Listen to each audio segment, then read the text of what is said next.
I love that shit. I'm telling you, that's how I was. What? Salute. Welcome to Damu Kiwe Conversations. Hit that like button on y'all way in. We got some bad news. So everybody hurry up and get up in here. Hit that like button or we can sit right here because I'm finna be here for maybe 6, 7, 8 hours, nigga. How hot I am. I got some steam to get off my motherfucking chest. And I'm quite sure y'all ain't in the friendly mood either, right? Because it's a whole lot of fuck shit that been going on. And a lot of y'all was complicit in it. You know what I'm saying? I'm talking about helping to lock another brother up, implicating them in crimes, and then calling it under the disguise of content. Weird shit. And then you niggas wonder why niggas call y'all the police, bro.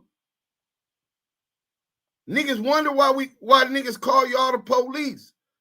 Because whether you're consciously aware or you're just being duped into it, he plays you niggas like a violin to help lock Big U and get Big U indicted. It's been 2 years since Wack first said, I put the link to the YouTube in the chat, since Wack first said that there was going to be an indictment in the 60s. The 60s have never had an indictment. You had cases that got indicted from different people, but the hood has never been indicted. Right? Now they got Bricc baby in there. He's been indicted and he's been arrested, as I get it. Luce Cannon, Ashley. Oh, Wack 100 and the exposers, the Crip cop, they brought him in. You know what I'm saying? Let them go wild and crash out. Got all the information they could on Big U, right? And then they started implicating Big U in the crimes. At the end, you seen Luce Cannon get to shaking like a snitch at a gangster party. Talk about y'all snitching. Well, this ain't the first of the black leaders, specifically from the Crenshaw district, but a black leader in Los Angeles. And I'm not saying he an angel by far. None of us are. Get me on the right day, I might down one of you niggas on the dead homies. I'm not playing no games. You know what I'm saying? We all human. We all make mistakes, and we all have bad days. But the charges that they beefed up on Big U, and we got the 100-page indictment, and we gonna get into that and break that shit down. But before we do that, I want y'all to know that you don't know an indictment is coming until the judge unseals it. The only way you know that somebody is penning indictment is if you're testifying at the grand jury. You're a witness, or you've been in connection with the authorities. So this ain't even about me today. We're going to go ahead. Hold on. We're going to go ahead and turn off my camera. I'm going to be like Yael today. Look, when man. Deuce done turned his camera off. Hey, I got a reputation, bro.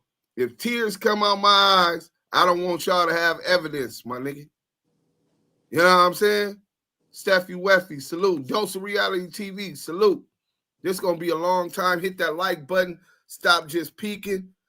Crazy. They hate Big U so bad. The man changed his life. His son is on one of the best linebackers in football.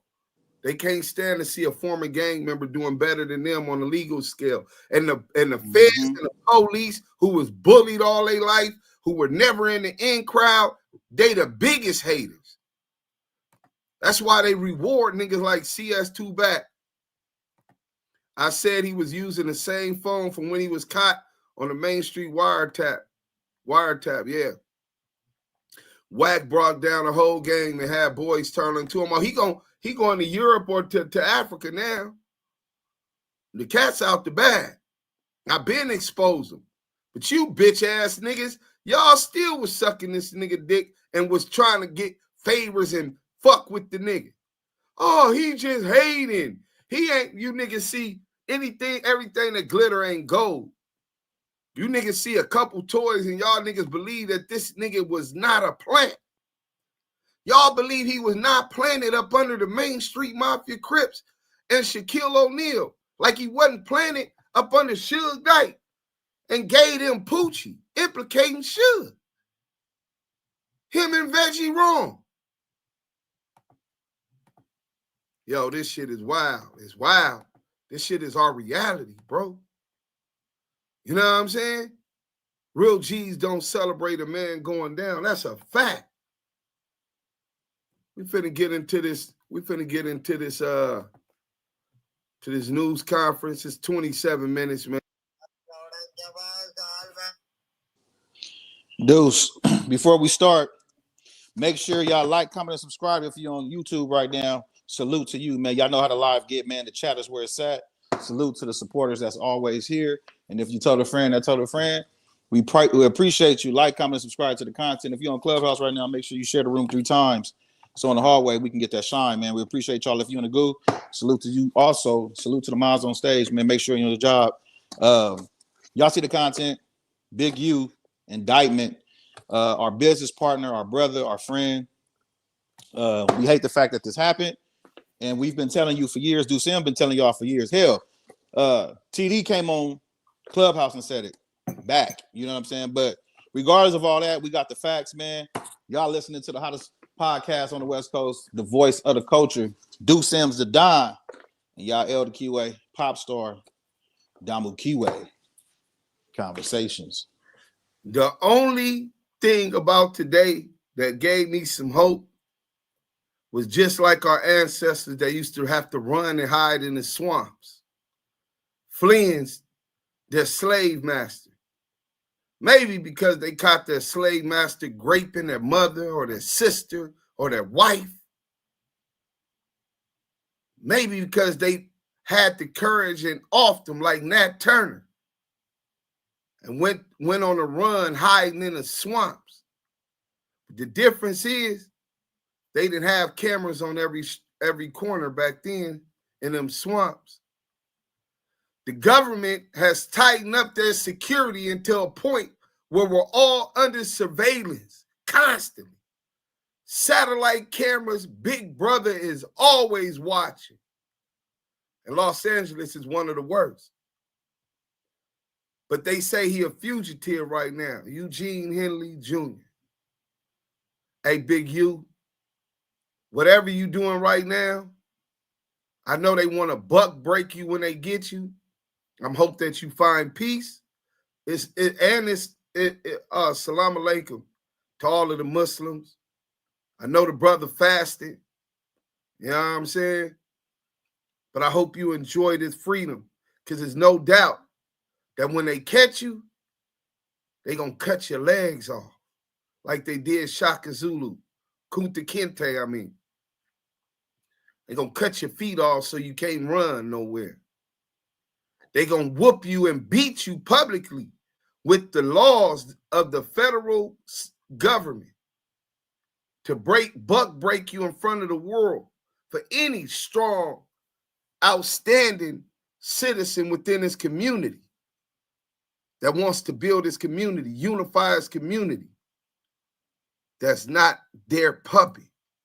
See, a lot of these shot caller niggas y'all see that's out here that got a little weight on their name, a lot of them is puppets for these police. Just like the trustee in the county jail. Not all of them, but a lot of them. Bootlickers. They working on behalf of the system, on behalf of the police. Run, Big U. I hope they'll never find you, nigga. Your son is good. Prayers out to Big U and his family, Dayon. Yael, you got a chance to meet Dayon in person at the sports camp. Right. When we did when he did the camp for the football with the kids and had all those influencers and, you know, people that were inspirations to the community, and his son was one of them. I got a chance to hang out with his son, talk to his son, you know, and, you know, I'm a fan of the team that he plays for. And it's not just that, it's just, you know, having a relationship and building with the brothers, having our Damu Kiwe conversations in the morning, you know, him talking shit, meeting up with him at the football games, all that, man, you know what I'm saying, for years. Not just because of Damu Kiwe, but, you know, dealing with him throughout the years, the course of my dad, the course of the Snoop Dogg Football League, the Crenshaw Cougars, the Crenshaw Bears, you know, that whole spin. And it's sad, bro, when you are being celebrated for changing your life, and because your past may have played a certain part at one time, and you've now ventured over to new heights, and those heights are so far from a reach that the microscope of a person who hates him so much can't even see the embetterment of what he's trying to do to embetter the community on a whole different scale. Nah, the feds seen that. That's right. Exactly why they wanted to knock him down. You know, they seen that. And to add, you know, injury to injury, you got individuals like CS2 Back, 600 Pennies, Luce Cannon, and anybody else who's a part of the PC protectors. You know what I'm saying? These niggas is running around proud with a badge on their chest. Proud to be snitches. And we grew up in the culture, we grew up in a generation where it was frowned upon and you wore that stain for the rest of your life. Now these individuals are proud to put another man in jail, to come back to the streets to do the same thing they put a man in jail over. That makes no sense. Makes no sense at all. That's why I have to fall back from my community. That's why I hung it up on those politics, because it doesn't make sense to keep representing a people in something that's not conducive to seeing you grow, and they are okay in the foul activities of these individuals. PV will forever be in my heart, but the programming of that, it is burnt to the ground. And I frown upon any man that celebrates a man that has changed his life for the betterment of his family and celebrate a man being locked up and incarcerated. Listen, salute, Big U. Salute to Big U. Hey, we banged that outside because that was his anthem. Because these bust-ass niggas that was working to take him down couldn't come outside. We're going to get into these super chats, and then we're going to get into the thing. But I want y'all to pay close attention to when they talk about Eugene Henley and they talk about his podcast.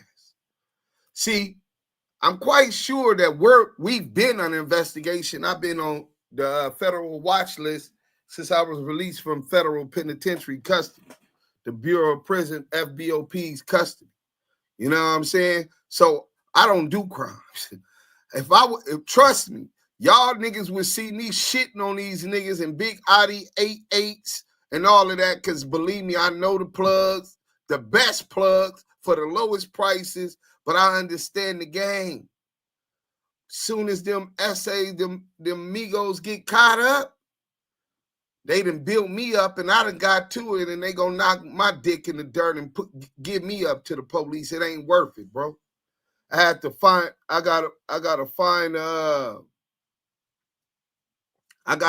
out exactly. Somebody just texted me. My bad, I lost my train of thought. Let's get to these super chats so I can start this video, y'all.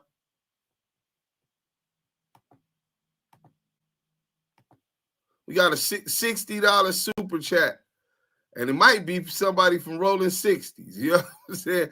But oh man, we got a 60-60. Yeah, hold on. Bernard, what's happening? I'm live on YouTube, bro. What's the business? Are you live on YouTube right now? Yeah, man, talking about my boy. You see they got my boy, man. Yeah. I sent you the link to that too. So go ahead, do your thing. All right. We'll have it later. All right. Peace. Yeah. Real quick. Go ahead, bro. I'm a salute to the super chats, man. We got Slim OVO with the $9.99 super chat, man. Whack like Johnny D in the mask, in the black mask. That's for real, for real. Then we got Jake Hunter with the $60 super chat for all the great work you brothers do. Prayers for the best possible ending to the situations. Lessons learned. Keep street business and politics off the internet. Man, salute to Slim OVO with the $9.99 super chat, and salute to Jake Hunter with the $60 super chat. Anything and everything that was given to the Damu Kiwe Conversation team is highly appreciated, man. Salute to you, your family, and your tribe. We gonna get into this video, man. It's a sad day in South Central LA, but while they trying to tear you down, we gonna celebrate your spirit, draws. Fuck these crackers. Fuck the law, nigga. We from the West Coast. To supporting, we already know what we know what we signed up for. Office, yeah. And nigga, despite that, we push the way we push. Let's go. Good morning. I'm Joe McNally, the acting United States Attorney here in Los Angeles. Today, we're here to announce federal criminal charges against Eugene Henley Jr., a career criminal known as Big U, who used his contacts and leadership role in the Crips criminal street gang, the entertainment industry, and a youth charity to further his own criminal enterprise. Murder, extortion, robbery, human trafficking, COVID fraud, and other felonies. Mr. Henley and several other individuals linked to him and his criminal enterprise were charged in a criminal complaint with federal racketeering conspiracy. Mr. Henley is a fugitive, and he is currently wanted by federal law enforcement.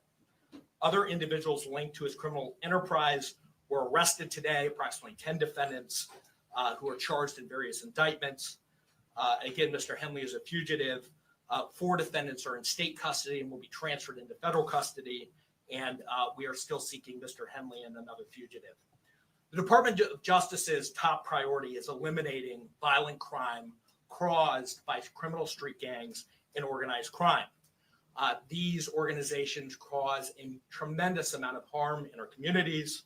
And today's arrests are part of our office's efforts, FBI, IRS, LAPD, the team you see up here, to make our community safer and rid our streets of these criminal street gangs, including ones operated by violent felons like Mr. Henley, who are posing as savvy businessmen and community leaders, but in the end are violent criminals. The affidavit filed with the criminal complaint alleges that Mr. Henley operated Big U Enterprises, a mafia-like organization. Big U Enterprises, a mafia-like organization. Business-minded Inc. Hold up. What about the individuals who are committing crimes? Where is the accountability? Nigga, fuck accountability, nigga. They criminalized being black, you dumbass nigga. It was a crime to be black and think you was free. It was a crime for a black man to learn how to read. Fuck these laws, nigga. These motherfuckers get whitewashed and really believe in this same system, justice system, that's so hypocritical, and they've been on the losing end of the stick every time. Nigga, fuck these laws. We don't live by these laws, nigga. That's why I rob banks. Get it how you live, nigga. Nigga, was it laws when they came over here and took this land from the indigenous? Was it laws when they brought slaves from Africa? And did they care about kidnapping, human trafficking, and all of that great breeding forms? The fuck you mean they laws, nigga? Get that bitch ass nigga out the chat, please. Business-minded Inc. Nigga got me pissed off. Today is not the motherfucking day. Let's go, man. Talking about these people law. Nigga, that's the police job. That's what's wrong with you niggas now. Niggas ain't even getting paid and you doing the police job. You niggas is broken slaves, nigga. Colonized minds. That utilized Mr. Henley's stature and long-standing association with the Crips criminal street gang and other gangs here in Los Angeles to intimidate businesses and individuals in our communities. I want to stress that the allegations here in the complaint are allegations only, and they're allegations only. the feds, it's a lawyer joke between federal lawyers that the feds and a grand jury will indict a cheeseburger, my nigga. You know what I'm saying? A cheeseburger. These is only allegations. Let's go. The defendants are presumed innocent until proven otherwise. Let me talk a little bit about Mr. Henley and the street gang here. As I said, Mr. Henley. Hold on. Presumed innocent. Remember I was talking about that other nigga and I said colonized mind? What was his name at? Talk about the accountability. Nobody's been convicted of nothing. And you talking about accountability. You talking about accountability. The feds, a motherfucking mountaineer for the federal government is on the news talking about these are only allegations and everyone is innocent until proven guilty. But you got a nigga with a picture as if he's black talking about what about the ones who were committing crime? Where is the accountability? And you spell where with a W-H-E-R-E. You ignorant slave, broken slave mentality having ass nigga.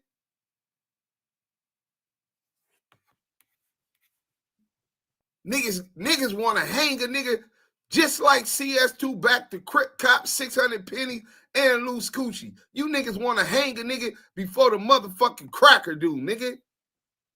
Weird ass nigga. Widely known leader within the Rollin 60s. He rose to prominence in that gang decades ago, and he has since been a fixture on the internet, talk shows, and podcasts, all things that law enforcement. A fixture of the internet, talk shows, and podcasts. Y'all still think that we ain't under investigation too? Y'all ever heard of a superseding indictment? Second superseding indictment? Third superseding indictment? Y'all don't got that kind of experience with the feds. Pay attention. All this internet shit y'all talking about was for views and content where these niggas is incriminating black men, implicating them in crimes. Oh, it's the content. No, nigga, you doing the police work. Nigga, they ain't never been our motherfucking friends. Fuck the streets. When is this government and the police, since they started as slave catchers, being in the interest of people that look like me and Big U? People that look like Yael. When? Niggas got, what's that shit called? When a victim fall in love with their abuser? That's what these niggas got. Let's go. Have looked at closely as part of this investigation. He has maintained the image of an entertainment industry entrepreneur running a music label and of somebody who gives back to the community here in Los Angeles, funding a South LA-based charity, developing options, which purports to help at youth risk escape gang life and escape the perils of gangs in high crime areas. The facts alleged in the complaint paint a very different picture. It is one of a murderer, a thief, a liar, and a cheat, and the criminals that enabled him. For example, Mr. Henley engaged in a murder of a musician signed to his label in 2021 and dumped the victim's body in Las Vegas off of the I-15 freeway. He then attempted to evade and obstruct the investigation into the murder, including ordering witnesses not to speak with law enforcement. Henley's criminal enterprise also engaged in other crimes, including transporting prostitutes across state lines, extorting strip clubs, marijuana dispensaries, and other businesses, and fraudulently applying for COVID loans in the form of a business relief loan. On that application, Mr. Henley falsely stated that his music label, Unique Music, operated at a $200,000 profit in 2019 and was entitled to government assistance, despite the reality that the company had operated at a loss and was ineligible for such relief. Finally, wait. You talking about he got a PPP loan for a business that we all know, Unique Music, is the one that got Nipsey Hussle their first deal. And he said that he operated and got a PPP loan or whatever, SBA or whatever, the ED, whatever it was, and they were at a $200,000 surplus. So you saying that he didn't get royalty checks, no royalty checks from the deal he had with Nipsey Hussle? You saying that it wasn't $200,000 worth of royalties during COVID? Shit, during COVID, you got Nipsey's platinum album. Didn't they say I think it was CS2 Back who was saying that Big U signed the 30% deal, management deal with Nipsey Hussle. 30%. And you saying off a platinum album, he wasn't in the good 200,000? We maybe Big U and them just didn't cross their T's and dot their I's. But just peep the game that how these crackers come at you though. Let's go. Mr. Henley is accused of embezzling donations made by celebrities, professional athletes, and businesses to his charity, Developing Options, which, as I said, purports to give South LA at-risk youth alternatives to gang violence, drugs, and other criminal activity. Henley used this charity as a front. He used it to conceal his fraudulent activities, his criminal enterprises activities, and evade detection from law enforcement. If convicted on the racketeering conspiracy, he and his co-conspirators face approximately a 20-year federal prison sentence. I want to thank our federal law enforcement partners, our state law enforcement partners who brought about the result here today. The Los Angeles Metropolitan Gang Task Force from the FBI. It's comprised of FBI agents, LAPD officers, IRS criminal investigation, the U.S. Department of Justice Inspector General's Stockholm Office, Syndrome. Los Angeles Police Salute. Department, the North Las Vegas Police Department. This case is a great example of state and federal law enforcement working together to address harm from a criminal enterprise. I also want to thank our prosecutors, Assistant U.S. Attorneys Kevin Butler and Jenna McCabe, for their diligence and dogged determination in this case. With that, I'll turn it over to our next speaker, FBI Special Agent in Charge, Ted Dox. Thank you, Joe. Absolutely. My name is Ted Dox, Special Agent in Charge of FBI Los Angeles' Criminal Division. These operations are truly a team effort, and I would like to recognize those partnerships.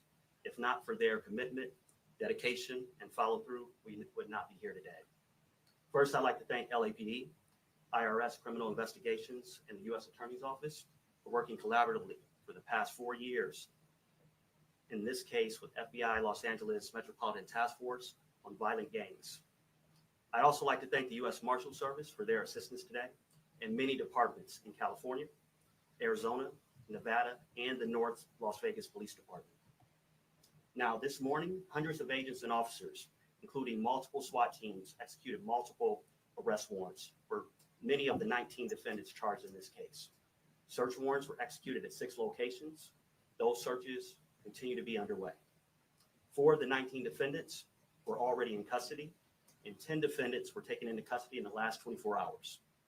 And while we're still seeking the whereabouts of 5 individuals, 3 of whom we believe we will have in custody shortly, 2 defendants are considered fugitives.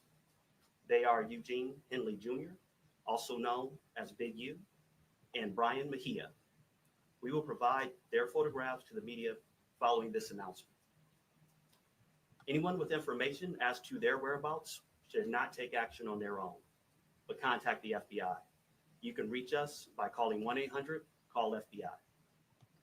During this investigation, we recovered 49 weapons, 5 pounds of methamphetamines, 10,000 fentanyl pills, and large amounts of cash. The Rolling 16 Crips have been around for decades, and by some estimates are among the largest gangs in the country, with factions in multiple states. Mr. Henley has been a known member of the Rolling 60s Crips since the 1980s, where he established his reputation and earned standing with fellow gang members. He has been able to use that standing to intimidate businesses and individuals and to commit various forms of violence, including the alleged murder outlined by the U.S. Attorney. He's also been able to influence others to give him money, only to defraud his victims, including defrauding the U.S., the government, the city of Los Angeles, and you, the taxpayer. Before I close, I'd like to ask that anyone who has information about the alleged criminal activity or feel that they have been victimized by any of the defendants, call the FBI at 1-800-CALL-FBI. We've targeted this gang in the past and will continue to target gangs, who seed violence and fear in our communities. The FBI will never waver on our commitment to combat violent gangs and those individuals affiliated who prey on others. Today's arrests make neighborhoods across our city safer. Thank you. And with that, I'll turn it over to IRS SAC Tyler Hatcher. Good morning. Again, I'm Tyler Hatcher. I'm the special agent in charge of IRS criminal investigation here in Los Angeles. Today's arrests are the result of outstanding investigative work by law enforcement partners from LAPD, U.S. Attorney's Office, the FBI, and my office, who've worked tirelessly to find the evidence necessary to charge those who are alleged to bring harm to our communities, as you've heard previously. The RICO charges against Mr. Henley and his associates reflect a pattern of crimes that runs a gambit from extortion to robbery to murder. C Black, dude, you been to the feds, family. You know damn well giving a motherfucker a jacket that you can't provide paperwork on is a violation. You on bullshit time because you hate what? Nigga, I hate rats, nigga. And if you protecting that rat, I hate your bitch ass too, nigga. Fuck you mean nigga ain't provided paperwork. Nigga, I been exposing this nigga before this came. Weird ass nigga. You niggas be groupies riding for another nigga that ain't gonna give you a top ramen soup when you get crash out and down me, or even pay for your funeral if I catch you and down you, nigga. You weird ass niggas. Every time you take a position, you make an opposition, bro. How the fuck you gonna say what a nigga ain't produced? Cause you ain't heard, nigga. Do your research. We been exposed this nigga. Confidential source 2 back. That's on the Deja 34 investigation with Shaquille O'Neal, Money Mark Stevens, and the Main Street Crips. Then we broke down the paperwork and I called Debbie McLaughlin. Debbie, oh Debbie. Down in Wheeler, Texas. So before you come up here, make sure you got your facts straight, player. Talk about a violation. I ain't been violated a day in my life. And I doubt you'll be the first one to do it. Dead homies, nigga. Let's go. To tax fraud and to human trafficking, all under the umbrella of a well-organized criminal organization led by Mr. Henley. Additionally, Mr. Henley duped the county of Los Angeles by running a nonprofit named Developing Options, which was set up to pull youth out of the gang life and promote anti-gang solutions. Yet Mr. Henley continued to personally orchestrate violent gang activity that impact our communities.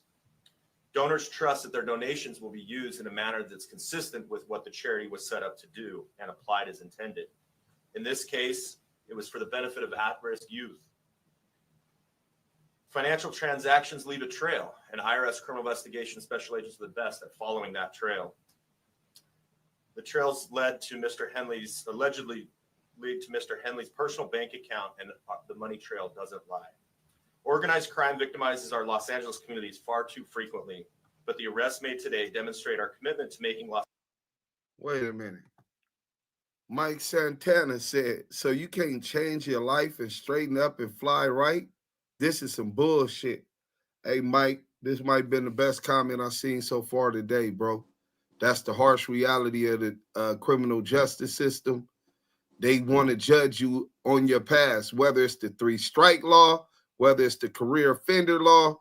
All of these laws targeted to whoop us into submission and bring strong black brothers that don't abide by this law to their knees.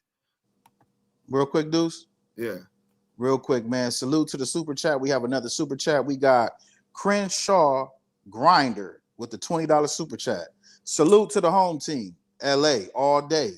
F the haters. Hey, man, Crenshaw Grinder, man, we appreciate any and everything given to the Damu Kiwe Conversation team is highly appreciated. Man, salute to you, your family, and your tribe. Let's get back to it, man. Los Angeles safer for everyone impacted by these criminal enterprises. IRSCI is proud to partner with our federal and state and local law enforcement partners to make our communities safer and to protect from violent acts. And on that, I'll turn it over to the Chief. Thank you, and thank you all for being here today. I'll keep my comments brief. From day one, the Los Angeles Police Department's been proud to stand shoulder to shoulder with the FBI and our partners here today in this critical investigation. The invaluable expertise provided by Operation South Bureau. Hey, real quick. Can somebody, we finna remove this nigga. Look at this weird ass nigga. These are these broken house niggas, broken slaves, right? Colonized minds. See Black say, what if it comes out he had a hand in getting nip whacked? Nigga, that's 60 business, nigga. Some of you dumbass niggas deserve to get hit. Not saying Nip did. That's not my business. But I believe, just like the Bible say, that there's a time for peace and there's a time for war. There's a time to heal and there's a time to kill. The laws of California and the federal government don't agree with that. I don't live by these man's laws, bro. I'm governed by the laws of my Lord, the Most High. But since you talking about, because that's what the police said on the TV at the process, after this nigga just said, those is just allegations, right? This is what's being alleged. We gonna go ahead and put you in a timeout. Because you one of them type of niggas that believe in what the police say, nigga. These niggas is weird. We up against it, bro. Damn. Nigga said, because that's what the police say. FBI task force of the Rollin 60s criminal street gang has played a pivotal role in securing these 19 federal indictments laid out this morning. It's a major step forward in our ongoing fight against gang violence and brings hope and relief to a community that for too long has endured far too much. Together, we will continue to protect and serve in all of our neighborhoods. I'll return the U.S. Attorney Joe McNally. That's a fact, Mr. Souls. Take any questions. So He is. do you expect to snag it today, or is this something where he's gone? Yeah, I think all I can say is that look, he is the leader here, and we're looking for him and trying to find him. He's a fugitive at this point, and we're using Run, big you, run, nigga. Fuck arrest the warrant law. this morning, and early this morning. And that's of the more than this whole group here that's in custody. So there are a number of arrests. I think roughly 10 this morning, and then there are other. Hey, baby Taz, I'm not saying he didn't, but how do you know he was? You was doing it with him? I'm just asking you, my nigga. You talking like you know. Was you in that grand jury also? How do you know? Or was you on the streets doing crime with him? Which one was it for you to know what a nigga was doing? Crimes and shit. Niggas is crime fighters, bro. Other individuals who were in state custody that are being transferred into federal custody. But approximately 10 arrests were made this morning. I think you mentioned it earlier, but what kind of penalties or crime are you going to speak of? So a federal racketeering conspiracy complaint that's charged here 1962D covers up to 20 years in federal prison. The next stage here would be that Mr. Henley and others would be indicted by a grand jury, and the penalties at that point could range and include higher penalties. So at this point, he's charged in a criminal complaint. Is he charged with murder too as well? He's charged in a RICO conspiracy, and part of that RICO conspiracy, one of the predicate acts is the murder of the district, charged in an indictment with substance murder. You mentioned the taxpayers were defrauded. Can you tell us how much taxpayer dollars he obtained from what city leader or official? And what is this meaning for sure, Balenci. Salute, King. Trying to get donations from celebrities this meeting? Sure. So I think just to kind of go back, Mr. Henley and the allegations are here, operated a criminal enterprise. He used his status in LA as a gang member, somebody who was known as an enforcer in order to execute the crimes that are described in the criminal complaint.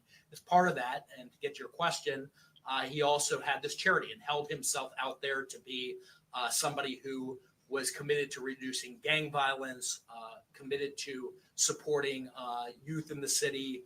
As part of that, he received grants from government agencies to do that. In the criminal complaint, he used that goodwill to benefit himself. He diverted money from that charity and lined his own pockets with it.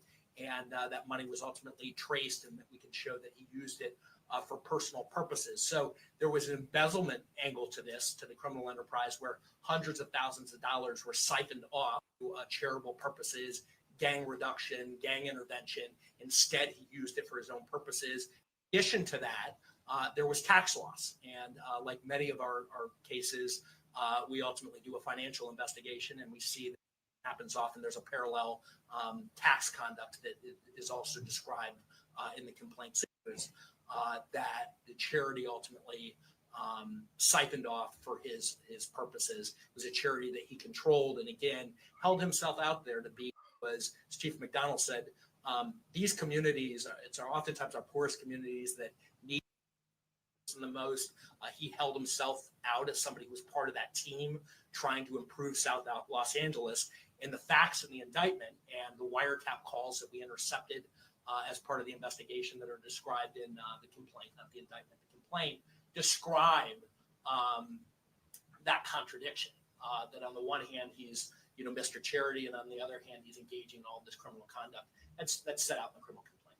And so it's outlined in the criminal complaint specifically what government agency gave him money. It's outlined. It's outlined that he got grant money. I believe that money flowed through the city of Los Angeles.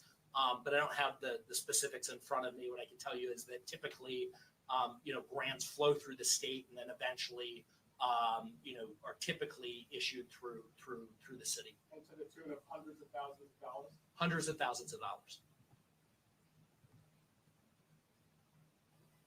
Did you say the name of the charity, or are you allowed to say that? Maybe Yeah, the charity I referenced earlier is developing options. Hey, wait. I thought developing options was the grid, was the popos. I thought the grid was the popos.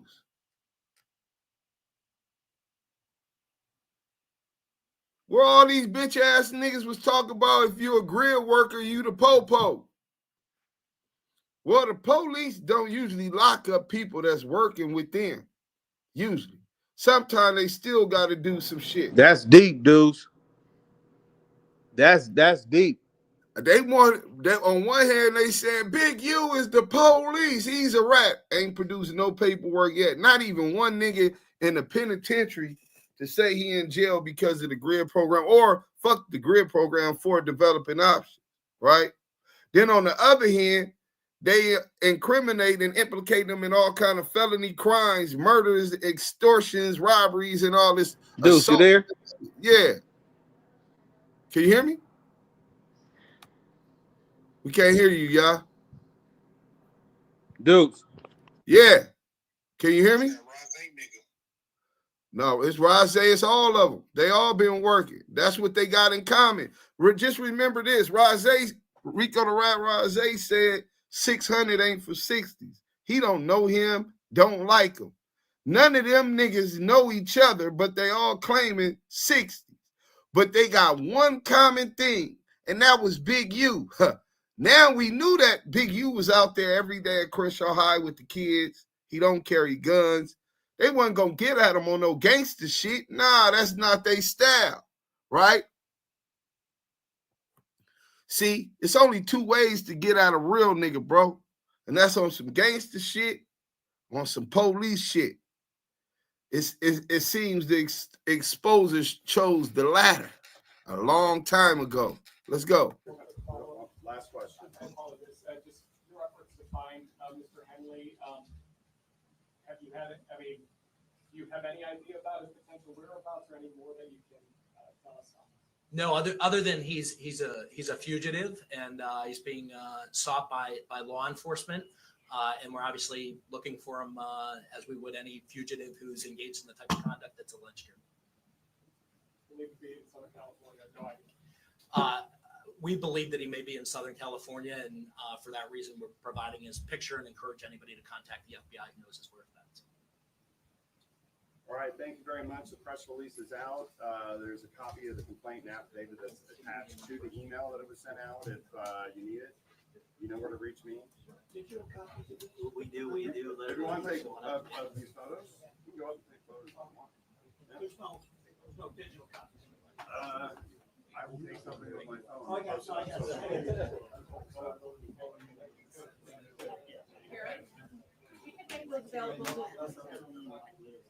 Okay.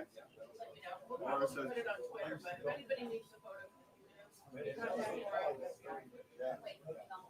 Laura. All right, so that's the end of that video. And that pretty much gives you a rundown. That give you a rundown of some of the charges. You heard him say conspiracy to murder. You heard him talk about extortion, robbery, assaults, right? They talked about embezzlement, right? Some kind of tax fraud or some kind of financial crime. Was Big U really in the feds twice? Big U ain't never been to the feds, to my understanding, bro. In fact, I'm 100% sure he told me he doesn't even fully understand federal law. He always turns to me, hey, Deuce, you and Laquan been to the feds. Answer this for me.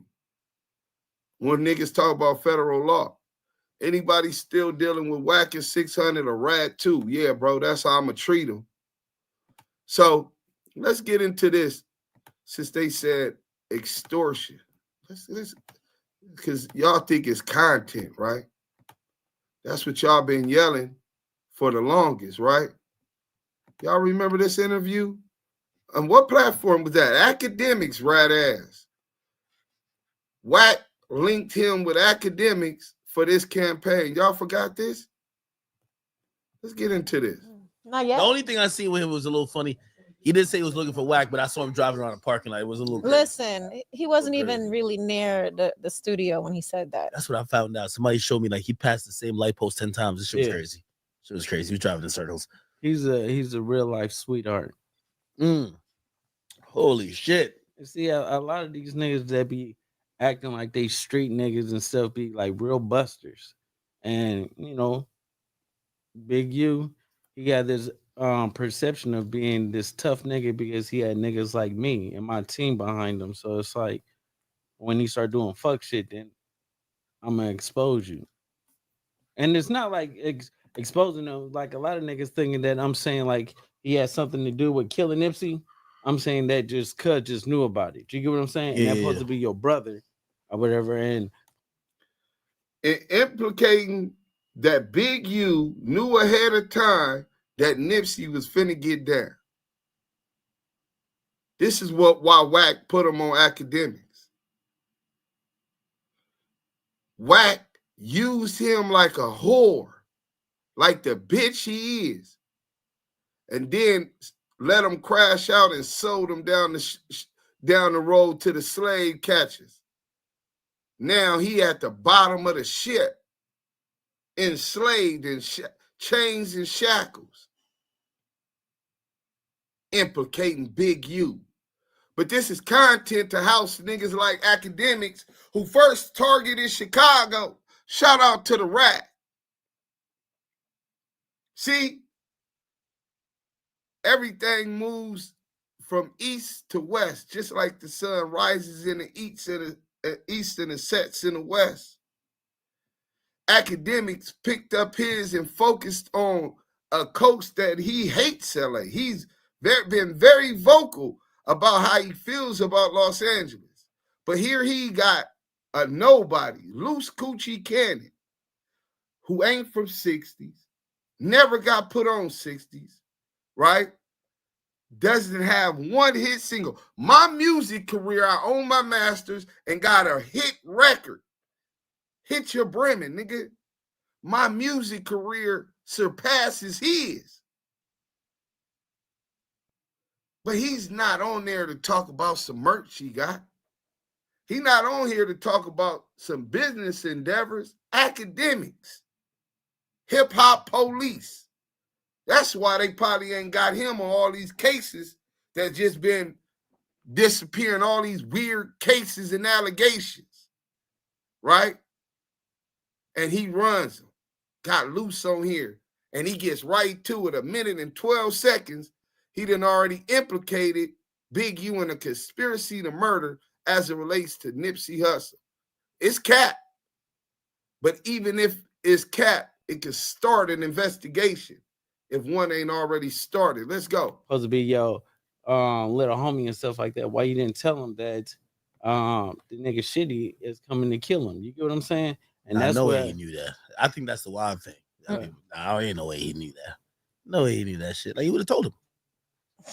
No. Nipsey was bringing a lot of money for the hood, neighborhood, and all that stuff. He was bringing money. Marathon was continuing. But the hood, but he wasn't feeding Big U. That shit stopped a long time ago. Well, see, that's why I don't understand. I be thinking since Big U, I'm looking at Big. Now we know that's a false narrative because Nipsey went back and got Big U and said, let's do it again. I got to deal with Atlantic. And Steve Lobel and Big U started managing Nipsey again, bro. So Luce Cannon ain't even from 60. He wasn't even in that loop, but he on here lying. Let's Big go. U like El Chapo, like Pablo Escobar. So everybody fold up on him. Whatever money they make, they got to give a little percentage to him. Like, all right, it's like tithes. You got to give you 10%, 20%. 10%? He was taking more than that. But Was you it have more? No, listen, you have to really think about it, right? The young niggas don't give a fuck about nobody old no more. That shit is out. Niggas aren't listening to That's the like big homies. Chicago, dude. That's happening in the West Coast. Yeah, that's always been like that. Like, nigga would kill you quick, fast, in a hurry if you thinking you're gonna get out of jail and be this super tough nigga, because they ain't fighting. Niggas on the block is on drugs and shit. So they like, why do I have to fight, nigga? You been doing push-ups and pull-ups, nigga, for 10 years. I ain't about to fight you. I'm gonna just pop your stupid ass. And that's just how it is, because I've been trying to be pulling up on niggas trying to fight them. Shit, I got shot right there the last time. Were you trying to fight somebody? Yep. That's like a prehistoric sport. I thought it was only in Chicago niggas don't fight. I thought, because everybody be talking about, like, again, my LA knowledge comes from watching a bunch of YouTube channels that have to do with LA, and they be saying like, yo, you got to go to the hood for a DP, got to catch a squabble. I'm like, all right, niggas is still fighting. Only in LA though. No, niggas fight amongst each other, but that DP could turn into a nigga backdooring and killing a nigga too, because that shit happen all the time. Like, oh, you think you gonna punch me, beat me up in front of all the homies and stuff like that? I'm gonna just come back later and do you, because it's like this. And where I'm from, you ain't a real 60 until you kill one, and that's just how it is in the hood. Yeah. No way. Okay. All right. We good to go? Holy. Welcome to Off the Record Podcast, man. It's your boy Big Ack in the building. Listen, Wack has ordered me. I got to pay my dues to the part. No, I'm playing. Wack has put me with some very interesting people who I seen was catching a lot of heat on the. No. Y'all didn't catch that? Wack has ordered me. Then he fixed it. Has put me together. Wack made him do this. Who behind this? Squabble. I'm like, all right, niggas is still fighting. Only in LA though.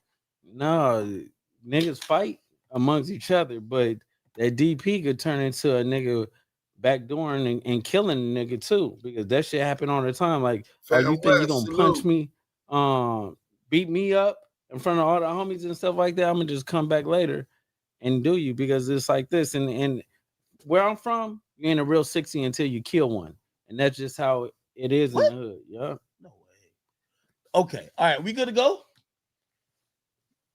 Holy. Welcome to Off the Record Podcast, man. It's your boy Big Ack in the building. Listen, Wack has ordered me. I got to pay my dues to the part. No, I'm playing. Wack has put me with some very interesting people who I seen was catching a lot of heat on the West Coast. Okay. I told them to go on the run. They left the West. They came over here to the East. We have open arms here. Yeah. Okay. They're not running. I'm actually joking. I'm here with these people who have a current poppin' reality show, a story to tell, and they're gonna give me the lowdown because a lot of times when it comes I to know. anything LA, I feel like I'm super ignorant and out of touch. Okay, so we're here with, and I know your name, Luce Cannon, right? Luce Cannon. Got Yeah. Luce Cannon, and what's your name, man? You can just call me the bad and bougie ninja today. The Bad and Bougie Ninja. You got like a little ninja outfit today. What's going on with you? You know, I'm just ready for whatever. Damn, ready for whatever. Ready for war. Hey, I'm gonna be honest with you. I actually booked this interview thinking, nah, they ain't even gonna show up. You know why? Why? I'm like, man, I heard y'all say some stuff on a No Jumper interview, and I'm like, yo, they gonna catch y'all at LAX, man. Look like y'all are wanted, highly sought after. Okay, y'all gonna have to put me on game about everything going on. I do know you guys have a reality show that has premiered. From what I'm hearing from Wax, said the numbers going crazy. True? It's going crazy. Oh, you know, people talking a lot of shit, but they still watching. That's why. You know, you think about it. Your biggest fans are the ones that hate and talk shit. That is true. So keep talking. They do the most. We love Yeah, it. they do. You're gonna watch. They watch, they talk, then they do extra research to hate. Yeah. It's kind of cool. Yeah, but soon you're gonna love us because really and truly, there's no reason to hate. No, at the end of the day, it's like they be in the comments and talking reckless, and then as soon as you see them, they want to take a picture. Hey, can I get a picture? Hey, Luce Cannon, can I get a picture? Nah, you can't get a picture, you bitch ass nigga. I heard about so I watched the No Jumper interview and I heard how basically you both have like very interesting stories, right? And I want to hear about both of them, kind of even how it even collided to the point where we're at. Now y'all a couple, right? Yes. And y'all have a reality show, but we got to get into pretty much. Let's get into the background a little bit. So first of all, and this is why I looked when all this stuff happened. I looked at it real quick on stream, and everybody pointed out a few things. Now, this is where Luce Cannon, I want you to kind of catch me up to speed, because a lot of people were like, no, this guy's just mad. And there was a lot of stuff you were speaking about, either Big U or whatever. They said this guy's mad because a couple of years ago, there's a video which I played, and it was a video of you. Well, Wack. You were speaking about Wack, but you were very complimentary of Big U. So give me the background of you and the whole situation, and how did everything devolve into like where you're at now? So basically, the situation with Big U, we ran and played with Wack. Remember, we was all close. So basically, we used Wack for promo, and Wack and everybody, so everybody knew the whole game is for promo for a record and stuff like that. So, me and Wack, we always been like tied in. Big U and Wack was like brothers. You get what I'm saying? It became a problem when he stopped fucking with Wack, and he basically wanted me to just stop fucking with Wack too. And it's like, cuz still fuck with some of my enemies. Why did they fall out? You have to give, so by the way, which people might not know, you're from Rollin 60s, and Big U is also Rollin 60s, correct? Now, from my understanding, like, and I don't know if I'm saying the right terminology, but is Big U like I don't like the godfather of the boss of like all the Rollin 60s? Hell no. Listen, he laughed like, what the hell? Hey, explain it, bro. Hey, we need to utilize that and Big U trial, since they say he's the leader and he's the boss of all of the Rollin 60s. Luce Cannon, thank you, Luce Cannon, for admitting it don't work like that. Play with Wack. Remember, we was all close. They gonna tell the juror basically, otherwise. we used Wack for promo, and Wack and everybody, so everybody knew the whole game is for promo for a record and stuff like that. So, me and Wack, we always been like tied in. Big U and Wack was like brothers. You get what I'm saying? It became a problem when he stopped fucking with Wack, and he basically wanted me to just stop fucking with Wack too.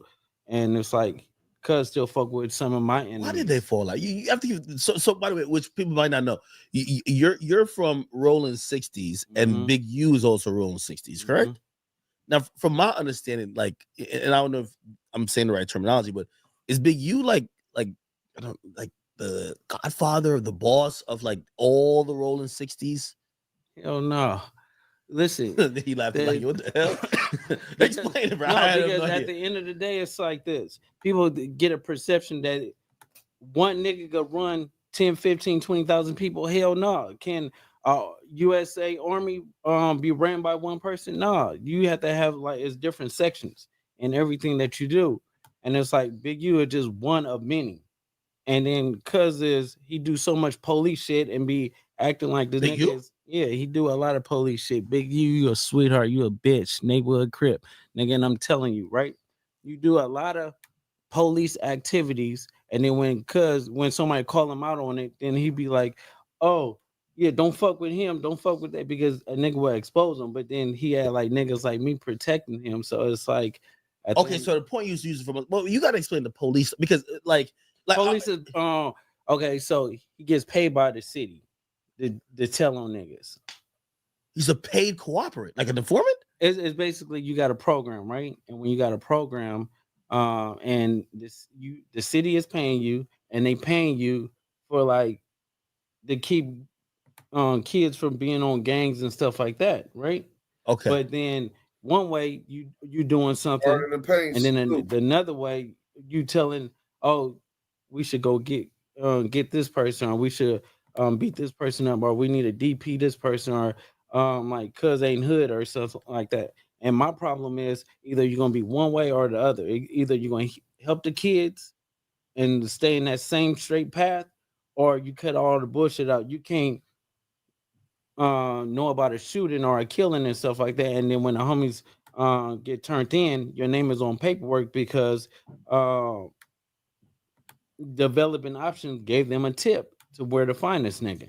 And that's his whole thing. That's his whole operation. That got to be conflicting. Yo, I ain't gonna lie to you. I mean, I'm a civilian, so I'm not. Of course. And of course, me being a civilian, I want the sweetest option.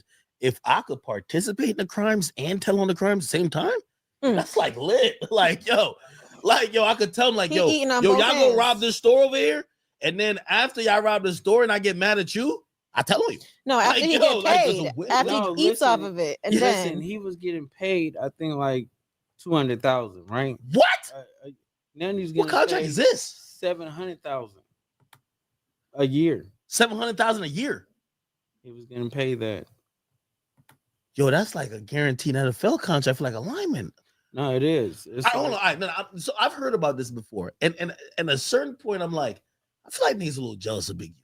Like, is he not breaking? He's supposed to break down a little bit because, I mean, again, This nigga academics already knew, just like the feds knew, there was a lot of niggas in the 60s that didn't like the fact that Big U was getting $1.8 million a year grants for developing options from the city of Los Angeles.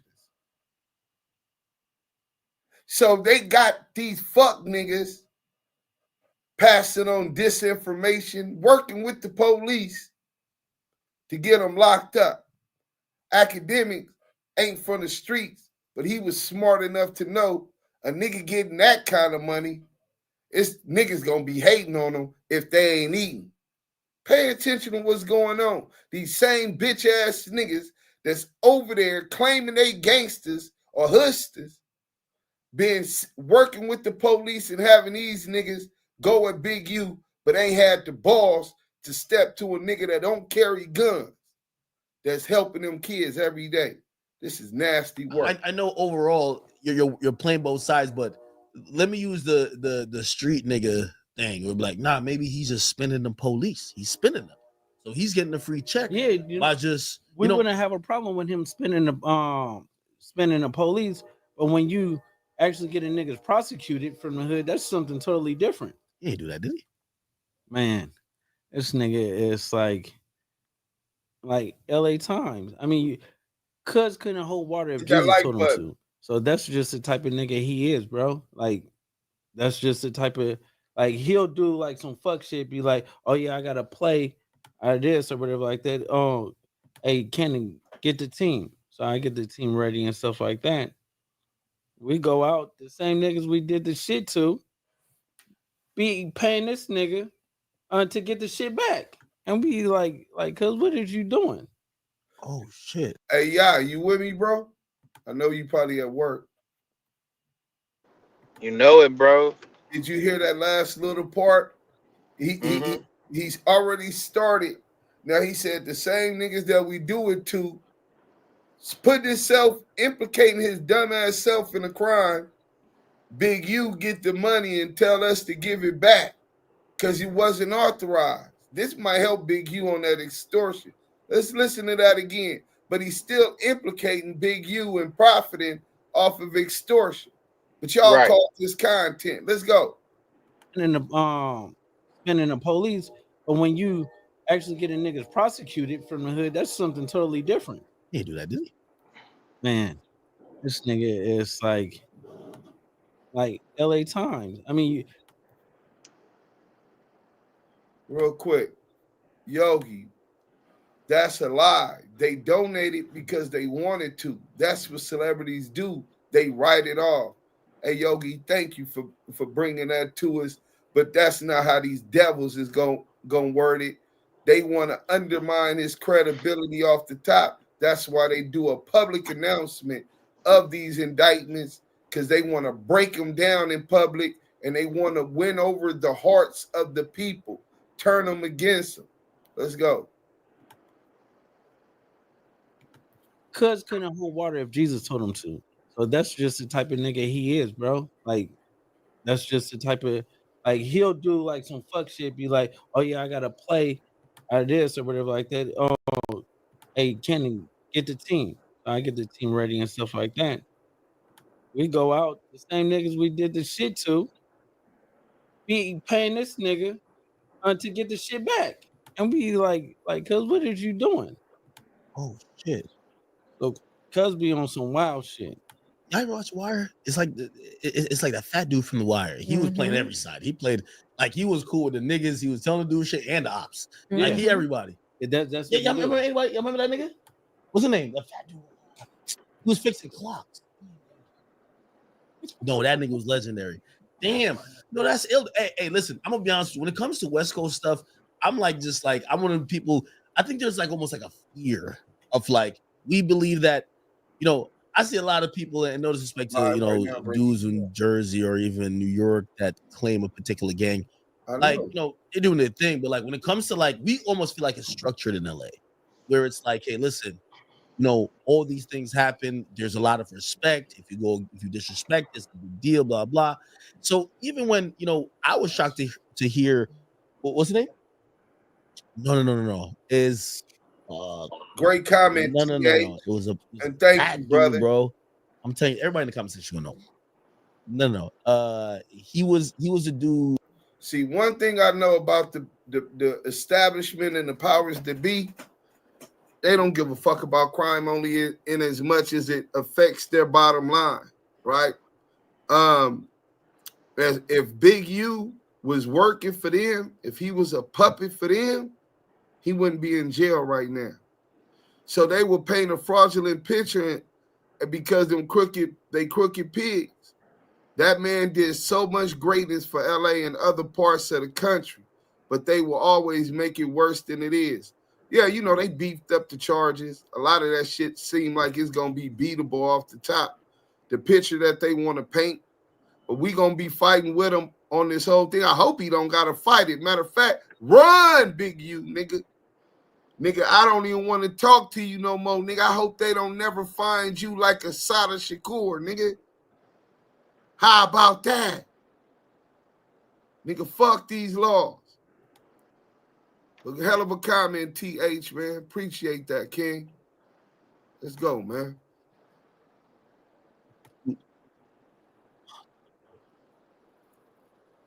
Let's get deeper to this. Anyway, listen, everybody in the conversation Big U because in he's Big the U one is who would indicted work with for Omar, right who was now. robbing the drug dealers, and he would work with drug dealers. So See how that works? He would have the drug dealers like, yo, you go pick that up, blah, blah, blah, blah. And he'd work with Omar, who was trying to get him and be like, yo, they picking that up over blah, blah, blah. Yeah. When they get out, you can rob them. Yeah. You feel me? Set up 2 robberies in one. Yeah, so like he's setting up both, and then he would get the product back and then go to the drug dealers and said, yo, I got your shit back. You just got to give me a half, though. I'll give it back to you. And I'm like, yo, that nigga is ill. That's exactly foul, but it's ill. it is. Yeah, that's how it is. That's exactly. You just explain his whole character. You get what I'm saying? Like, cuz would know something is happening, let it happen, and be like, and then play it off. So it's like he'll be like, nigga, go get killed or whatever, and then he know about it before it was about to happen, and then he'll be like so sad and like, cause you just knew that shit was about to happen. You should have said something. You get what I'm saying? Don't be acting like you crying. That's like some whole shit. Because if I go do something, I'm gonna do it and don't That give a like fuck. button. And that's just he know me, so he won't speak to me about anything like that because he know, nigga, I'm gonna pull up. It's either you can come to my house, I'm gonna come to your house, or All we that can meet tapping in the on hood. And social that's media. Are you right, just how it is Victoria with us. Milana? So Milani, how make does sure this, y'all hit or y'all how does this go subscribe if down? I y'all guess haven't you're already explaining to subscribed. outsider like me. How does this go down where And just in case y'all didn't know, hey, y'all you're tell them pretty where much the fuck they at. I told y'all before, the official voice of everything Big U. Y'all heard it here first. Y'all let them know where they at, bro. Man, listen, y'all in one of the hottest lives on YouTube and one of the dopest rooms on Clubhouse. The voices of the culture and the West Coast, and the official voice of Big U, Damu Kiwe Conversations. Get them likes up, man. Y'all subscribe if y'all ain't already subscribed. Let's go. much in the same, like, organization. I'm calling Show organization. y'all how lack of better terms. I won't call it COINTELPRO gang. look in You're old 60s, 2025. you're old 60s. How does everybody else look at that situation? Because they might be like, yo, well, we like the U's are like guy we report to. We got to go do so. Like, is it kind of like that? Or have you been kind of like ostracized, like, pushed out of like, Rollin 60s kind of? Why is academics on here continuously talking about the subject of Big U without Big U being there to speak for itself? Y'all niggas didn't have no problem with that before. Y'all thought this was content, this was cool. Why are you asking another nigga publicly about another nigga and his alleged criminal conduct, bro? A nigga that you say niggas is just hating on Big U. This shit is nasty work. Academic, we gonna flame your Humpty Dumpty had a great fall ass up down, them weird ass cases. Dead homies, nigga. Everybody could get it. Kind of. You know what I mean? Yeah. Oh, hell no. I don't know. Like, hell no. So they still fuck with you? Of course. Like, he got his homies, I got my homies. It's always been like that. So it's never been like one nigga is constructive to run the whole hood. And you get killed that way. Because a nigga be like, oh yeah, I don't even like cuz, and wind up shooting you in your face or shooting when you turn your back. And that's just how it is in the hood. Niggas don't respect the victims. We respect the killers. And that's it. God damn. Okay. All right. So let's get to some pertinent information. And this is where I think a lot of people felt when you guys came on the scene and you said certain things. They were like, we're going to start needing receipts, because a lot of people felt it was very brand new information. For example, you had said, and I mean, if you want to explain, you can, but in a gist, you said, hey, before Nipsey Hussle got killed,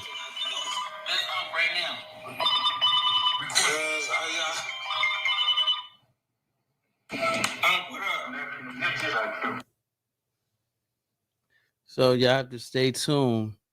Is that's part of the call, the infamous call? Yeah.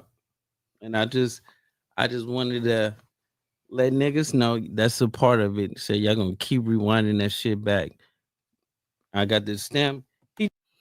Now here go this nigga that was academics was ordered to have on his platform, not to talk about music, not to talk about merch, not to talk about business, not to talk about the bras he allegedly has sex with, not to talk about him being at P. Diddy parties. No. To keep talking about Big U. We 16 minutes in. Now he's talking about an alleged video recorded phone call, not audio, video. Because they're allegedly shooting a reality show, him and his his fake wife, right? Sharice Mills. Oh, Sharice Mills. Hey, you know what? I like you now, Sharice. Let me come keep that thing warm for you. You know what I'm saying? I'ma hold it down till you get back, Luce.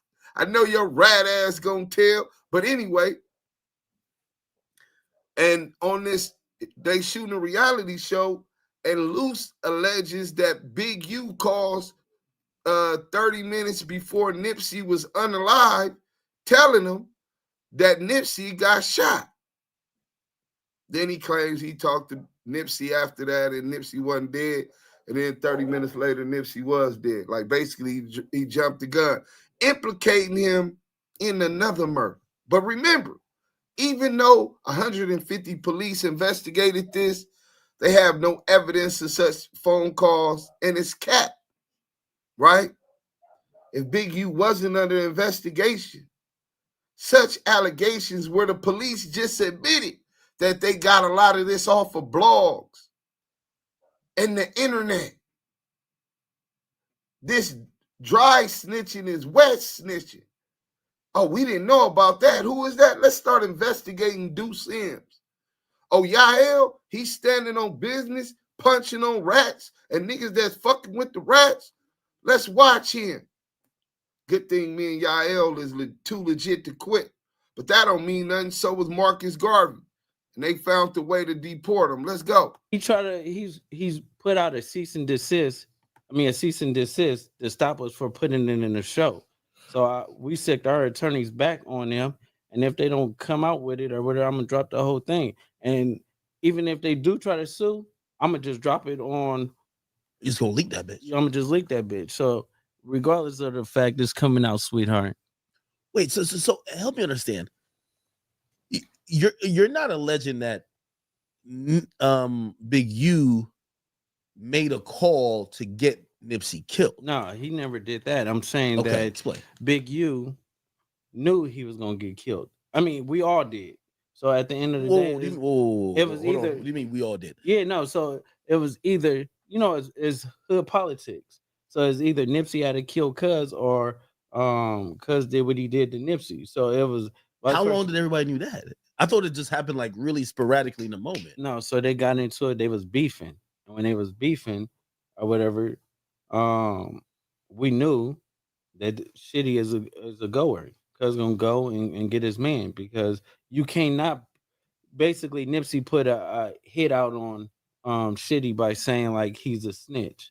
So when you say that or whatever, like what you supposed to do is either you ain't gonna deal with it because you can't go back to the hood. You can't come back and fuck with the homies and stuff. You have to make an example.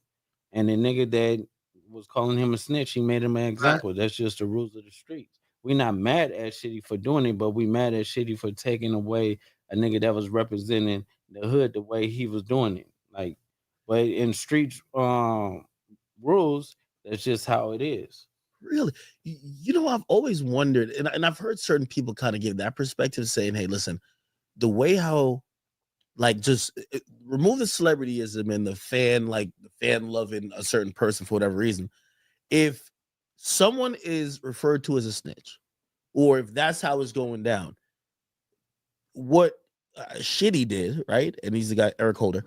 What he did was pretty much how a street dude would handle it. Is that, of course, really? Yeah, and it's not like nobody knew, but Big U knew. It's just like she stayed in Long Beach, right? So he stayed in Long Beach. On the way there, I'm just saying, because this is how it was brought to me. Driving there, he called Big U, like, I'm about to go kill this bitch ass nigga, blah, blah, blah, blah, blah, blah. Big U hit me. You get what I'm saying? Because, so could y'all have stopped it? Yeah, we could have stopped it. But when I called Nipsey picked up. So I'm thinking, oh, Big U just on like some female gossip and shit. But then when it really happened, I'm like, oh, damn, Cuz was spot on. Facts. He's like, 'Cuz knew. Did any of this, because I think, for a lot of people who even heard that, like, we were saying, damn, did any of this come up during the police investigation? Because I'm pretty sure they checked his call logs. I'm pretty sure they checked Nipsey's call logs before in trying to figure out the motive and figuring out everything that happened. Did the police ever be like, yo, why the hell you called Nipsey like 13 minutes before his death or whatever the case is? No, I called Nipsey. Yeah. Yeah, but that's what I'm saying. Did they ever ask you, like, why'd you call him?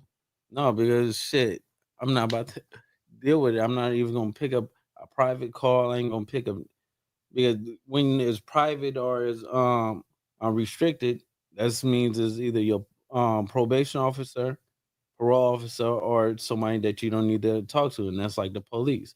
So it's like they never will call from a direct number. You get what I'm saying? They always call from restricted. And Hey, just because he got picked up, that nigga Stutterbox, and we gonna go through that too. I'm gonna show y'all how Stutterbox, who was an informant, who was the victim of an alleged kidnapping, but he also tried to extort Shaq and Mark Stevens, sending Whack 100 to tell him he had a sex tape of him.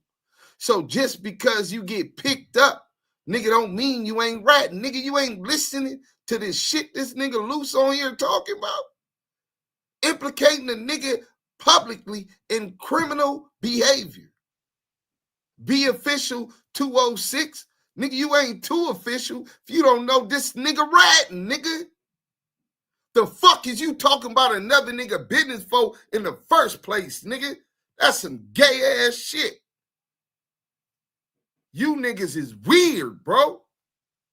What the fuck is you speaking on another man's business for publicly?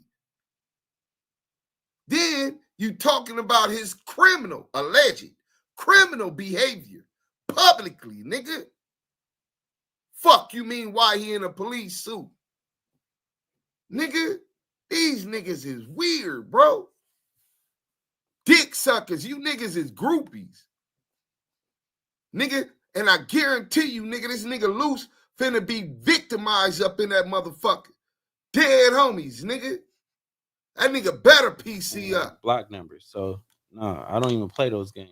I thought like pretty much the whole like I might get this individual wrong. I thought everybody was in like because I've always said about like with gang culture, it feel like it'd be like yo no snitching until it be like damn you killed my man, let's snitch. Like for example the guy Cowboy, right? Like he's a rapist. Oh shit. No about that. Yeah, Cowboy is a yeah, but he cooperated. But he's a registered sex offender. What is he? Yeah. Yeah, you can Google it. He's a register. Like he's on the list. Yeah, you have to register. We talking about high risk. So it's like they have to. You have to stay away from the kids, kiddo. God, but he did cooperate. Damn, it's kind of sad to even think that maybe Nipsey's life culminated with him being a part of just street politics. How do you think he could have avoided that then? Because he's a known rapper. He was doing his thing. He was very prosperous. He was living well. We know that it's like how you said it. You have to be one way or the other. When you say when a rap nigga is rapping, that street life have to go. You get what I'm saying? He didn't let it go. So there was consequences. He knew that. We knew that. Got picked up too, it sounds fucked up, but that's just how we was brought up. Who in the bounty right now? So now Big U has to answer for some questions, right? If he knew about something potentially about to happen, even if he didn't order it, if he knew about something about to happen and he didn't intervene, a lot of people would think that maybe he wasn't protected. Yeah, they going to the feds, but some in the county right now. Right? No, see the thing with Big U, he's a fake nigga. You see, his name got popping, and he got more clout after Nipsey. This nigga on here talking about clout. Awkward beginnings, $4.99 super chat. Salute to you, King. REM, if you are black, this could be you. So don't point and blame because we are still one of their targeted. They built the feds, but arrest our people. Bro, they criminalize being black. Y'all don't understand that? The war on gangs, anything with structure and organization that's coming from our people is strength. Nigga, they gotta attack it unless they can control it, bro. So when you see these church organizations that's been around for all these years, They been sold us out, my nigga. Nigga, when you see the community leaders within the neighborhood that's talking about we don't want no gang violence and they standing against it, but they're not working with the police. They're policing the community themselves. They're standing. Rest in peace to the brother from Mansfield who was stopping them from doing graffiti in his hood and he lost his life. These intervention workers in the city of Los Angeles. Salute to the Southsiders too. They got intervention workers throughout LA. They take control of their community. Only you niggas that's being whitewashed and colonized trust this government and trust the police to protect you. Nigga, I come kicking your door right now. Nigga, if you luckily survive my attack and you're still breathing after I come up in there and do what I do, you're going to call the police, they're going to respond. But when shit is going on in a community, a woman purse getting snatched, a woman getting beat, a kid getting taken advantage of, those in the community who say they're leaders or pillars like Big U, they usually step up. And that's why their communities love them. Let's go. I want to just get to this Meek Mill shit. She died. Who was the face of the Rolling 60s? Nipsey was. You get what I'm saying? So when Nipsey is out the picture, now everybody's saying that Big U is the face of 60s. Big U is the face of 60s. You dumbass nigga. You niggas be so clout chasing so much because you nobody's mysteries with no histories. Ain't never been that, bro. The man don't never want to be the man. He always want a face out there to be the man in the face because that's who the police target, the face. The man is comfortable within his manhood and within and ain't insecure enough to need people to constantly tell them and know that he's the man. So what you trying to make this seem? That's because you're not even tied in like that, bro. Let's go. And I thought they were close like this. No, like, if you ever fought your friend, can y'all ever be the same? I mean, I'm not gangster. I hear gangster niggas claim they catch fades with their friends, shootouts with their friends. They and do. They closer. I don't know what happened. But when the nigga, I don't know. When a nigga get his ass whooped, Who got ass whooped? No, and when a nigga get an ass whooping from one of the homies or something, in his back of his mind, he's gonna be like, this nigga still whoop my ass. You get what I'm saying? Yeah. And when the time, proceeds. Did you got his ass beat by Nipsey? No, it was Nipsey was slapping niggas all over. That right hand was serious. I'm not gonna lie to you. That nigga at the BT. When he died, the first person I thought was a nigga at the BT Awards, man. That nigga's got a permanent 5-finger print on his face. No, but he sure got a world class face because when you known for getting slapped, that's the not Looking a good Rock thing. 215, man. So you tell me that Big U and Nipsey fought? Used it for personal reasons. Really? Nipsey was really like that then. Who won? Big U look stocky. He looked like he probably get a business. He probably caught 1 million fades in the hood. How much time he did in jail? Probably 20 years? 15. Yeah, he probably like a squabble champion. Baby, tell the truth. Who won? Listen. Don't tell me you were catching the face for him now. Come on now. No, but see the thing with you've seen him Big get U, down. Big U, he'll definitely fight. I'm not going to say he's a bitch. He's not a bitch at all. He's a real good guy. For whatever reason, he comes off scary to me. I'm like, no, he's not scary. Yeah, at the end of the day, he likes to manipulate people and manipulate the situations, but he you know how a smart person could play dumb, but a dumb person can't play smart. That's definitely true. That nigga is the dumb person that's trying to play smart. Oh man. He's the nigga that. Yo, what did he do? Now, I gotta get to what did he do? Where did y'all fall out? No, you got a beautiful girl here. Did he take your last girl? What happened? He ain't pay you? I know he ain't telling you. He too street to tell you. No, he never told on me. The thing is, it's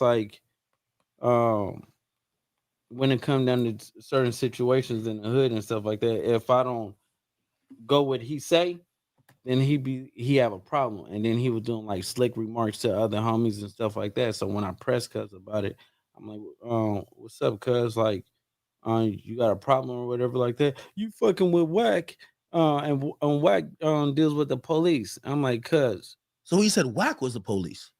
He said Whack deals with the police. But hell? and then I tell cuz I'm fucking with Whack, and he nigga, you get paid by the police. Oh, you have a shit. contract with the police. Nigga, that should have been in the reality show. I want to see that conversation. Like, Yeah, so- that would be lit.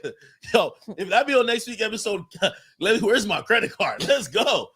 No, you're gonna see it's a lot of wild shit on there. Big E was on there. He all through there. Wait, he's on the reality show. Yeah. But he's blurred out because I know he ain't clear.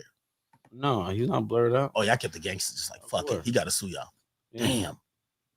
So it's like all this was cat. I wanted to shut the naysayers up, the haters and stuff like that. Y'all heard that phone call, Crips straight. Like nobody capping. Okay, Niggas you know what they're just- gonna say though? man, what? They're gonna say, well, how the hell did I'm gonna show y'all a video after we get to this Meek Mill shit, right?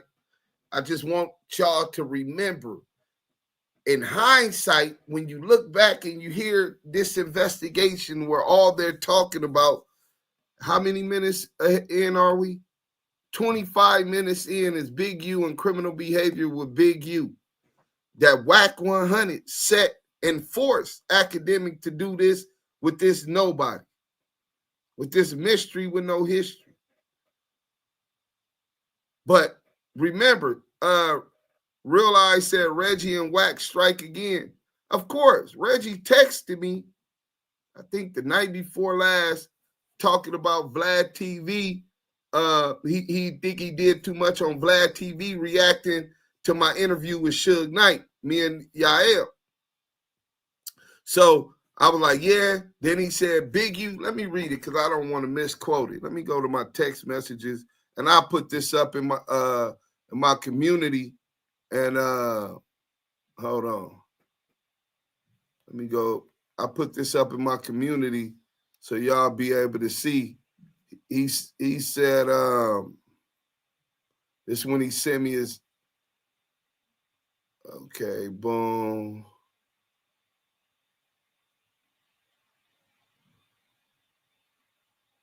Bear with me, man. Y'all, Big U got problem going to jail before Easter. How do Big Reggie Wright Jr., ex-law enforcement, confidential source 137, on multiple cases, tried to line up and set up the mayor of Compton for the FBI. Him and Reggie, and CS2 Back is his best friend. In fact, that's his big homie. Reggie is CS2 Back, big homie, and the Crip cop, and Luce Cannon, they whole side for 2 years been talking about a RICO on the Rollin 60s. And just like today with the paperwork that I'm finna read y'all, because I'm going to be in here for hours. I'm going to read y'all the 100-page indictment. But just how that indictment dropped today, it was unsealed by the judge. That's how you find out indictments drop. Unless you're working with the authorities in the investigation and testifying at the grand jury. I told you bitch ass niggas that shit when I said, how do y'all know that the feds has got a RICO going unless you niggas been talking to the feds? Unless remember, go ahead, bro. Remember he told me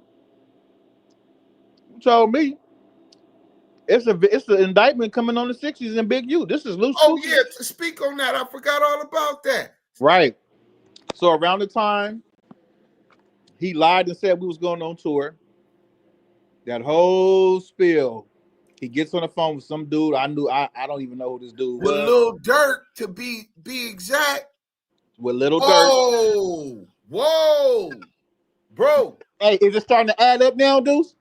They said that Bricc Baby was co-conspirator, I think 4, who dropped the pen, and somebody from LA who dropped the pin, right, on the nigga from 60s, right? What was the rapper nigga name that dropped his flag, dropped his rag? Oh man, Quando Rondo. Right? When Lil Durk is alleged to have some niggas holler at him, a nigga in LA supposed to have dropped the pin, right? The low on this nigga so they could get at him. Now, thinking back, this nigga told you that he had a 15-show tour and was gonna have you opening up for who? Lil Durk. Okay, go ahead and tell the story. At any rate, this nigga tell me, get on the phone. I don't even know why he put me on the phone, bro. But all praises to the Most High. The puzzle pieces are now being connected. He told me back then, yeah, and on 6-0, the 60s got an indictment coming. You know, the money different. I got a DEA lawyer that tell me everything. I'm on the phone like, what? Lawyer. As my mama resting in this ground, I lied to nobody on this panel. I lied not to my brother, Du Sims, and I lie not to the valid supporters that come here that are, prone on receipts and facts. This is a phone conversation he had with me and another gentleman on the phone. I do not know this gentleman's name. All I know that he was supposed to be an affiliate of the 6-0s. I don't know him. Luce Coochie get him on the phone, and he merges me in the car, and he's like, yo, listen to this. And when I listened to it, my whole body came with chills because I'm like, man, what the hell is he talking about? And why the fuck am I hearing this? And as I heard it, in the back of my head, I'm like, this nigga got a DEA lawyer? And he kept saying the money. So who you called? I immediately got off the phone and called my brother, Deuce M's. Why? Because Deuce M's has experience. Deuce M's is wise in the wisdoms that he knows, especially of going to the feds. And I told him this. And Deuce M's like, man, only way you gonna know that unless you working or you on the indictment. And look what happened. He's on the indictment. That's a fact. And he been knowing. But let's finish this. I want to hear about this Meek Mill. You know to record at the same time he called. No, so I was filming my reality TV show. Okay. And when I was filming Still it, that's why implicating them in the murder or knowing about the murder. I'm like, record this. You get what I'm saying? Like, Big U call. I don't know why he was calling. Okay. So you're already filming. Okay. Yeah. So this show you guys have going on now, it was already in the works to do this. No, this was a different show he was doing at the time. Yeah. Oh, so shit. We're gonna play it one more time.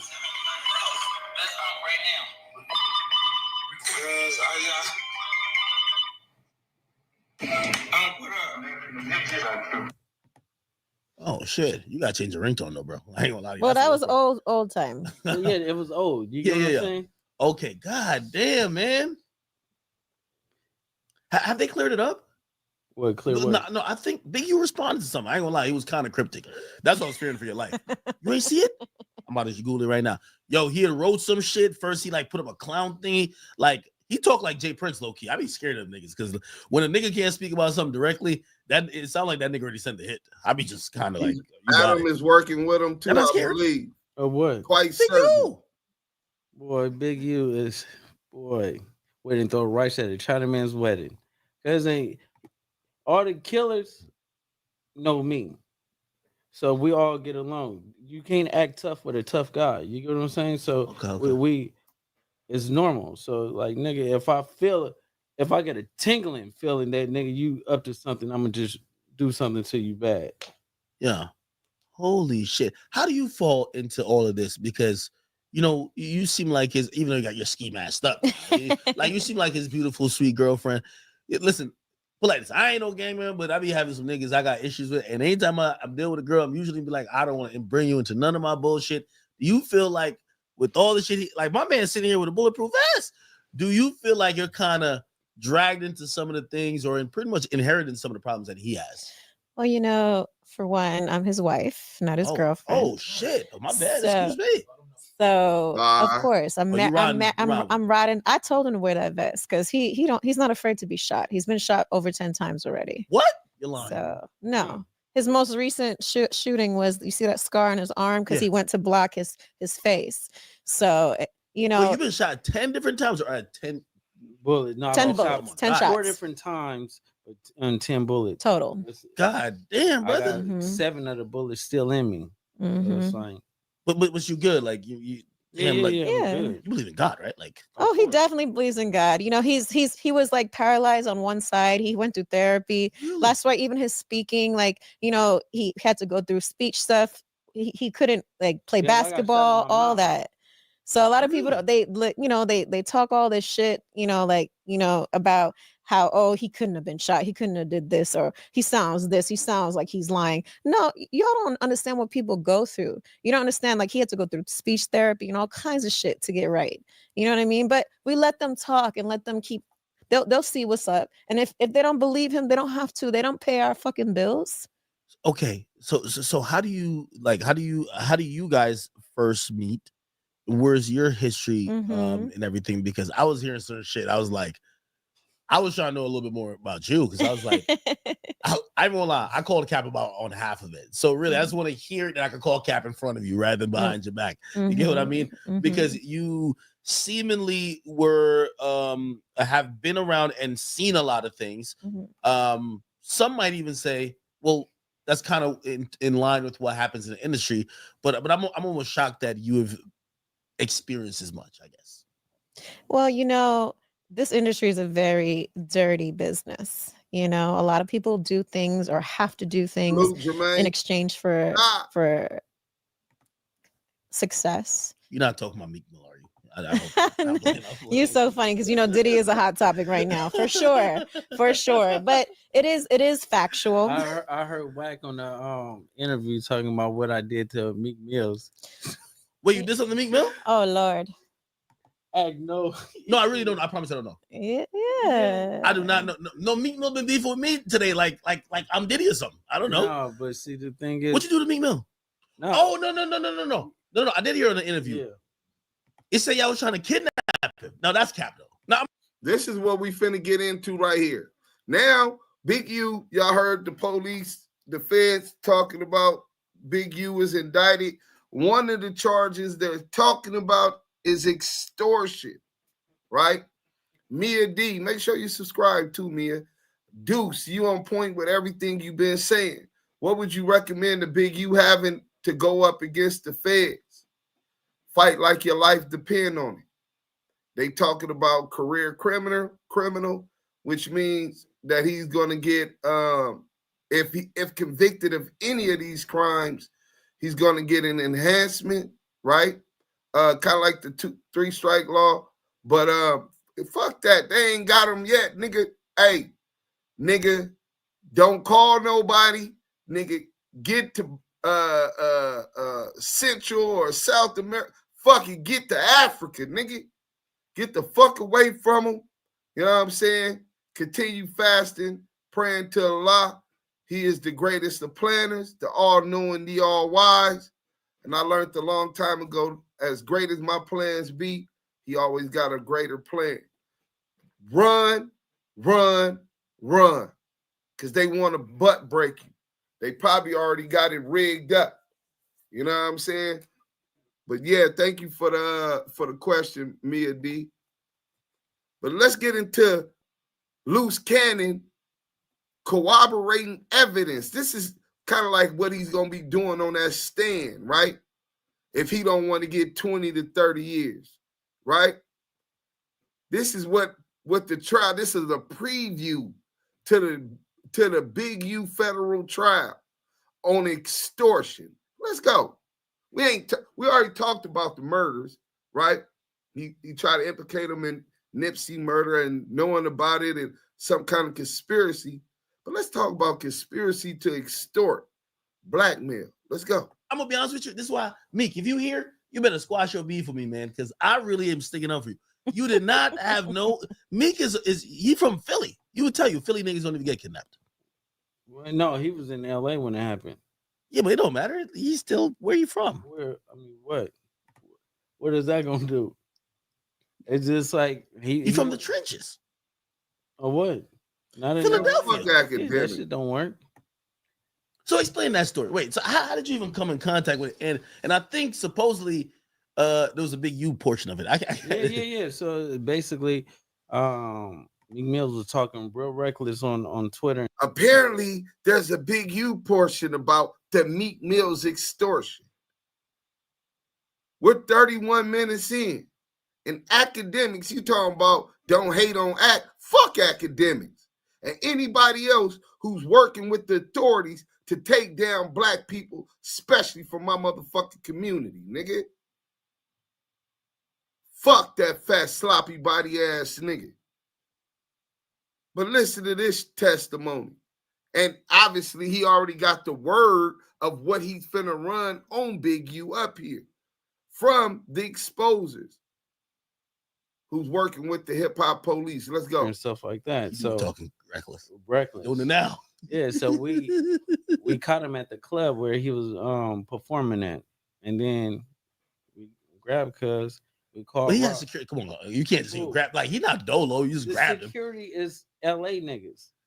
Yo, I noticed from that. Rolling 60s. So, nigga, if you gonna protect somebody or whatever, you gonna pick that issue. You just getting paid $500 a day just to make sure he good. But nigga, you gonna lose your life. Is that $500 that important? It's not important. It's not that important. And you know when I realized about LA? It was like about 5 years now. But it was in Long Beach. I go there in Long Beach, and like this is Complex Con, so they give me security there because I'm like, yo, this was after some Vic message. I'm like, man, I got beef with niggas out here. So they said, no, we got you with security this and third. Anyway, long story short, 6ix9ine was coming there.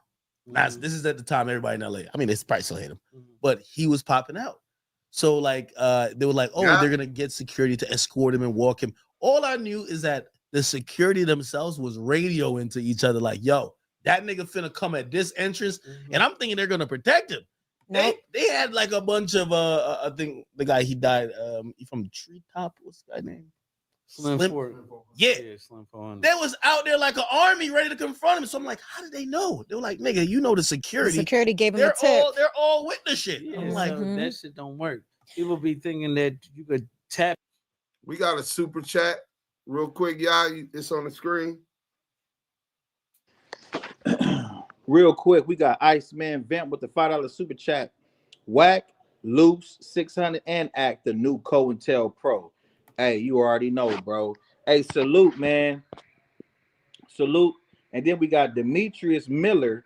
Luce Cannon, new name is Donnie Brasco.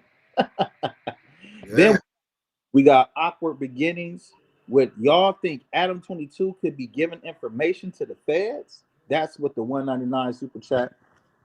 And then we got, who else we got? We got another Awkward Beginnings.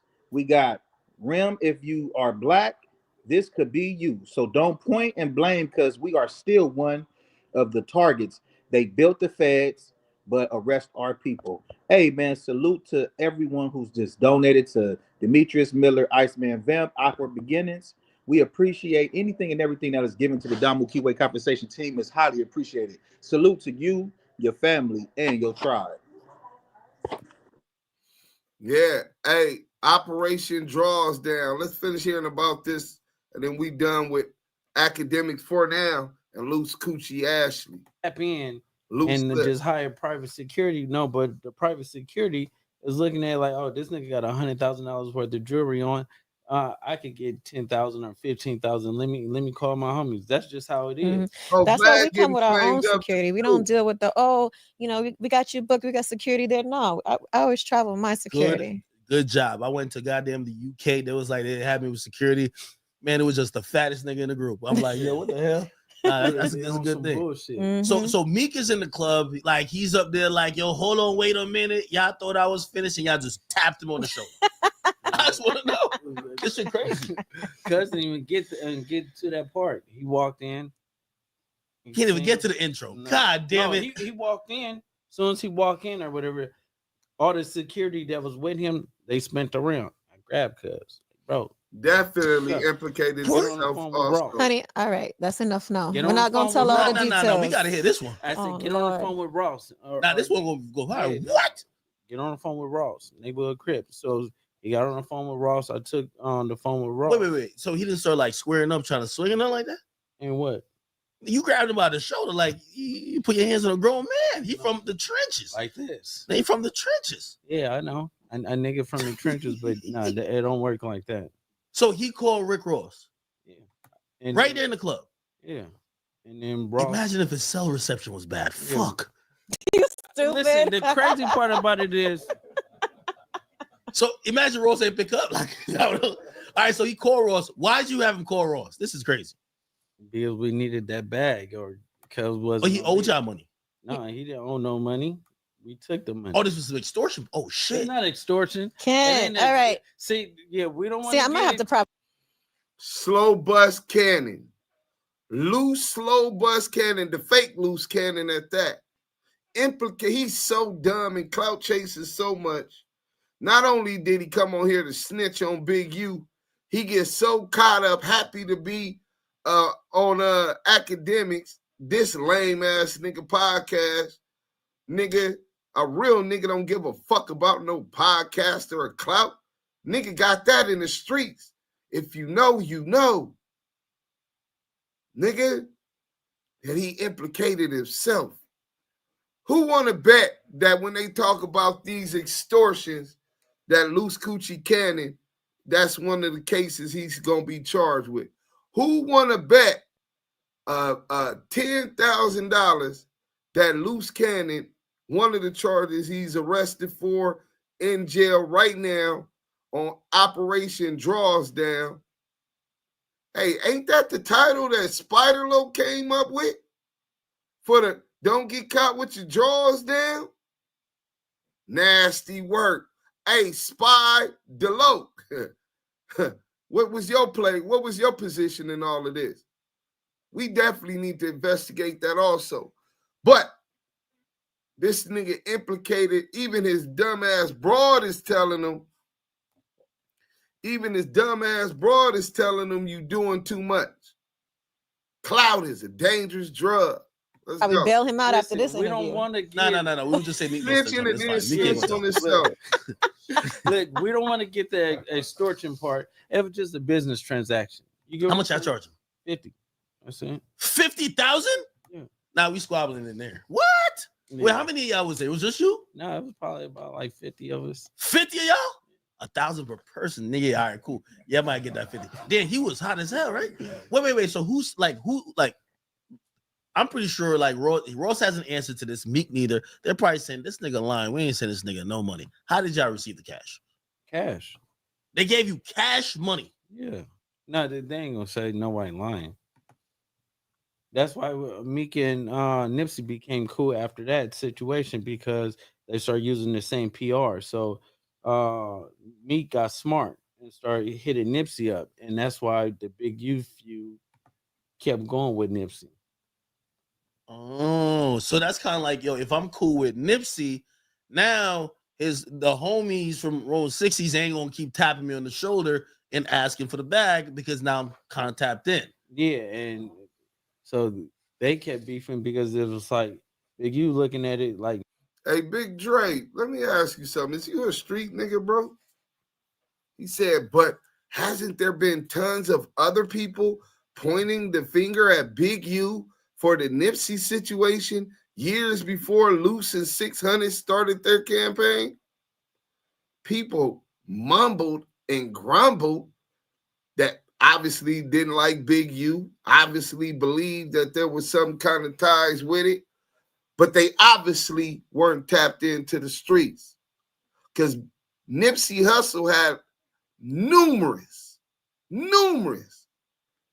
people who were envious of his jealous of his newfound stardom, his wealth, his bad bitches. That comes with the game. But there was a lot of other suspicions of other things going on. And when the politics came in, it took power to keep shit up under wraps. If you know what I'm talking about, you know what I'm talking about. And Big U was that power that wouldn't let nothing happen to Nipsey Hussle when that came.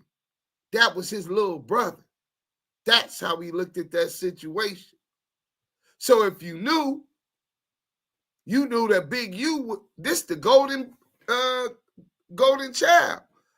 Nigga, why I want to be on bad terms with him when he just brought me in with the victory lap deal with Atlantic and all of this. I'm getting 30%. Those were grumblings. But the campaign on the internet was started by Whack 100, 600, the Crip Cop, and Loose Lips Ashley Cannon. And even if someone else did start it, that don't negate their participation thereof. Well, fuck it, he's snitching. I'm a snitch too.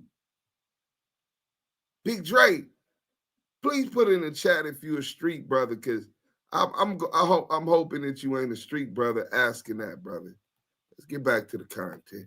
The snitching.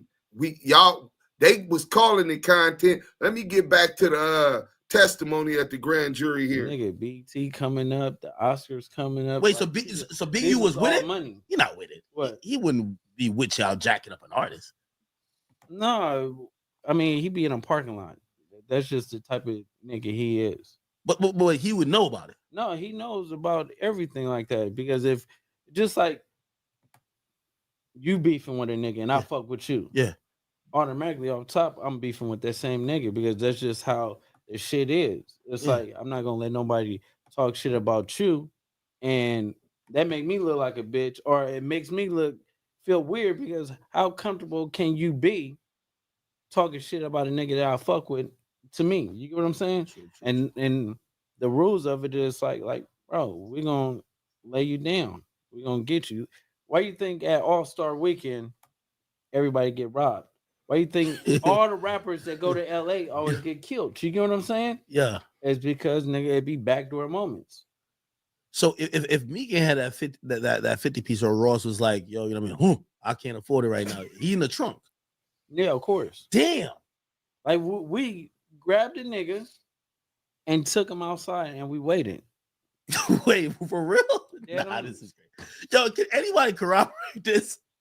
Man, you better ask Gilly. You said Gilly. No? No, Gilly got stripped down by the homies. Because of You're Big lying. U. Wait, Gilly? Yeah, the homie Rose and them stripped. We're talking about Gilly the Kid. We're talking about the guy with the podcast. We're talking about $1 million worth of game. Yep. He got his son stripped down, and they stripped down Gilly. What do you like for what? Like what? What do you mean?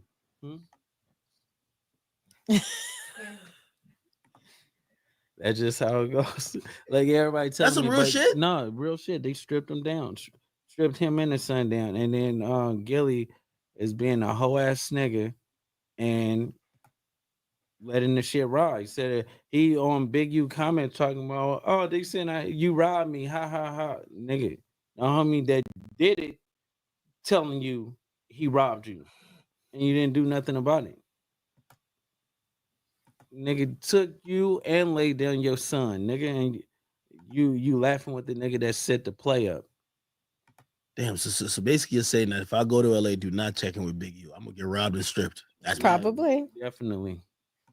Jesus Christ. Don't Big check U must hate in you, with man. Big U, or you he gonna get can't robbed. hate me. Robbed and what you call it. Let's go to the what you call it. That's enough for right there of that. Let me see. My shit is going. Damn.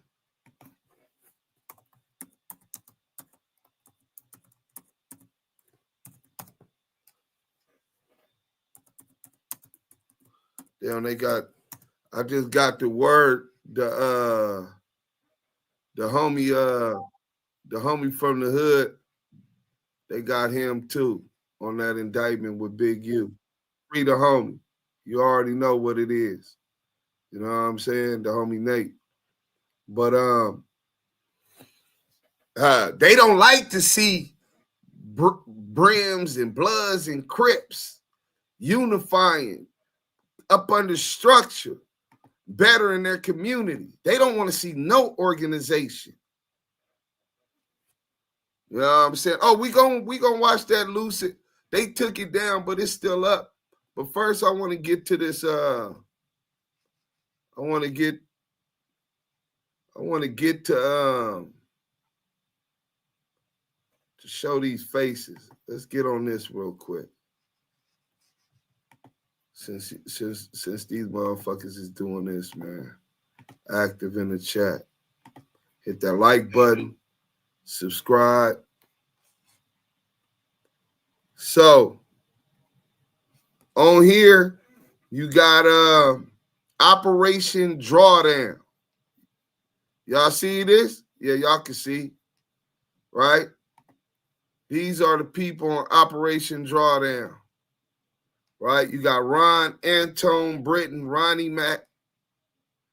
You got Lamonte Green, Frederick Blantone, Tyon Devon Jones, Blueface, Jaquan Lee Smith, JJ, Joshua. Can't even see what his name is, right? You got Tremaine Williams, Luce Coochie Ashley, right? You got Bricc Baby, right? Got Eugene Henley Jr., Big U. You got Bear Claw. You got Sylvester Robinson, Vay, or whoever. You got Armand. Hold on, I'm getting something because I don't know who this girl is, but the homies in the hood know. I'm talking to the homies from the hood. Yeah, she is the one you said, Yael, from the Trap Kitchen truck, right? Yeah, that's her. Okay, so look, trip this though. She's with the Trap Kitchen truck, and you know them niggas is supporting them rats over there, man. So I don't know, man. She had to snitch on her truck when she was in the hood. So it's like, dude, I pray that the Most High allows all the truth to come out, you know, and put these snitches where they need to be exposed. You know what I'm saying? Expose them, And bro. the crazy thing is, she pregnant, bro. They got her when she was pregnant. You know how that's gonna go. Oh yeah. Well, no, she was out for a minute, running it up. Yeah. She had that rat on her truck. Nigga done slid in her like told her like, oh, you know, he a rat. You know, they hold camp support rats. You know, people don't give a fuck about that. You know what I'm saying? It's about the clout. It's about I'm on. I turned down 2 record deals because of that. You understand what I'm saying? So for all you, for everybody who say, oh man, he got a position to help people. Let me tell you something. The value of your integrity and what you stand for as a man is worth way more than monetized moment, money, and fame. I turned them deals down. All praises to the Most High for long suffering and going through. Because if I didn't go through the stuff I went through right now, I wouldn't have known that I was dealing with a band of rats. You understand what I'm saying? And the fact that she's on this case, and then she's previously then dealt with the Bird Vision Entertainment and Rock Solid, bro, y'all really don't know what's going on. And then CS2 back shots them out on No Jumper. Come on, man. I'm done with you niggas, bro. You niggas is so goofy. Y'all so stupid. You want a nigga to hold your, oh, come on, I'm gonna help you. Don't worry about the snitching. It's okay. It's all right. It's just a little snitching. Nigga had the nerve to tell me, yeah, my brother told. But he told on some little shit. Some little shit that got a nigga 10 years and damn near a fucking RICO case because he didn't. You niggas, hey, man. Stay the fuck away from me, man. Hey, that's a good point. De Niro Jones says, Wax said Draws was the biggest Crip on $1 million worth of game. Wack been working and setting this up for a while. If you can't see this, you're blind. Hey, bro, that was a hell of a take back. But just so y'all know, being affiliated or associated with a gang in itself is not a crime. Right. If it was, you see these gang tats, nigga gang members that's resting in peace all throughout me. That's not a crime, right? But when you start doing crimes, that's where that's at. Okay. I want to say this real quick, dudes. The fact that we got men, so-called men, they're so-called men in the chats talking about some, accountability, and what about the other people that was doing X, Y, Z? Listen. If you okay with this type of a behavior, you already know where it can go. This is not just for the men.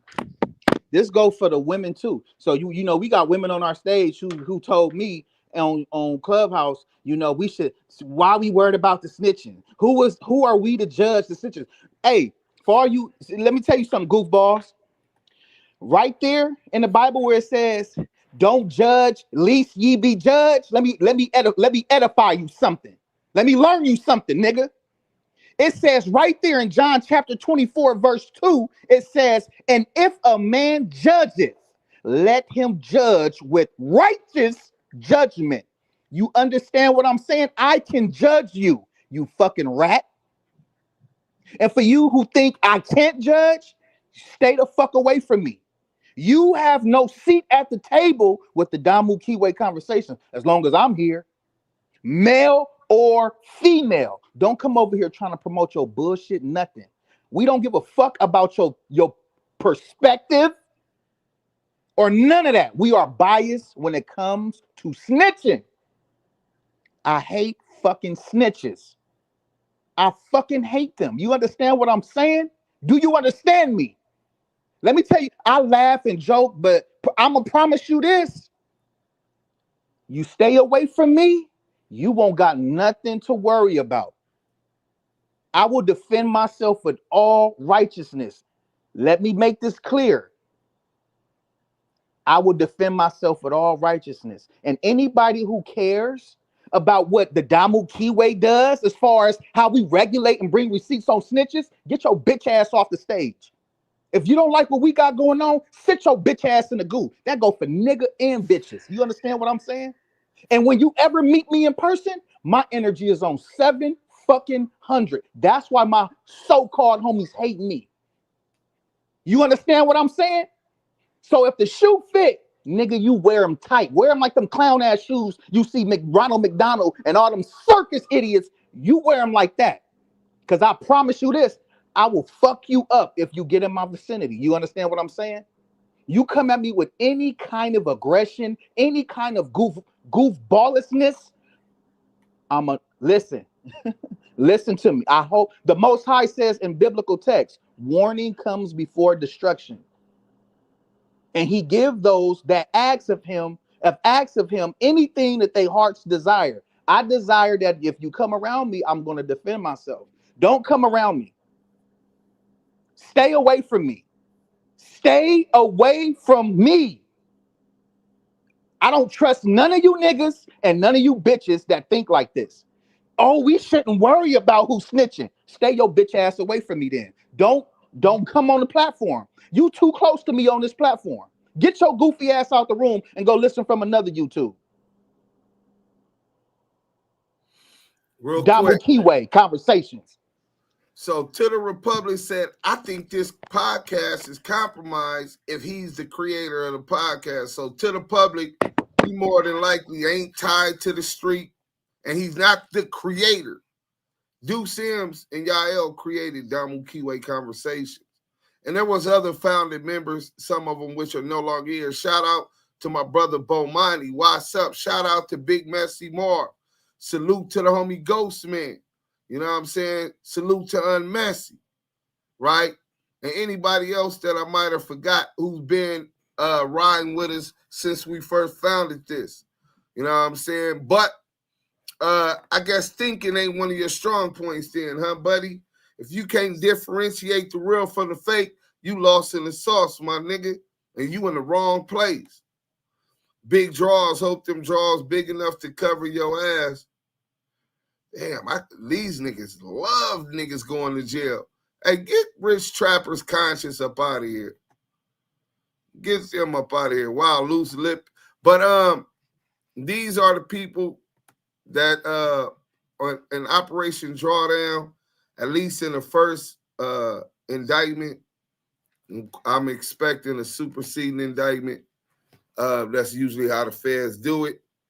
They shake the tree, see what other information they could gather, and then once they get that, they'll be doing the next ones. Did you know Deuce Sims from Brim? Did you know? The fuck you mean, down low? Luce outlined the whole indictment 2 years earlier. Yeah, he definitely did. That Hey, Deuce, cases, he said he had a DEA lawyer. Remember? Yeah.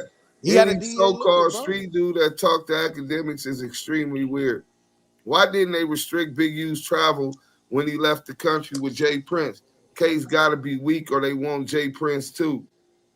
Right. Selena the sniper. Yeah, Selena gonna get you. Luce Cannon. Yeah, that's a fact. You know what I'm saying? But let's get into this. I want y'all to know how long these dudes been working on Big U, because it ain't just CS2 back, the Crip Cop and Loose Coochie. Let's talk about another hot one that these niggas was implicating Big U in. Y'all forgot about this? Y'all thought this was content too, huh? Let's get to this real quick. Rico the Rat Rose. That was because he had a cousin or nephew who was fucking with homosexuals in the pen, which is against our moral code of ethics. You know what I'm saying? So I guess they gave him an issue and ran him up off the yard. And when they ran him up off the yard, Isaiah didn't feel how they went about it. And so that's when they supposed to got the spade and the dabble and the two bled out. So a young kid, right? When he get out, nigga like, well, why is fuck with them? Initially, we like, oh well, he compromised himself for a bag. It's a lot of motherfuckers that compromise themselves for a bag. Like it ain't a million different ways to get a motherfucking bag. Music, you see how you be having them pots and pans going, y'all. Nigga, minimum wage in LA, what now? $18? $19? Yeah. You know what I'm saying? Like, bro, I know the cost of living is high. I get it, bro. But nigga, there's so many different ways to get money without compromising who you are. Well, obviously, that wasn't the core of who these people were. Money really brings out and show who you really are, how compromised you really are. You know what I'm saying? But I'm discombobulated, like, damn, he just took the money. Damn, that's crazy. And motherfuckers didn't think nothing about it. And then about a month ago, I get an update. Big U Fats Nipsey. We finna get into that, but before, let me see. Some of y'all be scared of them feds. So Boomer Hook 79 salute. King. He say, I think that's a dude. Keep in mind the feds conviction rate. It's you, no pun intended, against the United States. You know them people got some real work on, bro. Damn, no, bro. You jump into conclusions because of your fear of the federal government. I was indicted right before I came home, re-indicted, my second indictment by the feds. Matter of fact, let me pull this up for you before we start this. Just because you said that, right? We're going to go on Active Chucks because it's on my page, right? It's on all my paperwork has been released online to the dude that say he believes this podcast is compromised. Go check, go read my work, my nigga, while you talking about who compromised. Checks out, you probably the one that's compromised, my nigga. We ain't seen your work. We don't even know who you is. But let me go all the way down and get to this paperwork, right? We're going to show you guys my second indictment while you talk about the conviction rate. Their conviction rate is so high because most niggas be scared how you sounding over there right now and take deals.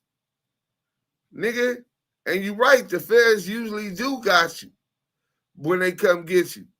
You know what I'm saying? I'm not disagreeing with that part, but nigga, they'll indict a cheeseburger, bro. You know what I'm saying? Let me get to this damn paperwork, though. Okay, we definitely got McElroy paperwork up here. Oh, McElroy's working with the Elroys. Yeah, you know what I'm saying? We got all his shit up here.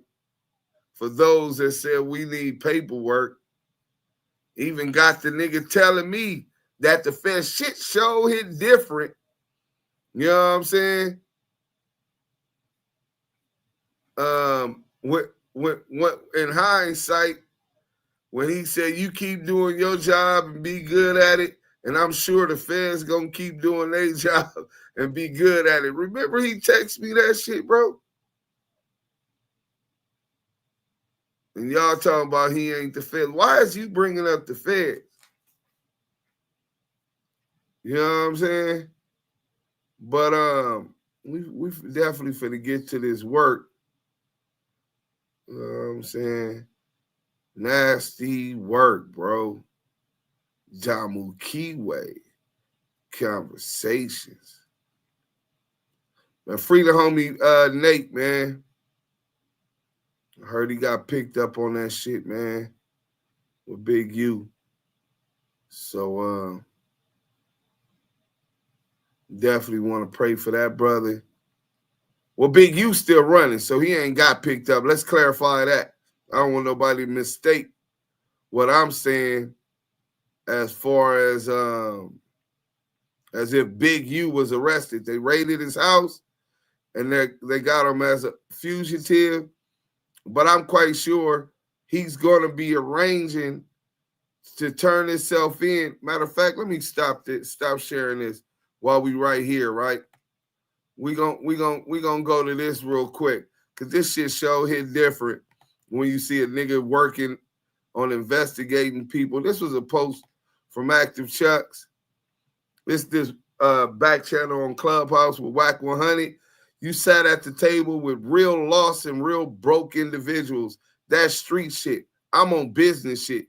You keep up the good work, and I'm sure the feds will keep up their good work as well. I wish you the best. This is a text message from CS2 Back, aka Whack 100.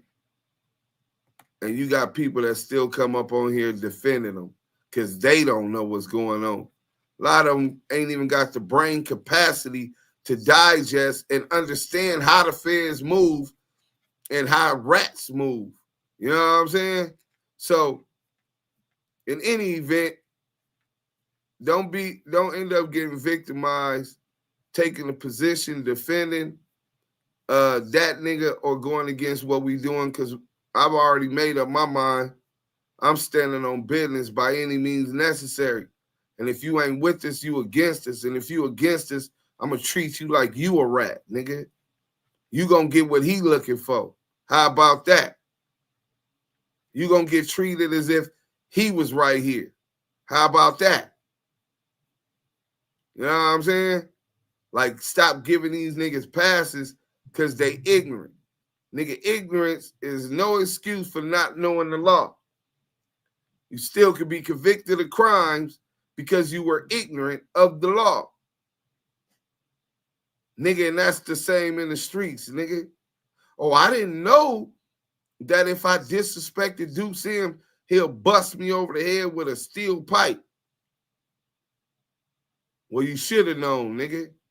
Now you're going to be the example so the next motherfucker can't say, well, I didn't know. Oh, we must have lost. Yeah, I just heard him coming back in.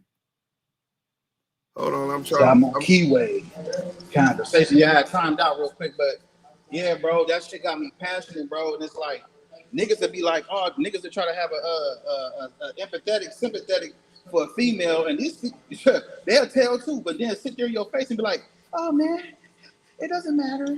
He's a snitch, so what? No, bro, you can't talk about that, man. That's why you can't sit at this table with us. You can't sit at this table with us, bro. Hey, well, I'm gonna tell you the numbers. I'm gonna tell you the numbers. Hold on, bro. We live.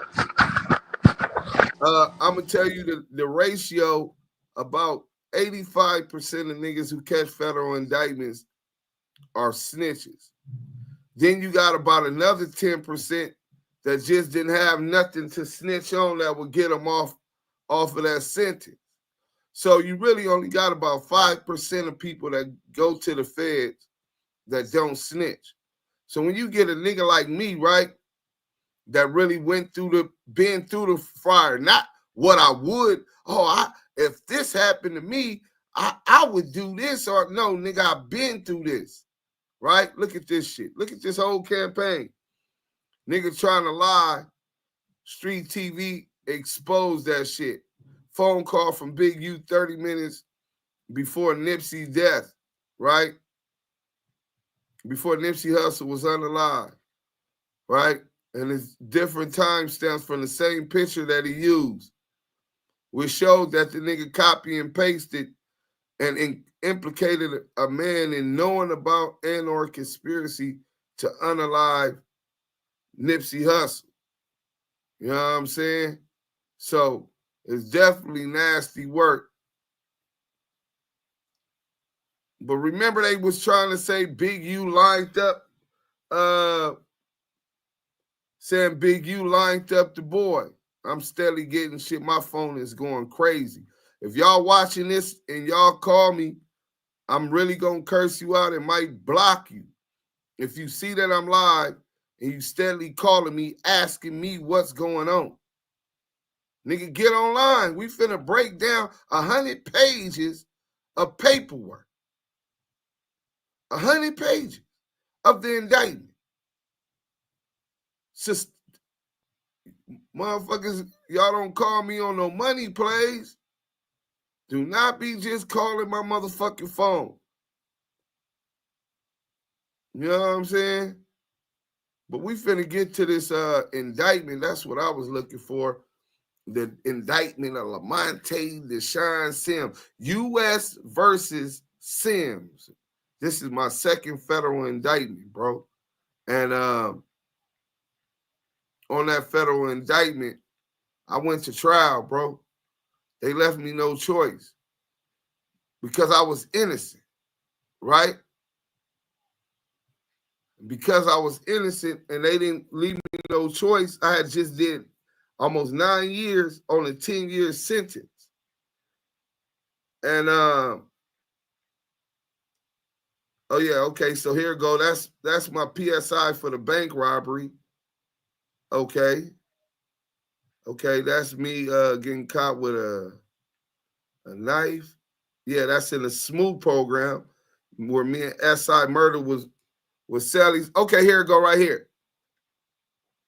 So this is how an indictment looked. My indictment looked. The second indictment. There go the CR number versus Lamont. United States of America versus the plaintiff versus the defendant, Lamonte Sims. It was 3 counts of assault on federal correctional officers. One got his nose broke. The other one said I uppercutted him and he fell towards meniscus. 3-count indictment. And I went to trial. They indicted me just like they indicted Big U. And 12 juries of my peers. Well, they ain't really of your peers. 12 juries found that these police was lying, nigga. Lying about me breaking his nose, about me uppercutting another nigga. It's 17 cameras full of footage that nothing showed me assaulting neither one of these police officers, correctional officers. The police lied, bro. Y'all can hear, hey, listen, if they could bluff you, they could beat you. But Boomer, that's one of the reasons that their conviction rate is so high, because they spook niggas like you. You know what I'm saying? Character assassination through propaganda. I told y'all it's a war for the hearts and minds of God's people, man. Let's go. Let's get into this shit.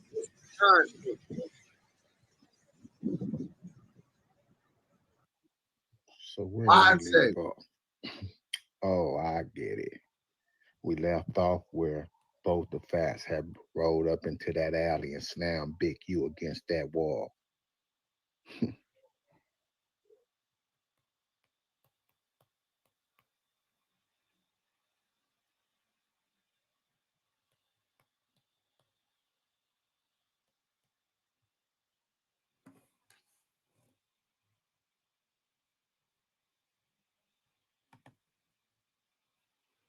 I don't know why this video is was going in and out. Oh, we're gonna fast forward it. Let's go. That melee had everybody calling in, trying to reconcile it. That's why the meeting was called that Money Mike Shop.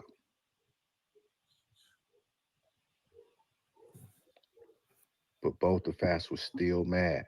So when he came through that door, he turned up on Big U. Come on out here, let's get this in. He turned that down like his collar. Dead homies. We just getting Big started. U didn't want nothing to do with this dude. Strong as an ox, short, pudgy, with a knockout, center gravity. Couldn't see Nip. How the hell was he gonna see both the Fats? Dead homies.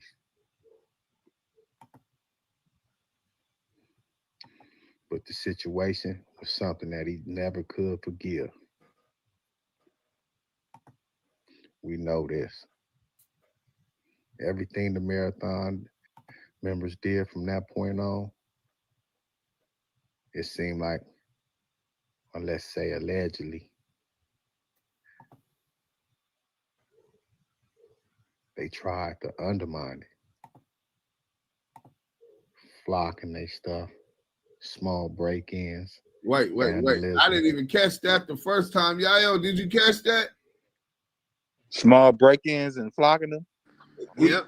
He talking about Big U getting into it with talking about come to the back and deny or confirm none of that. I'm not from 60. But then he said, so they try to stand against everything that the All Money In TMC dudes was on, right? And one of the things that they did was flock these dudes' house. So you said Big U is flocking these niggas' houses, right? Like they all got the M's that Nip got, but that's where he first started telling. He began where the conflict began, and then he let you know, yeah, he's sending them up in my house. Damn. Everything. But how do you get in the mix with somebody that don't need you? How do you get in the mix with somebody that's already balling? I think Nip was worth about like 4 million, 5 million at the time. So he wasn't entertaining no conversations from the opposition, especially from Big U. So how do you break the ice? You come with a deal they can't refuse. Hey, so the Lord said, Kaiser Media said, the Lord said, obey the laws of the land to keep you from shit like this. So you saying that we should oblige if they make slavery the law of the land again and Jim Crow, right? That's what you saying, Kaiser? Get the fuck up out of here, weird ass niggas. Let's go, man. The Lord said obey slave teachers, nigga. This is around the time Big U was coming across all that weed. So they not talking to him, but because Big U got come up with some weed, they talking to him. Allegedly. Sent the dude over there. Why would you say, hey, hold on, bro? That's some cold police shit. The nigga tell Yeah, you know, they wasn't talking because of the beef, especially the Big U. But then it's the time that Big U got a lot of weed. You know what I'm saying? So now they talking to him. Nigga, if a nigga ain't fucking with a nigga, he ain't fucking with it. Right. This shit weird, bro. Both the fast couldn't refuse. He offered him a deal they couldn't refuse. It was nearly free. Good comment, Skrilla. The whole time.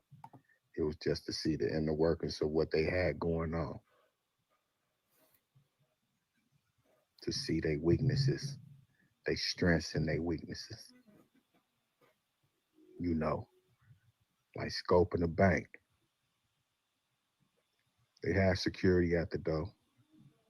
So they was a little bit more comfortable and laid back. But now, you making these offers that a brother can't refuse? Man, give it here. Selling it to me for the low when I already got my own motion.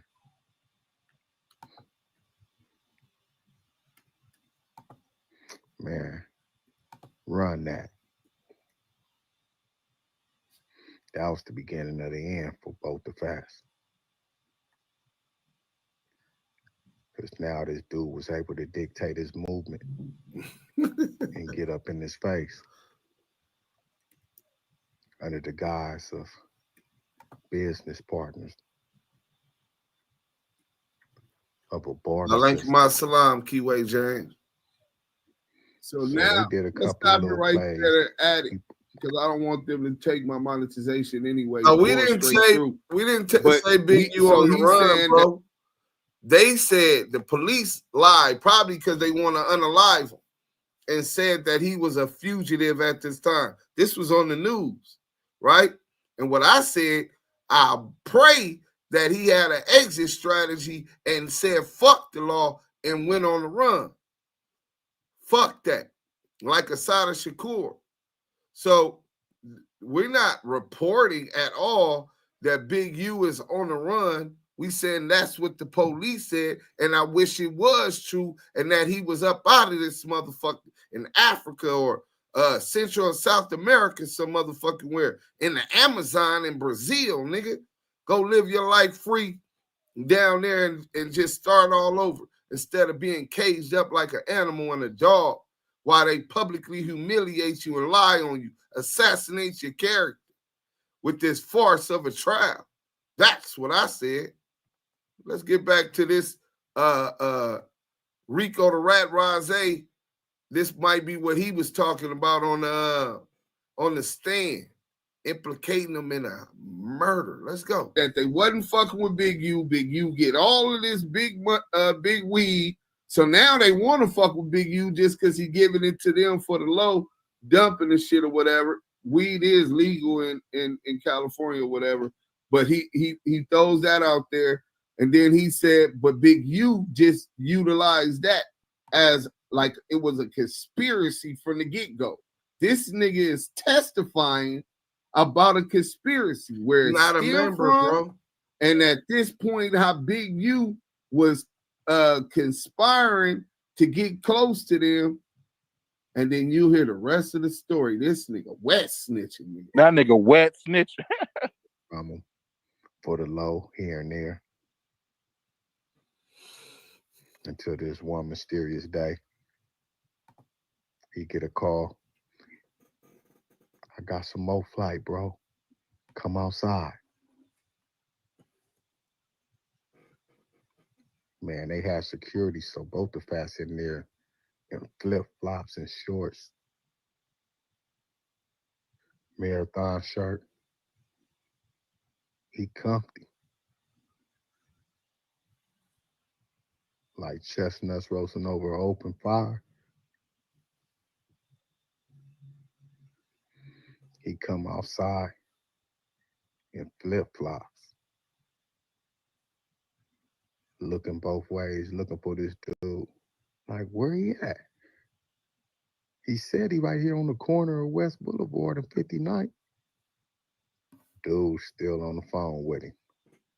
Oh, you got to walk to the corner. I'm right here on the corner. I parked over here.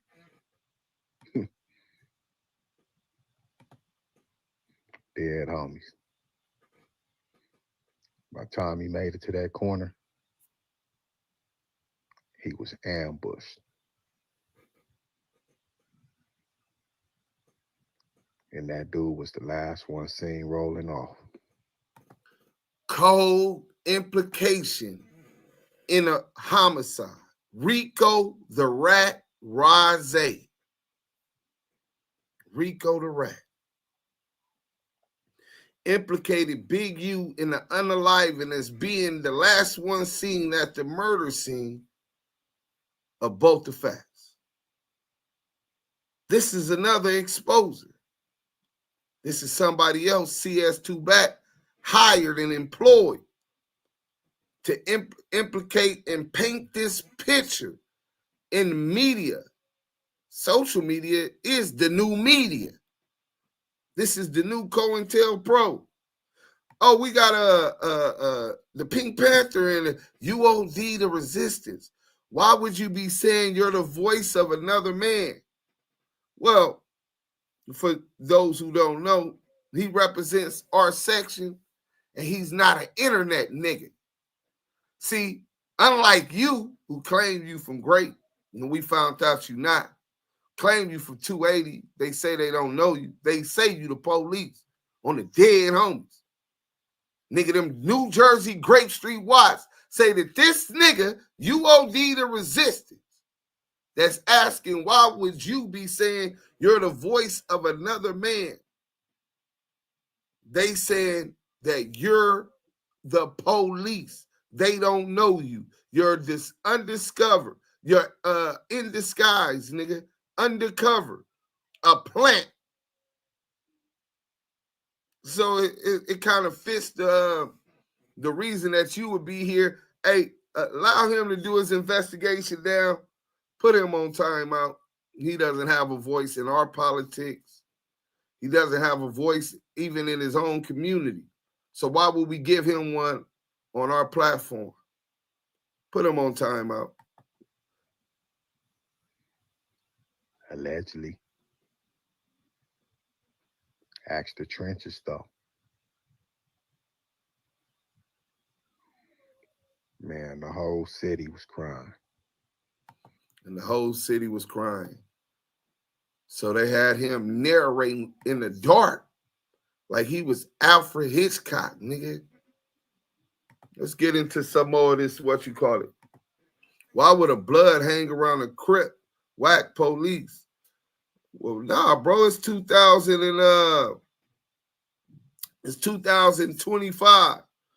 2025, we got active Chuck. This the Damu Kiwe Conversation. Yael a Crip, and I hang with him, right? Nigga, it's real niggas is a commodity, my nigga. It's like an endangered species. That's why our volume going up. Hit that motherfucking like button while we gonna talk our shit, right?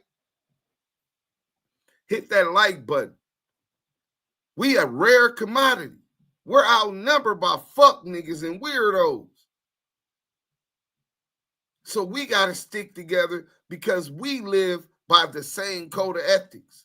We have proved through the trials and tribulations in the gutters across America what we stand on. I mean, our reputations precedes us. So you deal with like-minded people. You have people that's trying to slow down the gang violence, unnecessary gang violence. I believe even gang violence is necessary at times, right?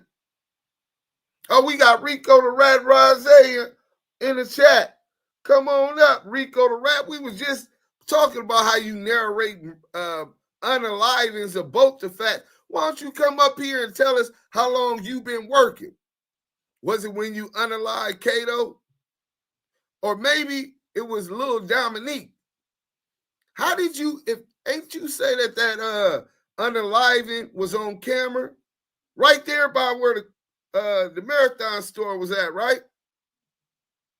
If they got the camera footage, how did you get a manslaughter on that case and get a manslaughter on a carjacking unaliving a Cato. Come on up. You ain't got to hide. The cat's out the bag. You working, nigga. Come on up here. I ain't going to even talk about you getting knocked out after slossing by the homies and pissing on yourself, nigga. Are you scared to talk to a man on the app? I ain't disrespected you. I ain't told a lie. I ain't yelled at you. I'm giving you an opportunity when a rat like you should be honored to be given and afforded such an opportunity, nigga. To be in the presence of a real nigga. A swamp nigga. The same kind of swamp nigga that you bitch ass niggas worked in on the investigation, cooperating with law enforcement and incriminated in multiple felonies. Come on. We gonna cook your rat ass today, Rat Zay. Rico the Rat, Rise. I told you we weren't gonna talk about you pissing on yourself in that slossing. Nigga, that bar was meant for you, nigga. Slip at that slossing, I give you the business. Rise is pissing. Rise is pissing. Bring your bitch ass up here, nigga. Now, maybe I got to talk to you how them niggas was treating you before. Maybe then you'll feel comfortable enough to come up. Busted. You know what I'm saying? And he ran. Just like a coward. You know what I'm saying? But let's go. We're going to get into this real quick. Share the screen. We got a 100-page indictment. Big U. United States District Court for the Central District of California, U.S. of America, the top of the indictment. This was passed March 17, 2025. Well, if this is when the indictment was dropped, how did CS2 back know 2 years ago about this indictment? How did the Crip cop and Rise and Luce Coochie know about this investigation and indictment 2 years ago? If this is the day that the indictment was filed, this is the complaint. United States of America versus Eugene Henley Jr., Sylvester Robinson, Mark Martin, Termaine Ashley Williams, that's Lucy Coochie if you didn't know, Armani Afflige, Frederick Blantone Jr., Tiffany Shanrika Hines. I, the complainant, state that the following is true to the best of my abilities, to the best of my knowledge and belief. In or around the year 2010 through the present, in the county of Los Angeles and Central District of California, the defendant violated 18 U.S.C. subsection 1962D, 1951A, 2421A, 1344-1. RICO conspiracy, interference with commerce by robbery, transportation of an individual in interstate commerce with intent that the individual engage in prostitution, bank fraud. So those are the charges, the complainant signature, and there go table of contents. Let's get to this. Let's get to this. It's 107 pages. An introduction. I, blank, being duly sworn, declare and state as follows. Introduction. Y'all see all that redacted shit? That's all confidential information. You understand what I'm saying? This is information that has to be released by the feds and cleared because they have to protect people's identity and protect their snitches. This affidavit is made in support of a criminal complaint and arrest warrants for Eugene Henley Jr., also known as Big U, aka Unc, aka Draws, aka Hannibal, aka Hannibal Muhammad, aka Anybody Killer, aka Dave Austin, Henley, Sylvester Robinson, aka Vay Robinson, and Mark Martin, aka Bear Claw, for a violation of Title 18 U.S. Code Section 1962D, racketeer, influence, and corrupt organizations, conspiracy. B, Tremaine Ashley Williams, aka Luce Cannon Williams, for a violation of Title 18 United States Code Section 1951, interference with commerce by robbery. Oh, I wonder if that by robbery is the boy that got pistol whipped and no jumper. Clothes stripped and clothes taken off. They took the watch off. Oh yeah, this is nasty work. Armani Afluje, aka Manny, for a violation of Title 18 USC subsection Section 2421A, transportation of an individual in interstate commerce with intent that the individual engage in prostitution. So this is the dude that is sending bitches. I guess he a pimp. I don't know who Manny is, right? Frederick Blantone, aka Junior Blantone, and Tiffany Shanrika Hines for violation of Title 18 USC Section 1344-1, bank fraud, right? So we got that. Let me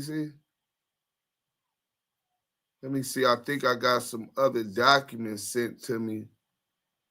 I have to make sure I check the squad. Yeah, that was pretty much it for right now. Let me get back to Clubhouse. Salute to everybody that's hanging in on Clubhouse. We appreciate the support. We appreciate y'all timing.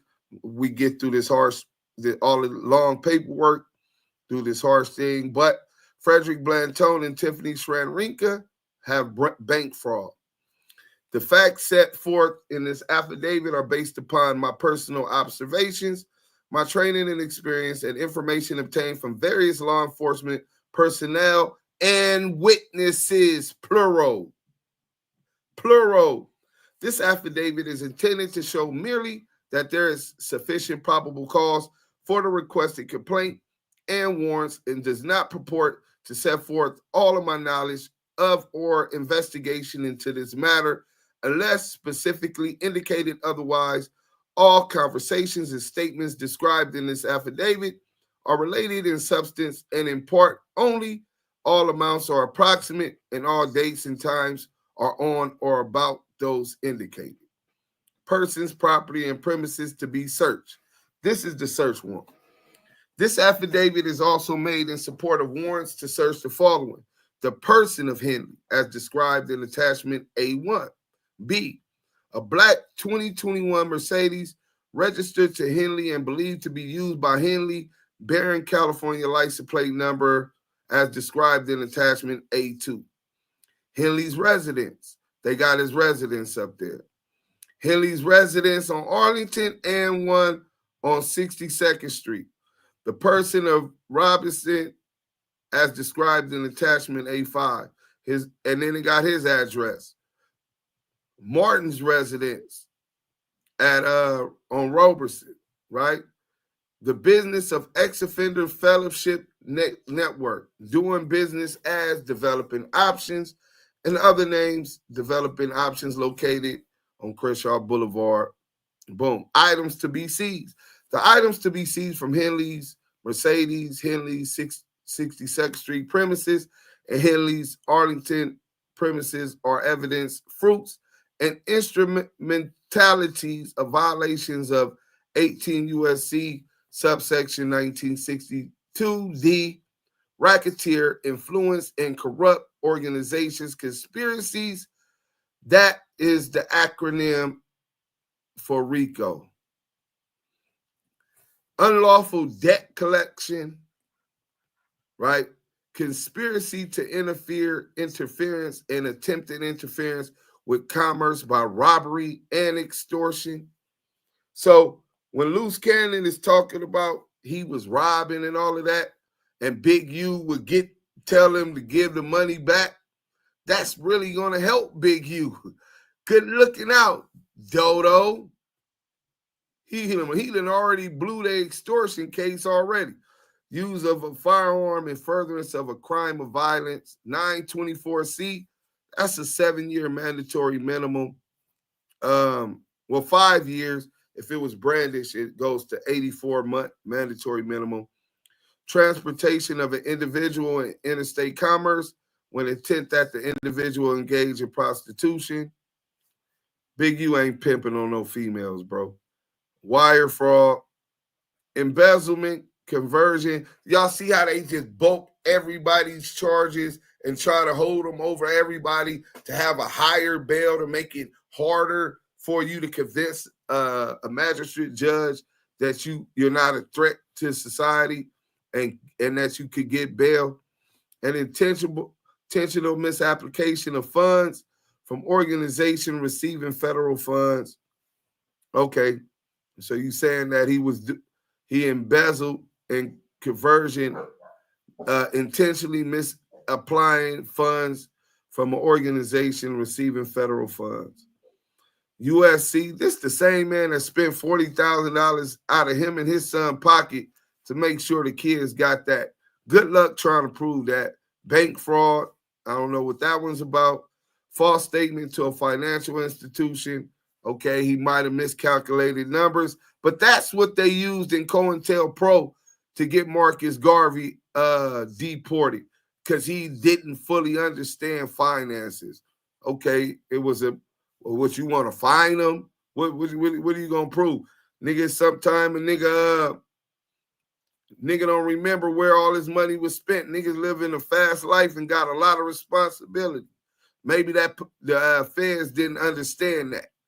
Willful failure to file tax return. Wait, y'all held his audited him his company for 3 years where he didn't get no tax returns. What do you mean? Obstruction of justice. Incorporated. Oh, so they said he obstructed justice. Okay. The items to be seized from Robinson and premises. Okay, and it's pretty much the same shit, and they're just stating the crimes of why. Summary of the investigation. February 2021. How long ago did Wack say that him and Big U fell out? Hit that like button. We got 600 people in the chat. You know what I'm saying? The blood's next. I think all melanated people that look like us is next. This is what they make these laws for. You think that they regulating the pharmaceuticals for selling fentanyl and all of that shit? Where y'all think it come from? The feds took that World Star video down exposing CS2 back Wack, probably in the interest of justice, like Wack case in Texas. Yeah, that's exactly what happened. But listen to this though. They in 2021, about the same time that Wack 100 and Big U fall out, the FBI Metro Task Force and the LA Metropolitan Task Force on violent gangs. Oh, task force. Y'all know who be running them task force? Oh, we gonna get into all of that. Into Henley's criminal enterprise, the Big U enterprise, and its association with the Rollin 60s neighborhood street gang, the Rollin 60s, right? Which the Los Angeles MT Task Force began investigating in August 2020. Oh, so they had been. This investigation started 5 years ago, bro. The Big U Enterprise is a mafia-like organization that utilizes Henley's stature and long-standing association with the Rollin 60 Crips. The Rollin 60s, You talking about the ones that turned against him, that hated on him, that hate the fact that he wasn't providing jobs for them. You just was talking about how he utilizes the Rollin 60s, right? But that to intimidate businesses and individuals in LA. The Big U enterprise is led by Henley.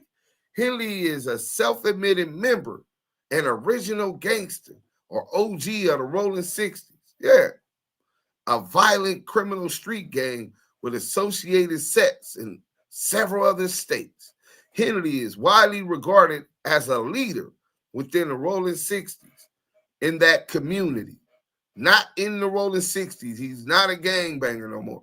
In the 1980s, Henley rose to a prominent position in the LA drug and Rollin 60s hierarchy. What up? You okay? Hierarchy, right? Henley also earned, and during his time, Henley also earned a reputation as an enforcer for the Rollin 60s. Yeah, he did that when he was young, right? That's what gangbangers did.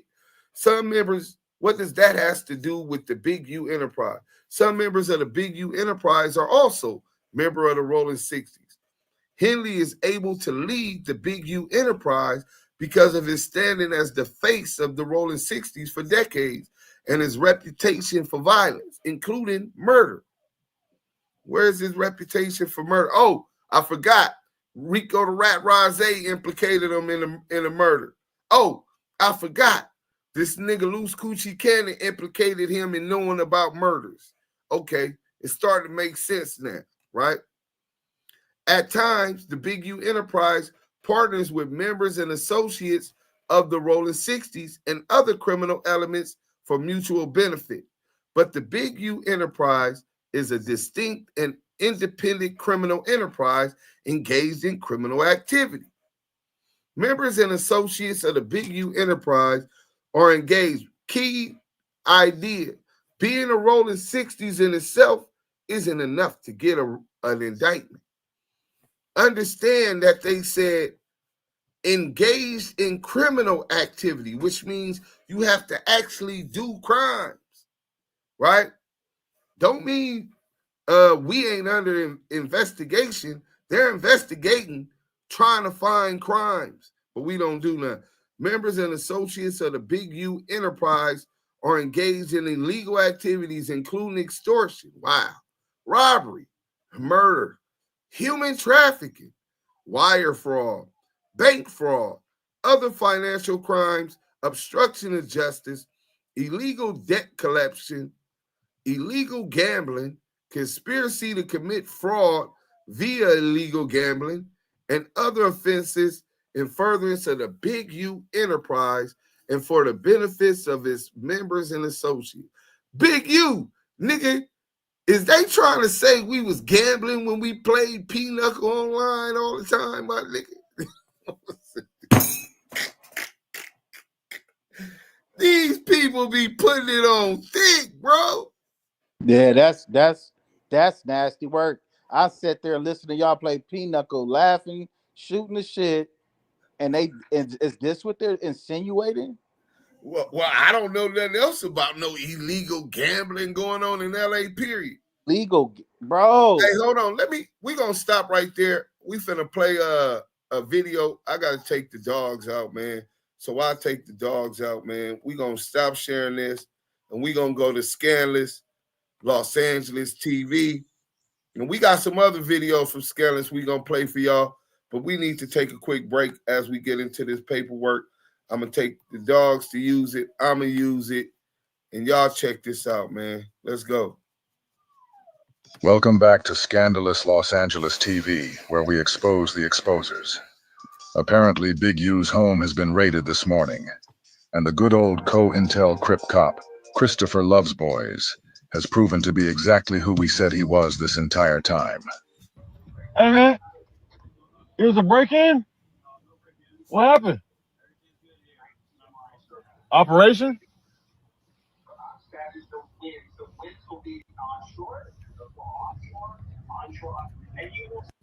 Man, you know what's crazy? This nigga Big U doing some buster shit, bro. You know what you involved in. You got your whole family hemmed up involved in that, bro. Nigga, when I first had my first charge in 05, nigga, I cleaned out my house and turned myself in, nigga, so they won't raid my mama house, nigga. Nigga. You got your whole family in a wreck over there, boy. CS2 back, and Lieutenant Officer Love's boys have been telling everybody that Big U was going to be picked up in April. But as we can see now, that was just to throw everybody off. Well, they told me between me and you, please, between me and you, don't tell nobody because they don't want nobody to know. They're going to be making an arrest the ending of March, the beginning of April. So you niggas the only one got the whole complete run. What Whack do? Blast it. Hey nigga, run. Go get an attorney. You better go do something. Cause what you don't know is they found your DNA. See, they ain't gonna tell them that. Run. Attorney up. I don't know what you gonna do. You heard what she said. Between me and you. She said between don't me say and nothing. you. She said between me and They you. don't want the police don't want them to know. Porky said the police don't want anyone to know. And at the exact same time, police officer Reggie Wright Jr. was texting Juice M's, telling him that Big U was going to be picked up by April, showing just how close all of the exposers were to this case. This wouldn't be an authentic operation of the exposers without Reggie's assistance. All right, thank you. When Porky said he was helping Big U by putting the mother's conversation out there against her will, he was really just playing his part to help the FBI. Man, you know what's crazy? Hey, man. Hey, free Big U, man. You know what's crazy? I be sliding through the hood like I'm sliding through the hood, right? Just do my, I always be doing my homework on certain things, right? And I slide by the boy house. They got it all taped off, man. Somebody pray for Big U. When have you ever seen a Crip this happy to see somebody go to jail? Love's boys just said he just so happened to drive past Big U's house at 7 a.m., wearing a security beanie and a badge around his neck. We told you guys from the very beginning who these guys were. Do you think I'd be on here doing all this typing for nothing? This is the reason we have been exposing the exposers. Yeah, free Big U, man. They got all his cars taped off. His his whole front window was bashed in. I ride by. I'm like, hold on, cuz, like what? Just getting off of a 12-hour shift, man. But I'm just thinking about, like, Biggie, you talk all this stuff about black women and black people and the community. You're supposed to be a representative of the community revolution and progress. Why you didn't address that lady, bro? You know what I'm saying? She said your DNA was found on her dead boy's fingernails, bro. Why you didn't address that lady, homie? She knew you for 20 years. She trusted you with her son to live with you doing the football thing, homie.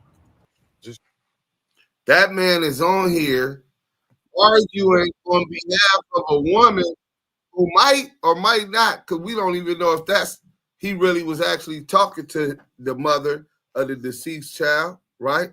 The deceased football player, whatever they were talking about, that was found in Las Vegas. We don't even know if he really was talking to her, but he's arguing on behalf of that as he pulls up at 7 in the morning. Because I got that the video that they was rating Big U shit at about 8:30. So yeah, no, that's 6:30 in the morning. You rolling by Big U's house and asking what is this about? Is there a break-in? Nigga, them was your old buddies. That's why they talk to you about it. But let's get back to this paperwork, bro. This indictment. Move, papas. We on page 10, man. Number 10. As set forth in detail below, through the course of the investigation, agents gathered information from a variety of sources, including confidential human sources. You know they got their rats.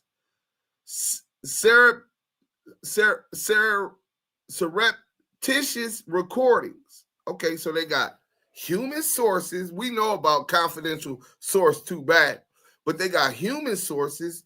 They got surreptitious recordings, including Title III wiretaps, just like the Main Street Mafia Crip case. 3, search warrants for social media, iCloud, and Google accounts. So they got stuff off of social media, and they cite this as what they use to get the search warrant of the nigga house. You bitch ass niggas been calling this shit content. We telling you these niggas working, and they telling you in the motherfucking affidavit to get the search warrant that they subpoenaed the records from social media and accounts relating to these alleged crimes, nigga. You can't tell me these niggas ain't working, bro.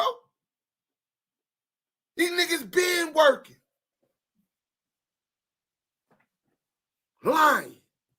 Calling the man an informant. Trying to provoke him. Oh, provoke him.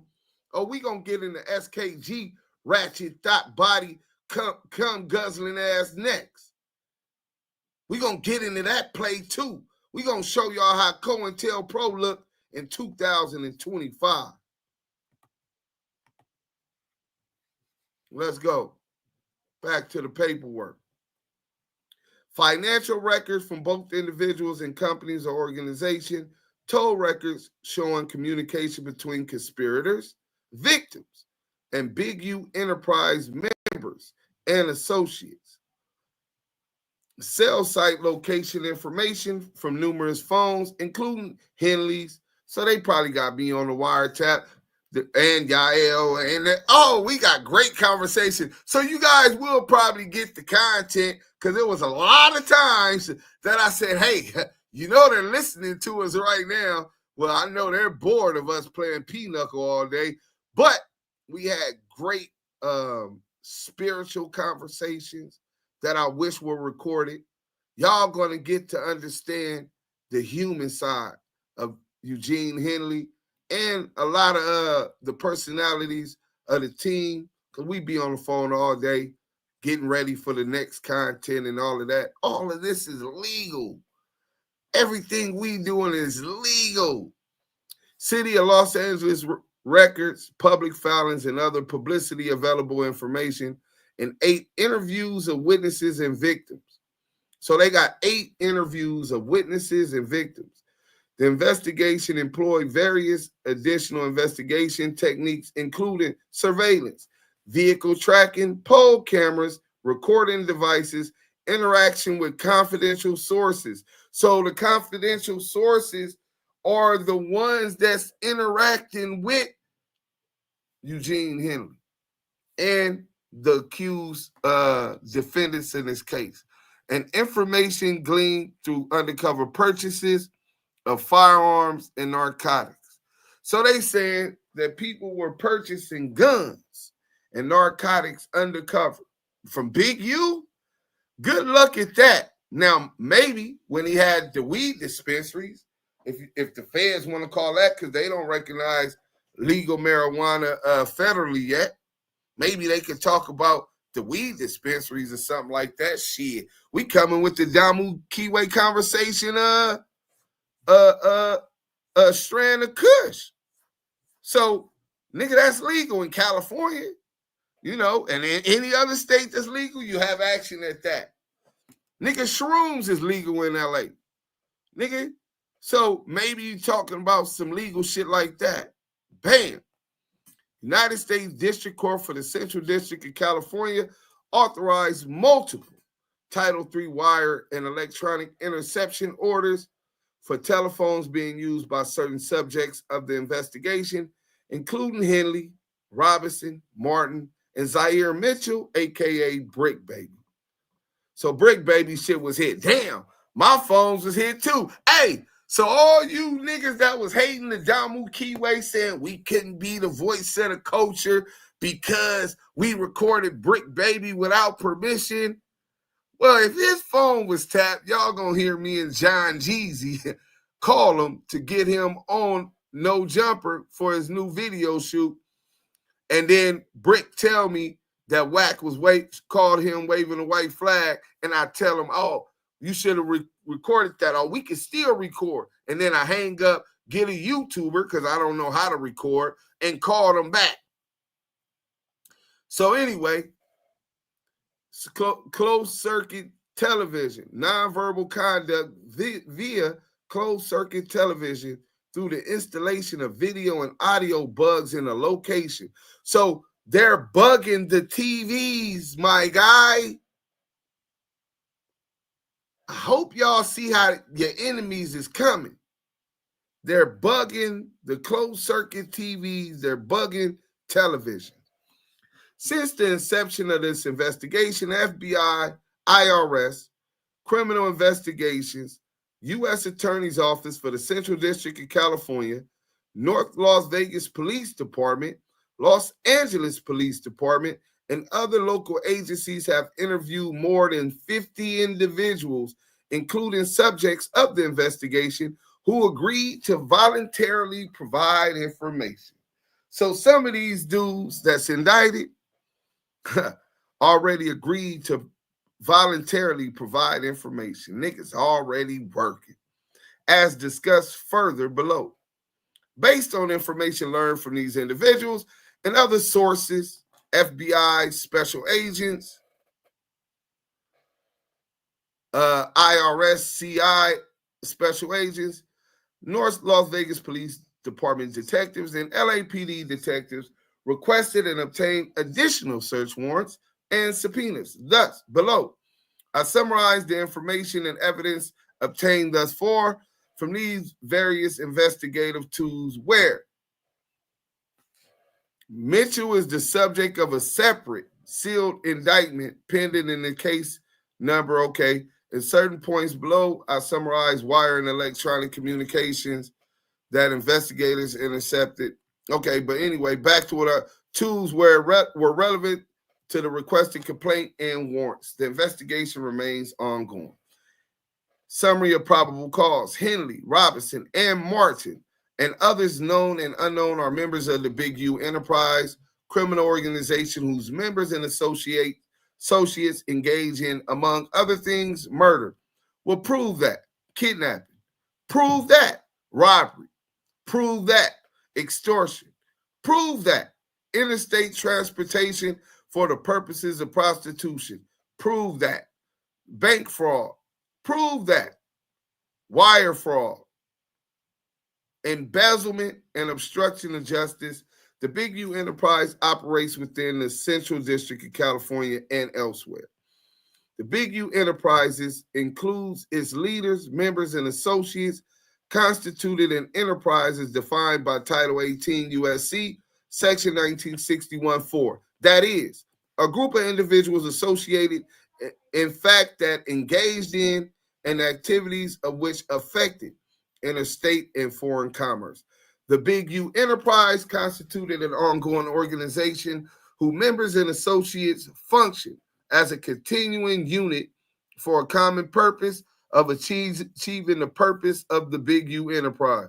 Well, what is that? The purposes of the Big U Enterprise include, but are not limited to, the following: enriching Big U Enterprise members and associates by using the power and status of the Big U Enterprise and Henley as an original gangster of the Rollin 60s to commit extortion, robbery, fraud, and other crimes.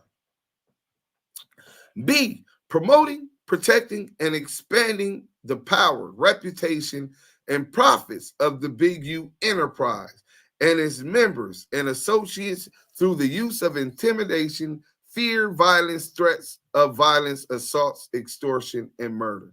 Wait a minute. Hey, Yael. Is y'all still here? Hold on. Yeah, I'm right here. Hey, real quick, let me ask you something, y'all. Go ahead, brother. I mean, we done dealt with Big U a couple times. Yeah. Have you ever heard of a Big U Enterprise? Never. I've never heard of that name before. Well, maybe you heard of Unique Music Group. You heard of that before, right? Yeah, I heard of Unique Music Group. We were And the promoting that. website. Yeah. You heard of Yeah. the website, right? And 100%. maybe you heard of the You Find It app. Did you get to see the You Find It app that he was working on and got built? Yeah. You Find It app. Okay, well, maybe have you heard of Developing Option? It's nonprofit. You heard about that, right? Yes, I did. Yes. Okay, but you never heard of no what they call it, Unique Enterprise, a Big U Enterprise? Never heard of that before. Okay. I just want to make sure that I wasn't. I maybe it was a Crips thing. I never heard of it. Nah. Don't try to put the yeah. Nah, but the basis is this. You got two people that's close to him, and I get it. Everything ain't for everybody. You need to know. Right. We've never heard of Big U Enterprise, bro. Never. And we two people that he entrusts to even speak up on him on the internet, bro. You know what I'm saying? He's not an internet personality. So whenever people are talking about his businesses or whatever he got going on, he goes to us. He trusts that we believe in the positivity that he seeks out and that he does within the Crenshaw district and South Central Los Angeles, Compton, Watts, period. Right? So, and he ain't entrusted us to know about this Big U Enterprise. I would think that niggas in the streets, if the reputation is known, then niggas in the streets like us would know about the Big U Enterprise, right? And its associates. Financially enriching Big U Enterprise members and associates by defrauding donors to nonprofit entities under the control of the Big U Enterprise and its members and associates, including Developing Option. Okay, so now you're saying Big U was duping them and he wasn't helping them kids. Good luck with proving that, because it's so much video footage for the last 20 years of him actually doing this. But good luck with that, right? But I guess they gotta attack his reputation in the community for doing good in the community, bro, working with them kids. So they want to undermine his credibility within the community. I see why they run with that. Okay, so let's go. F, financially enriching Big U Enterprise members and associates by defrauding mortgage lending businesses to make loans to employees of entities under the control of Big U Enterprise and its members and associates, including Unique Music Entertainment, INC, Unique Music, and Developing Option. Well, why I ain't got no money up out of that? Why they didn't tell me to play, nigga? Because, nigga, I would have went. Hey, I tried their ass. Fuck the law. I ain't gonna lie, nigga. Nigga, I don't know about none of that shit, bro. Y'all got to prove that. Gratifying Big U. This is their objective. Gratifying Big U Enterprise members and associates by trafficking and exploiting sex workers. They talking about pimping. Hold on. Let me holler at my boy T-Top real quick. T-Top Roof, no leak. I'm live right now, bro. Real quick. What's going on? Oh, my God. Pack up everything and run for cover. Hey, listen, I you know, I've been in Wisconsin, but nigga, they coming. They been investigating, but I'm good. Man. Yeah. Hey, I really want to talk to you. I think you're trying to really talk to you. This is really important. All right, after I get off my live, I'll call you. But trust me, bro, my house is clean. I don't do no crimes. Hey, man. Yeah. Hey, oh my God, that's why I told you I didn't want to fuck with that shit a long time ago. I seen. But you see who throwing the No, hold up, man. Wait, man. These dudes just solve cases for the police. Hey, bro, we gonna talk about this as soon as I finish. Let me go because I'm reading the paperwork. All right, go. All right. Hey, for those who heard, that's my brother, man. T-Top Roof No Leak. He been talking about this internet shit and to stay up off of it. You know what I'm saying? But I'm like, man, I don't do no crime shit. They can look into my shit. I don't got no smut, so niggas gonna love me. You know what I'm saying? And I need this platform for my upcoming business ventures, and to properly represent Los Angeles and gang members who made that transition into entertainment. This is what we do. But and he was like, man, you in the belly of the beast. These niggas is the police. And look what happened. So I've been getting those kind of calls, and he said they're solving cases on the internet. Who y'all think he talking about? Huh? Huh? Let's get back to it. So they said exploiting sex workers. How is they exploiting sex workers? Is they trying to tie Big U to Diddy, nigga? Concealing and protecting the illegal activities of the Big U enterprise and its members and associates from detection by law enforcement through means that included, among other things, witness tampering and obstruction of justice. Okay. Witness tampering. We got to get into the witness tampering because maybe that'll give us a good clue of some of these informants and rats. Beginning no later than 2010 and continuing to the present, in Los Angeles County within the Central District of California and elsewhere, Henley, Robinson, and Martin, each being a person employed by and associated with the Big U enterprise, an enterprise engaged in and the activities of which affected interstate and foreign commerce, knowingly and intentionally conspired to violate Title 18, 1962C, that is, to conduct and participate directly and indirectly in the conduct of the affairs of the Big U enterprise through a pattern of racketeering activity, as that term is defined in Title 18 USC sections 1961. Multiple acts involving murder, chargeable under Nevada revised statutes sections 200. So they are charging officially Big U with knowing and or hiding or involved with a murder in Nevada, i.e. the murdered Christopher Love boys, the Crip cop brought and talked about with family members, alleged family members. We can't confirm or deny those were the actually family members online. Oh yeah, this is nasty work. Kidnapping, chargeable under Nevada revised statutes. We ain't heard nothing about kidnapping yet. So I don't know where that comes from. Robbery, chargeable under California Penal Code. Extortion, chargeable under California Penal Code. Multiple acts indictable under Title 18 USC. Okay, it was further part of the conspiracy that Henley, Robinson, and Martin agreed that a conspirator would commit at least 2 acts of racketeering activity in the conduct of the affairs of the Big U enterprise, right? Oh, the girl, what's her name, said that she was kidnapped. Let me stop right there. We'll get back to this after we go to this SKG. Remember that piece of shit bitch that said she was going to do everything to tear them down and that he put his hands on her and he locked her in a room? Yep. Well, I invite everybody to go read her book, right? And her book, she accused that Nipsey Hussle did everything that she accused Big U to, but by happy chance.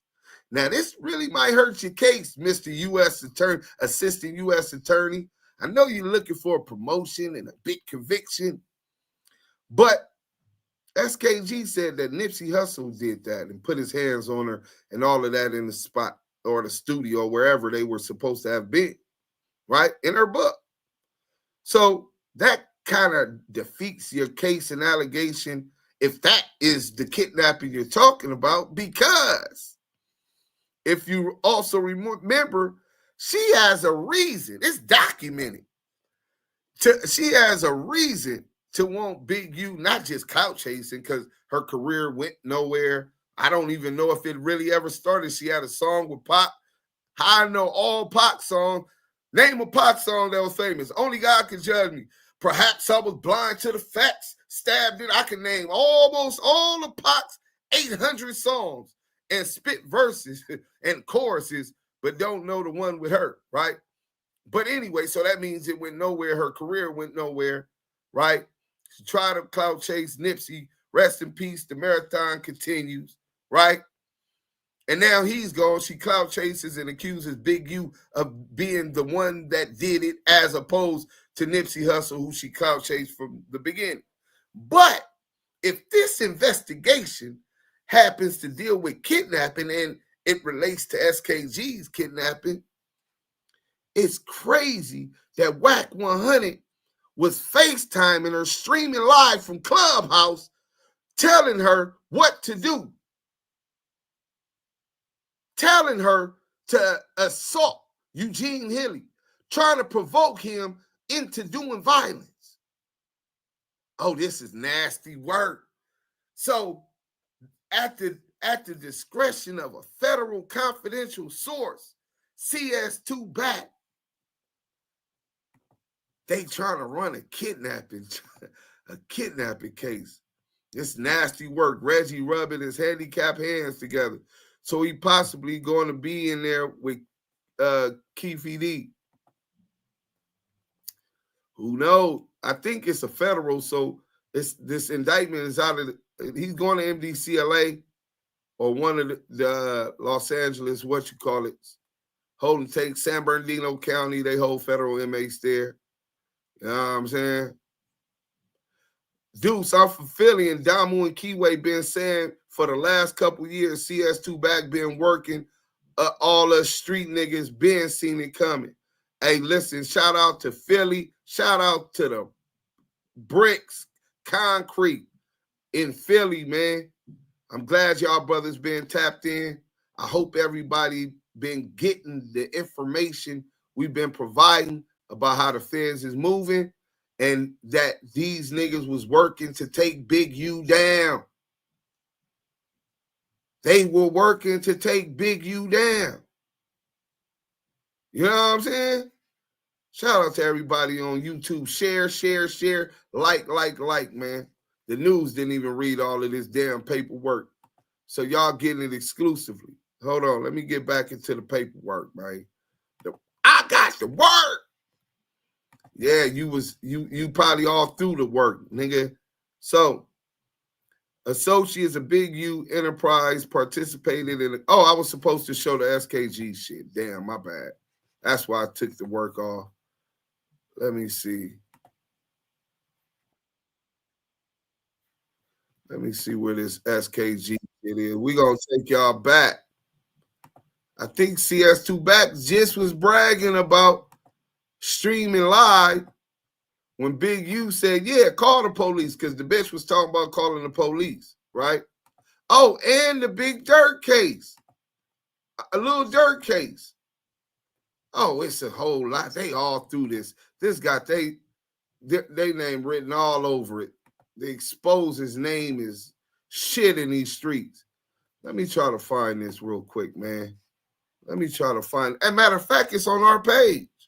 But I want to find the SKG. Matter of fact, hey, Scandalous Los Angeles, please send to the phone. I know you got it because we were sending it to the lawyers. When SKG, Wax said he started attacking Big U.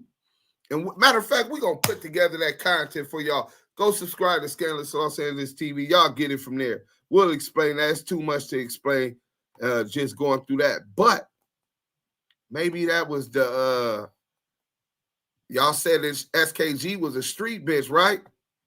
Remember that y'all was representing her as a street bitch. I don't know if she ever got put on 60s. I know her brothers was, but she told her or lied on her brother because she denied to me her brother ever touched her when she was young. But she, in her book, insinuated such. Now, members and associates of the Big U Enterprise committed and conspired, attempted and threatened to commit acts of violence, include murder, armed assaults, robberies, extortions, acts of intimidation, and threats of violence to generate income, create an atmosphere of fear, protect and expand the Big U Enterprise's reputation for violence and expand the Big U Enterprises criminal operation. Members and associates of the Big U Enterprise use Henley's history and reputation, including his connections to the violent Rollin 60 street gang, to tout the Big U Enterprise's reputation for violence, and that the Big U Enterprise controlled Los Angeles. As part of the Big U Enterprise's purported control of Los Angeles, individuals, including professional athletes, musicians, and others, intending to conduct certain types of business in Los Angeles, including both legitimate business and illicit criminal conduct, were required to check in with Henley prior to traveling to Los Angeles or engaging in certain activities to obtain protection from the Big U Enterprise while in Los Angeles. Henley hosted a podcast titled Checking In, the opening theme song of which explained, when you hop off the plane, check in. Penthouse suite, check in. When your feet hit the street, check in. Well, I wonder if that's going to fly in a trial when Big U went to New York and checked in with Jim Jones. I guess it's, you look out for me, I look out for you. Ain't nothing wrong with that. That's not by threats and intimidation. That's because you understand who the wolves is, got relationships with them, and you let them know that's my peoples, nigga. If you fuck with my peoples, nigga, you got to fuck with me. Same thing. Jim Jones made sure he was good when he was in New York. And others. Shit. Penthouse suite check-in. Okay, so the check-in included both the payment to the Big U Enterprise as well as requesting permission from Henley to conduct certain activities, including acts of violence that were sanctioned by the Big U Enterprise, as Henley described in a documentary film that he produced about his life titled Hip Hop Uncovered. Oh, they done cited Hip Hop Uncovered. Damn. If I don't pick up the phone, that can mean death for somebody. As Henley, because he's protecting lives, just like the fire department, bro. As Henley stated in the Nothing to Something Nothing to Something podcast, you're going to check in. You can choose not to, and it's going to be a problem. If you choose not to check in, you suffer the consequences. These people really went on a podcast, Nothing to Something, and try to use that as evidence of past crimes. Well, I'm quite sure the statutes to any crimes that he was referring to had preceded this indictment. So I don't even know how they're going to cite that as evidence of past crime. Well, maybe they want to show a pattern of up-to-date crimes. We'll see. Based on my training and experience, I know that members of Crip-affiliated gangs do not use the letters CK together because members of their rival blood-affiliated gangs use CK to refer to Crip killer. Therefore, Crip gang members often replace CK with CC. Well, let me tell y'all something real quick. Checking In was a podcast that did legitimate business with World Star Hip Hop. However they spelt it, whatever artistic meetings they did can't even be criminalized for. First and foremost, because this is their mode operandi of doing business. If that was the case, then y'all need to go indict, what's the dude that made the movie Heat? The movie director, move, Levi, go. Y'all need to, and all of these other documentaries and directors and executive producers of film. Nothing to Something didn't spell it with a G. Is you gonna say that's because it was related to something that's in the street? It's called creativity, bro. Being different. The youth really relate to being different, my nigga. You know what I'm saying? They not like us. They not like us. Oh, they want to criminalize being black. They want to criminalize our culture. That's not why they spell checking in like that. How you know they couldn't spell it the way that you spelled it because of other businesses that were spelling checking in with a G? How you gonna quote that in your reason to go after checking in podcast and quote nothing is something podcast which doesn't have a G on it? It's slang, it's ebonics. They're trying to criminalize our culture as if they understand it. Oh, this shit look weak as a motherfucker so far. Let's go. This shit getting interesting. All right. Feel like you got something bigger than what's there. And that's not checking in. It's basically an act of war. It ain't not one human being who not going to check in. While members and associates of the Big U Enterprise use Henley's and the Big U Enterprise's history and reputation to control LA through violence, fear, and intimidation, Henley simultaneously attempted to create an air of legitimacy for the Big U Enterprise by promoting himself as a reformed gang member, focused on bettering his community through purported nonprofit organizations he founded, such as Developing Options, and by soliciting donations from celebrities and grants from governments and foundations to these charitable organizations. In actuality, Henley and other members and associates of the Big U Enterprise use these purported nonprofit entities to enrich and further the objectives of the Big U Enterprise, including by embezzling funds meant as charitable donations to nonprofit entities. So you're going to be able to prove that Big U didn't use those funds to curb gang violence. You already lost that. We could bring gang members and fires that's been put out just since I've known them. Just since I've known Big U. That he utilized money out of his own pocket. Fuck donations that came to Developing Options to better relations with rival gangs. Good luck on proving that. Good luck on proving he didn't use that money on passing out backpacks and taking these kids, housing these kids at his home with his wife, and she's upset because he got 14 kids that ain't hers in his house 24/7. Good luck at proving that, nigga. That he wasn't coming out his pocket, making sure they had football helmets and gears and all of that type of shit because the donations didn't come through. Good luck at proving that, my nigga.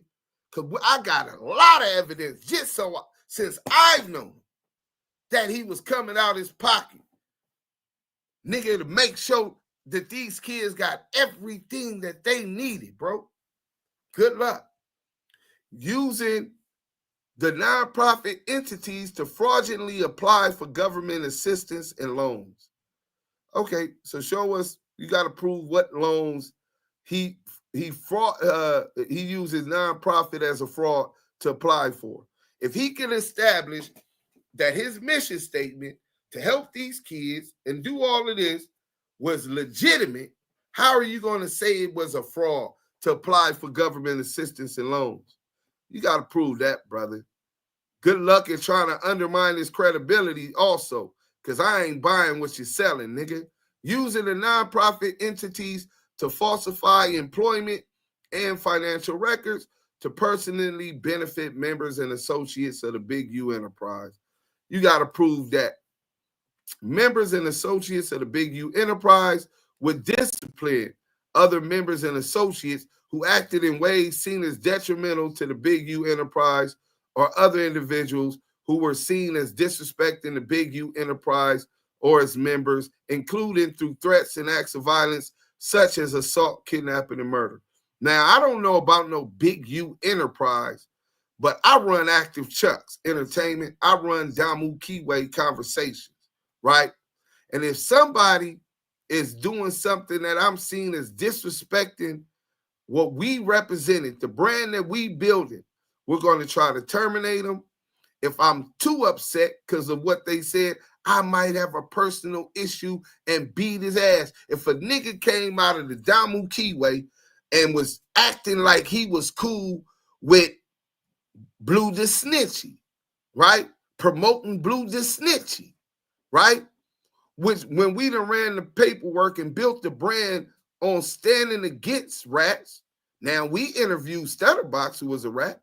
So for other purposes as journalists, we can have a rat up here if we find a need for information and trying to find something else out, right?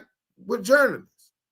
But if a rat promoted on the Active Chuck page or the Damu Kiwe Conversation page, I'm going to have an issue with that. Especially when they know that we started standing against that. But that shit goes up the chain anyway, most of the time.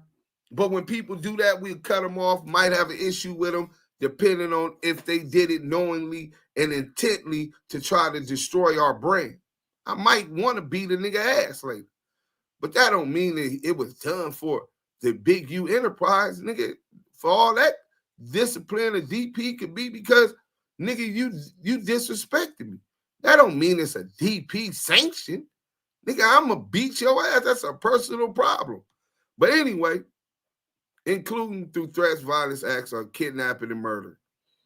Members and associates of the Big U enterprise would avoid detection by law enforcement by, among other activities, attempting to thwart and evade law enforcement surveillance, destroying video surveillance or other evidence, threatening or otherwise pressuring victims or witnesses of crime committed by members or associates of the Big U enterprise, to avoid interaction with or to provide untruthful statements or testimony to law enforcement officers. In sum, there is probable cause to believe that in furtherance of the Big U enterprise, Henley kidnapped and murdered victim R.W. in Vegas in retaliation for perceived disrespect to the Big U enterprise and endeavored to conceal that murder with other Big U enterprise members and associates. B. Henley, Robinson, Martin, and Williams committed and arranged robberies to enrich the Big U enterprise, further the extortions committed by the Big U enterprise, and to create the impression that the Big U enterprise controlled Los Angeles. Henley, Robinson, and Martin extorted individuals in Los Angeles for purported protection when such protection was actually from violence committed by the Big U enterprise in itself. Henley and Afflige arranged for the interstate transportation of individuals to engage in prostitution for Henley and Big U enterprise members. Big U. So you been giving out all these hoes and you ain't sent none of that pussy on me? I don't believe it, my nigga. I think Big U would be stingy with any broad he was putting his dick in, my nigga. Because he sure ain't sent no pussy this way, my nigga. You know what I'm saying? And he definitely went on no ism, my nigga. You know what I'm saying? So good luck at proving that. Now, this Afflige, I don't know nothing about that, brother, but good luck at proving that. This shit sound weak as hell. Henley defrauded various companies, donors, athletes, and celebrities into providing donations to the Big U Enterprises charities, only to transfer those donations to his own personal bank account for personal use. Well, good luck at proving that also. Henley fraudulently obtained funding from the city of Los Angeles mayor's office through the Gang Reduction Youth Development Grid Foundation, portions of which received federal funding. So I thought that the grid was getting paid through 77 Division. I thought Big U deal was with 77 Division Crash Unit. I thought that Big U and this whole campaign against the grid was because they were getting paid by the police.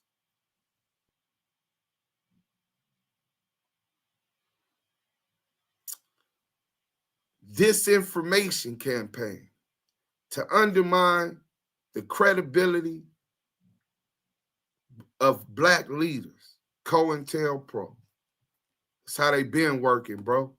But anyway, they said the feds give a portion of that. And so he was using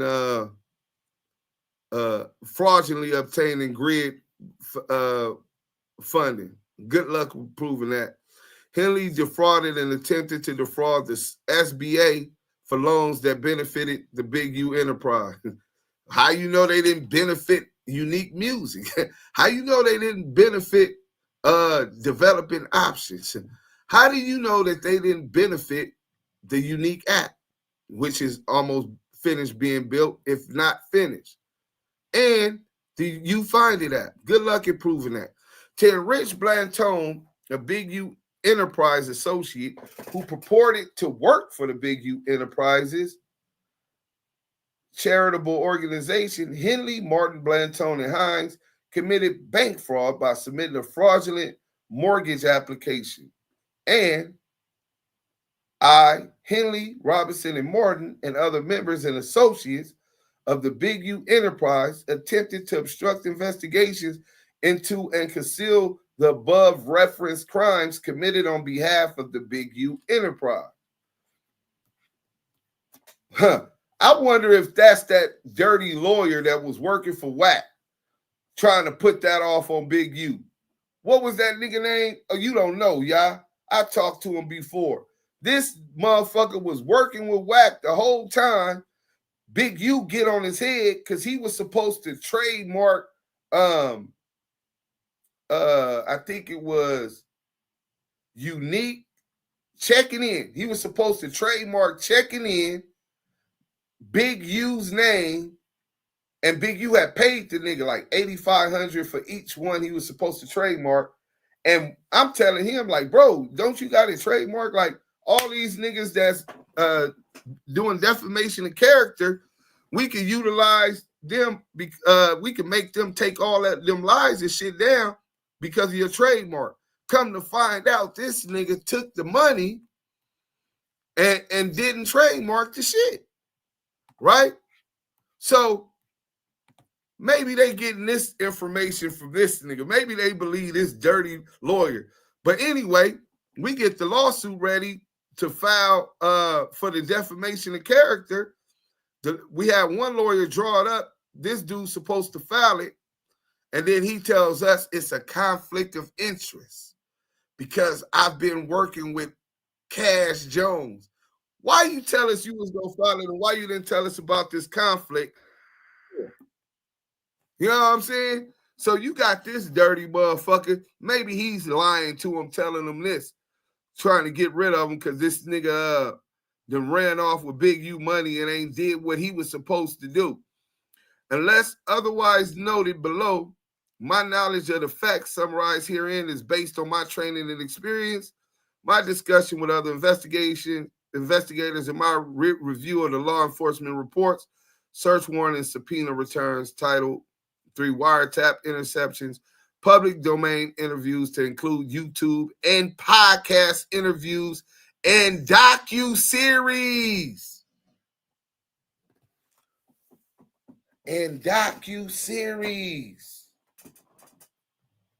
Who been running these docuseries, Yael? We have. You have. 100%. You've been running it 100%, dudes. Breaking news. Breaking everything down. Breaking with the receipts and everything. Oh, they don't like the truth. Oh, they don't like the truth, nigga. Superseding indictment, bring it on. Second, third, bring it on. You got the freedom to the press. You got the freedom of speech. And I ain't lied about shit I said. Public information, facts. Public documents, bring it on. If you want to strip our constitutional rights publicly before the whole world to see, show what the FBI COINTELPRO is still full-fledged and alive. Show that the hip-hop police and the United States federal government doesn't give a fuck about the constitutional rights of people that look like us. That y'all want to keep us oppressed, suppressed, and without a voice. Show us. One thing you're not going to do, well, you might catch me after the fact. If I would catch Whack 100 for disrespecting me, you know what I'm saying? He got to see me, my nigga. You know what I'm saying? We definitely got to talk. You know what I'm saying? That's mano y mano. But I ain't sent no gang members busting at him. I ain't sent no gang members to jump on him. Facts. I ain't had to send nothing. He brings that on himself with how he deal with these individuals and their people. Facts. Now, the docuseries, oh, they mad. Now, wonder Veggie Wrong being on me. Good luck, nigga. The big U, y'all just better be ready to go to trial. And man, that lawsuit gonna be the biggest. But then they go talking about much of Big U's structure and affiliation with the Rollin 60s is in the public domain. In the television series Hip Hop Uncovered, the docuseries, which Henley executive produced, Henley detailed the history of the Rollin 60s and his involvement with that gang. Okay. Henley admitted he was a Rollin 60s member from the first generation. I don't think he ever said that. I think you're lying when you said that he was from the Rollin 60s first generation, bro. I don't even think Big U's old enough. Henley advised that the Rollin 60s, so y'all lying already. Henley advised that the Rollin 60s was a large Crip gang known to instill fear in the community. Correct. Not Henley claimed that he did not have gang-related tattoos because people already knew where he was from and it was never a question. Okay, where he was from. So you're going to take away and criminalize a nigga reporting where he's been from. The police got me growing up and associated with the Fruittown Brims with gang tats on gang files since I was a teenager. So because I was that then, I'm supposed to hide that now. Then you say I'll be hiding evidence, right? Yes, that's where I was born and raised. People know that. The man is going on 60 years old. That's 40-something years people have known him. Relationships built with throughout Los Angeles and abroad. This dude is a public figure who introduced the world to Nipsey Hussle, his first record deal. How would people not know where he's from? Coming straight off of Slauson, crazy motherfucker named Nipsey. Turned up because I'm raised in the 60s. You went to your neighborhood to find some talent and you brought out Nipsey Hussle and he's in your neighborhood and his first bars on Hustle in the House was coming straight off of Slauson, crazy motherfucker named Nipsey. Turned up because I was raised in the 60s. Maybe for you people outside of our community, outside of our culture, don't understand that coming from such a fucked up community where the government turned their back on and ran off with all of the resources and didn't replenish these areas with it, and to find any kind of success, to even be alive and breathing at 21 is something to celebrate and brag on. So to meet and almost reach his 60th birthday alive, that's something to brag about, let alone having the success that he has had. And y'all want to criminalize that? That's supposed to be evidence of criminal wrongdoing? And this federal government can suck my dick. Play that in court, nigga. Fuck y'all mean. Henley claimed that he did not have gang-related, okay, whatever. A similar quote that Henley often repeated when asked why he has no gang tattoos. Based on my training, experience, and participation in this investigation, this statement corroborates precisely how the Big U enterprise works to this day. Henley uses the fear instilled by the Rollin 60s in the community. Stand on the media. Salute to you, King. Thanks for coming up. Could y'all beam them up on Clubhouse? Salute to everybody standing in with us on Clubhouse. And his prominent association with that gang to further the Big U Enterprises racketeering activity and profit from the same. Well, based on your training and experience and participation in this investigation, no, I'm a brim. And I'm not going to go against Big U or Yael or any other person that grew up in South Central, Compton, Watts, Long Beach, Inglewood, Hawthorne, West LA, or even the IE hoods that's on the map, and disrespect any one of those people, period, that grew up in that neighborhood without expecting someone to have a problem with it, those people to stand up against intimidation, my threats, and use of violence and or retaliation, because that's a part of our culture.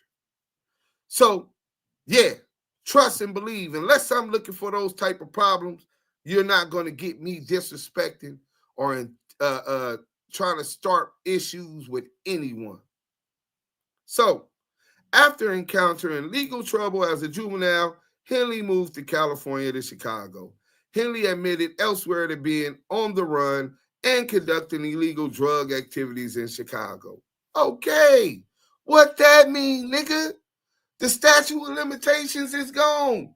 I was a criminal. I admit I was a criminal. What the fuck that got to do with illegal activities and illegal drug activity today, nigga? While Henley was living in Chicago, Henley decided to move back to Los Angeles to participate in the gang war after an associate's murder. At that time, Henley noted his mentality was that we were hunting. To us, it wasn't about fighting, it was about guns now. My philosophy was the gun can get you any and everywhere you need to be.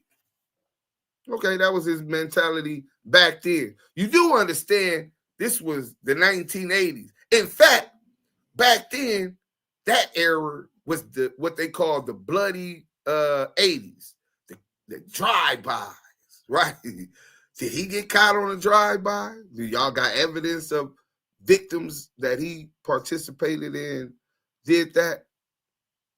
Huh? I don't know, my nigga. You got to connect him to crimes that have no statutes of limitations from the 80s. This is 2025. Sounds like y'all been aiming and watching this man for a long time. Huh. After Henley returned to LA in the 80s, oh, it's the 80s. Like I said, in my experience as a street nigga, I figured that this happened in the 80s, right? Just based on Big U pushing 60. You know what I'm saying? He became known as a fighter for the Rollin 60s by fighting other gang members. They didn't say he was known as a drive-by shooter. They didn't say he was known as a killer. He was known for using his hands. Yeah, that's what niggas did. You got fighters, you got killers, you got hustlers, you got pimps, you got players, and you got niggas that's just regular Joe Smos that grew up in that neighborhood that go to school with you, that if they see you at the bowling alley getting jumped by some people over there who's just jumping you because you live in the same neighborhood that they live, they're going to stand against that oppression. They might not be gangbangers, might not never ask somebody where they was from, but they played football with Eugene Henley. Maybe in your experience, Mr. Investigator, you were blind to that. You need to do some more investigating on our culture. Because to you, as a federal agent, I don't even know why you would be concerning yourself with somebody who was a fighter. That's last time I checked, that's not a federal offense, right? Standing up for yourself was not a federal offense. Henley remembered he and approximately 200 other Rollin 60 gang members went to a Run DMC concert at the Long Beach Convention Center to establish and maintain their dominance within the Los Angeles-based street gang scene. Henley characterized his and the Rollin 60's moral code at that time as get them before they get you. That sounds like survival. You know what I'm saying? People banding together for survival and attacking some people who they were sure were going to attack them. I guess standing up for yourself is a problem for this federal prosecutor and investigator. Throughout the 80s, Henley fostered a fierce and earned reputation for violence, which included multiple charges for first-degree murder, as well as charge for attempted murder of a peace officer. According to these statements, Henley believed that by 1987, he had cemented his reputation as a tough person who should not be crossed, as he should. So wait, is this investigator, does he prefer that he just allowed people to beat him up? I'm just asking. I'm trying to understand the reasoning and logic behind this investigator and his experience. People who want to get him, you would prefer that Eugene just had laid down, submitted to the abuse, to the assault, to the threat against his life. Is that what you have a problem that he didn't do that? Is that how you grew up, just submitting and being bullied and accepting that? So once he didn't accept being bullied and stood up for himself, you got a problem with that. You got this on your mind in his that he has established across the board. Don't fuck with me because I'm going to stand up for myself. These crackers want to break the fighting spirit out of the last warrior class. The only resistance left who doesn't respect their laws, that's not going to bow down and submit to oppression from anybody, nigga. Crip, blood, alien, white people, U.S. government, fuck them. Fuck their laws. You're not just going to run over us. You're not just going to target us, and we don't fight.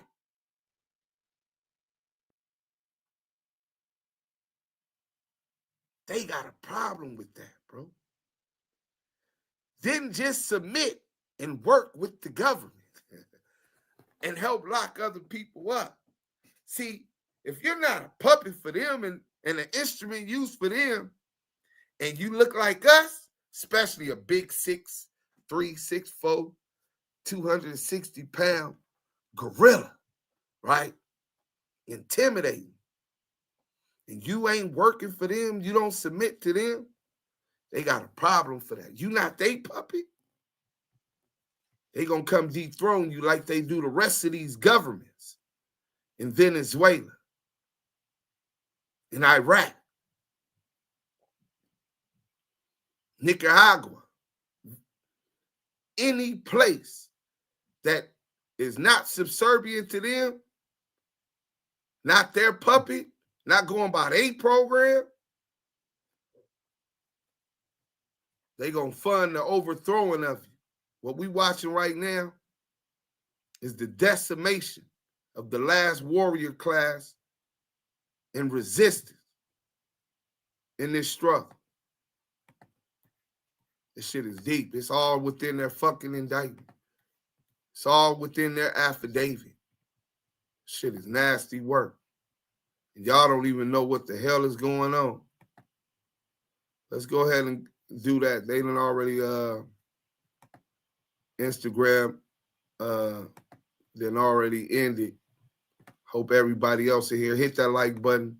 You know what I'm saying? I'm gonna make me some coffee. Matter of fact, we gonna be in here, man. So Yael, we already been in here 4 hours. Yael, everybody else, get in here.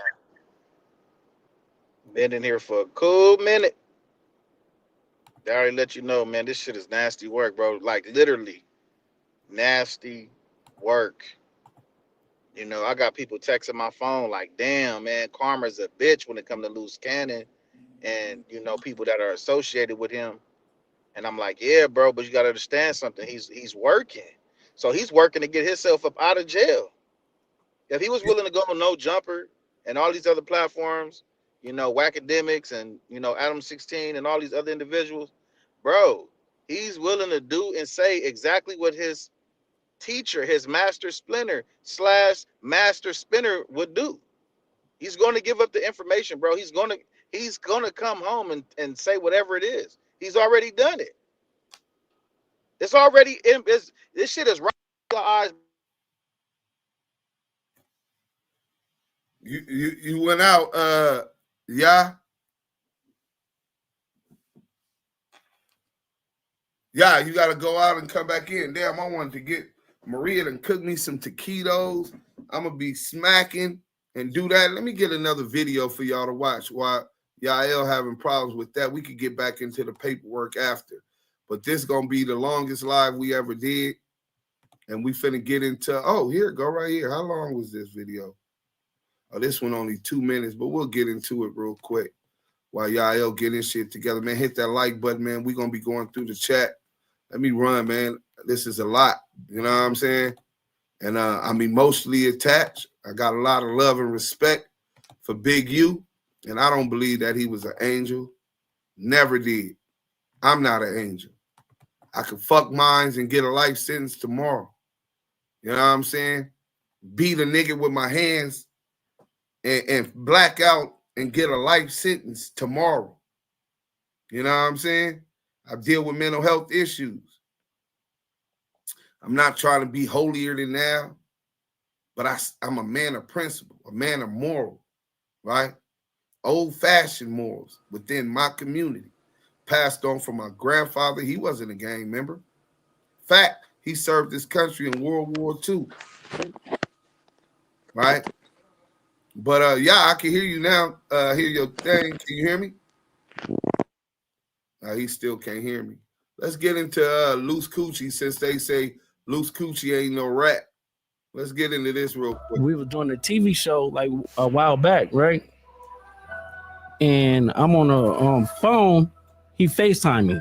So he FaceTimed me and stuff like that. He was like, Nipsey just got killed. I'm like, 6 I didn't hear that. So I hang up with him. I called Nipsey and I'm like, Nipsey, what's up? He was like, oh, what's up with it? Nipsey answered. Nipsey answered. He answered the phone.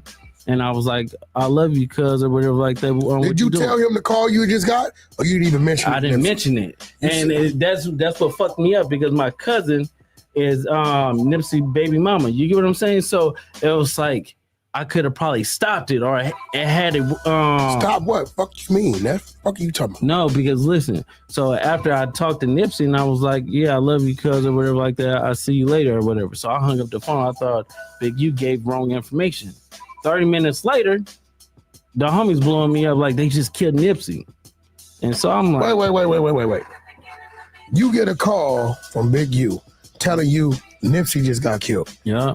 You panic, call Nip. Nip answer the phone. Yeah. And you like just talking on regular. So it's like at the end of the day, I didn't even think about it, because you don't even warn him that you got that call from dude. No, because their relationship was so fucked up. It'd be like they be hot 1 minute, then they be cold the next minute, and then they be lukewarm. Like you and just 30 minutes after you get out the phone with Nip, he get killed. Yeah, I got it. So you think he hit you a little too early? Yep, he hit me a little bit too early, because now let me ask you something, bro, because you know they gon'. I know you. See, you don't say nothing. You kind of like me in a way. You don't say nothing unless. But the homies know. So it's like, it's not like I'm saying something that they don't know. You get what I'm saying? So you pretty much saying he called you, told you Nip got killed. You called Nip in a panic. He answered the phone. When you hear his voice, you like, well, Nip ain't dead. But you don't warn him what he said. 30 minutes later, you get a call after the fact, Nip dead. What you waiting on? You got to tell me what you waiting on. My mama broke you with Justice for that.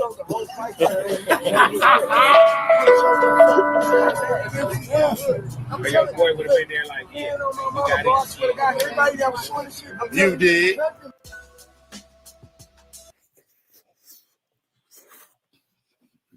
My bad. That's what's going on in the grand jury. This is how they getting down. 2 rejects ain't even good within their own hood. But pay attention. They knew about this indictment before the indictment dropped. I'm reading the paperwork to the indictment. That's how you know an indictment dropped unless you got something to do with the investigation. Let's go. Sect and shit. These scandalous Los Angeles, man. You the truth, my nigga. I swear to God. Scandalous TV, Scandalous Los Angeles. Shout out to Scandalous Los Angeles. Scandalous nigga, Scandalous Los Angeles. I was just waiting till we come in. Shout out to Scandalous Los Angeles TV. No, you the truth, Scandalous Los Angeles. Hey, you my favorite. Scandalous don't even know. I was really depressed until he did that shit with, playing with my family. We'll be exposures. Oh, West Side Crip, nigga. Shout out to all them dudes, man. Scandalous TV, I'm gonna give you a shout out, Scandalous TV. This is 600. The best to do it and get away with it. Hey, make sure y'all shout out Scandalous TV. Like, share, and subscribe. See y'all soon. Let's get it. Scandalous Los Angeles TV, some motherfucking loot. Great work, Los Angeles Scandalous TV. Great work, Scandalous Los Angeles. Shout out to Scandalous Los Angeles TV. He is the fucking GOAT. We even got the most scandalous hater in here. I got you. You did your job, bro. You did 60 diss videos against me. So you got it. Yeah, that is Los Angeles TV. Expose these nice ass niggas that think they somebody's. Shout out to Scandalous Los Angeles, man. We finna jump into this content without no further ado. Don'ts, man. 3, 2, 1. Hey, what's up? We live for all the out there. What's up? Y'all want to be famous? Here you go. Welcome back to Scandalous Los Angeles TV, where we expose the exposers. CS2 Back brought his COINTEL Crip clowns to DJ Academics' channel to confront Bricc with their latest smut campaign. Ever since Dirk got indicted, Porky the Potbelly Pyru has been on a smear campaign, blaming Bricc and Big U for lining up Quando Rondo. Porky even went and did an interview with one of the FBI's most reliable reporters to do the debriefing.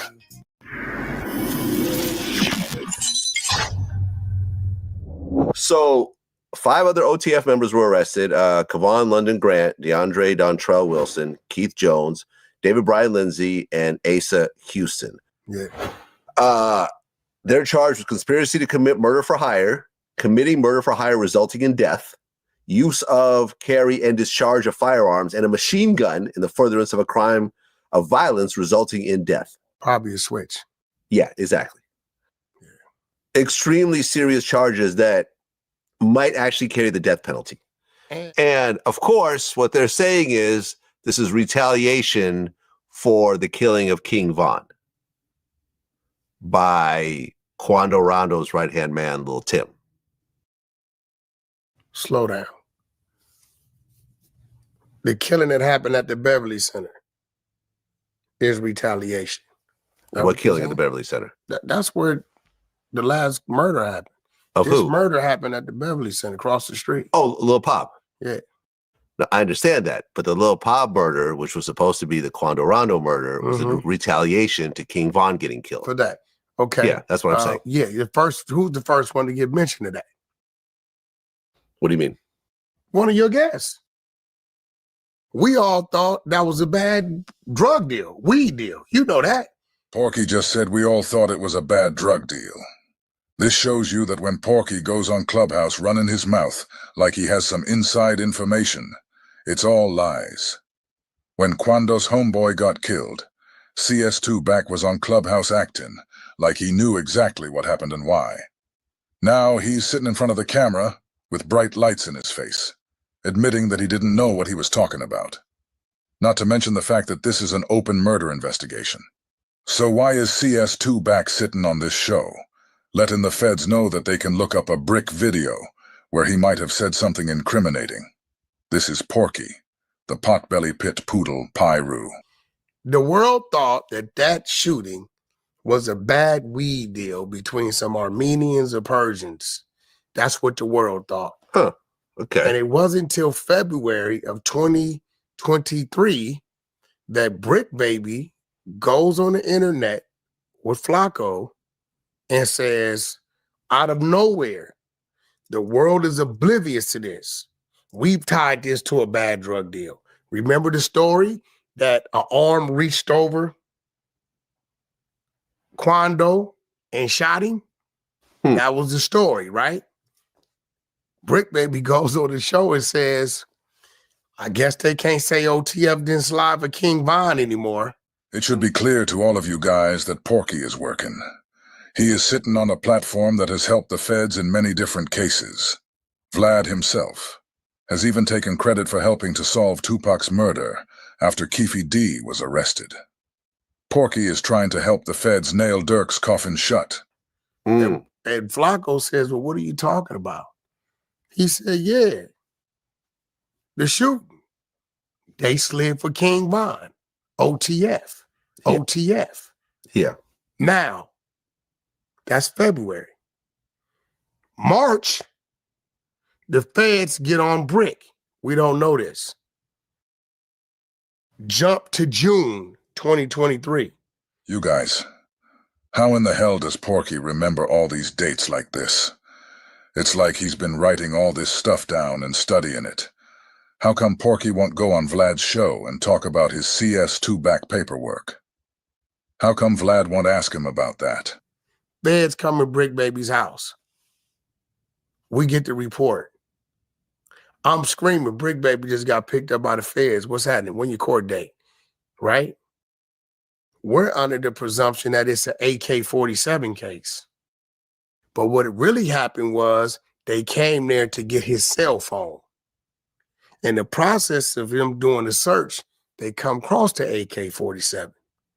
Bricc Baby calls 600, who's part of the exposures, one of my guys.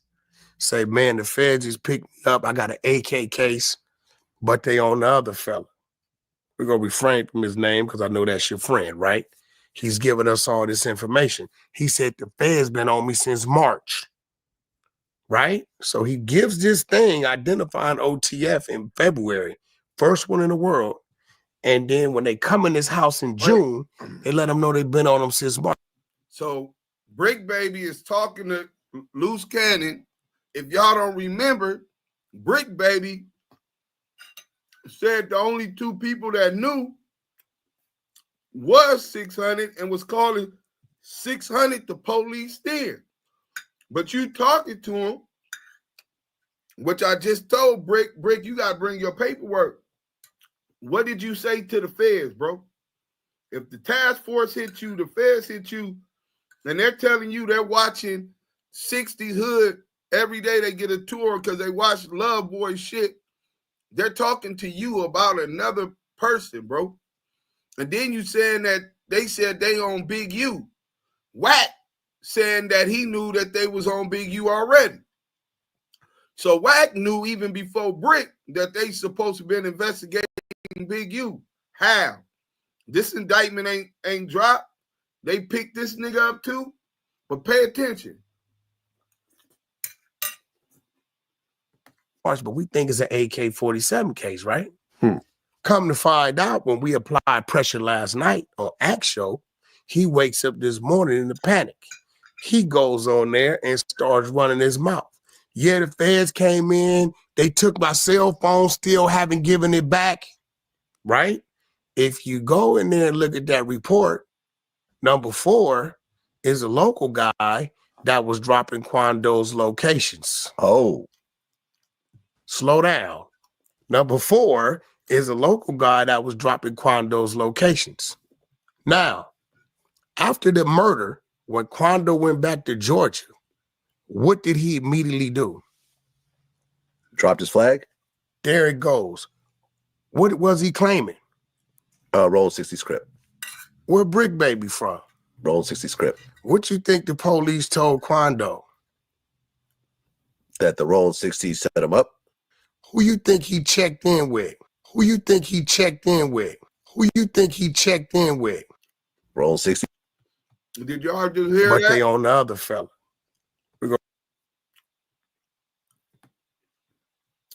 Did y'all just hear that? Checking in. Quando Wando. A local dropped the addy.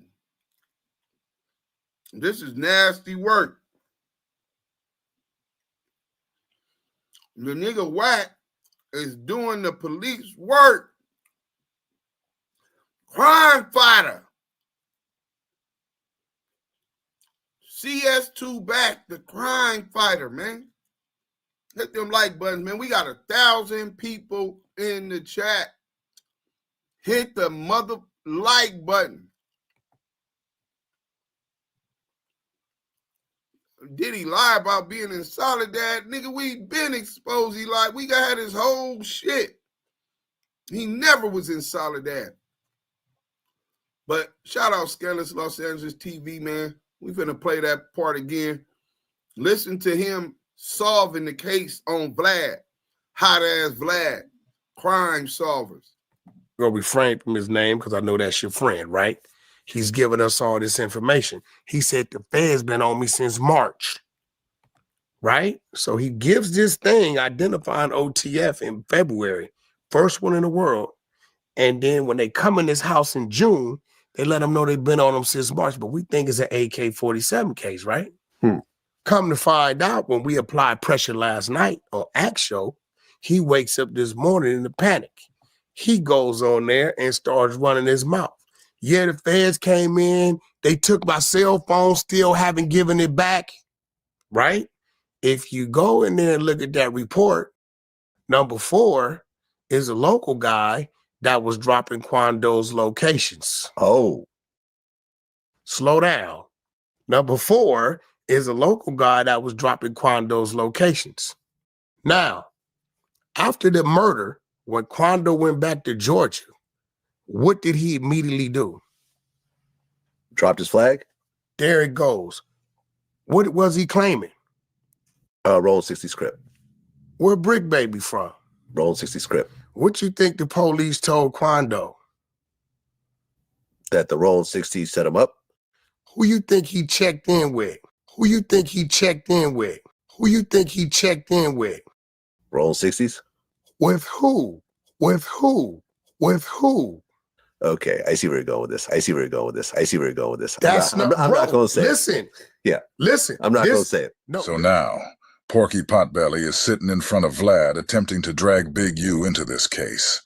And Vlad just let us know that even he can see that. How do you niggas sit here and act like you can't see that this guy is a rat? No, listen. He's the one that everything I'm saying, he said. Go pull it up. Him and Flacco. Nobody knew anything about it. We wasn't even factored in OTF in this. Hey, salute to my boy Scandalous Los Angeles TV. We're gonna stop sharing that. Wait for Yael to come back. I got 2 more taquitos, man. We're gonna watch another video. You know what I'm saying? And while I finish my taquitos, since I've been on here all this time, y'all can't knock me, but this nigga is connecting the dots for the police on Vlad. on Vlad, bro. Mind you, who we talking about, right?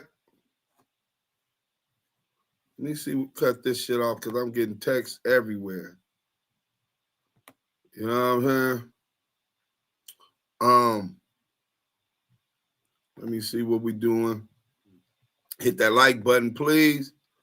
And I want to go get into this one. The Crip cop. Let's get into the Crip cop, man.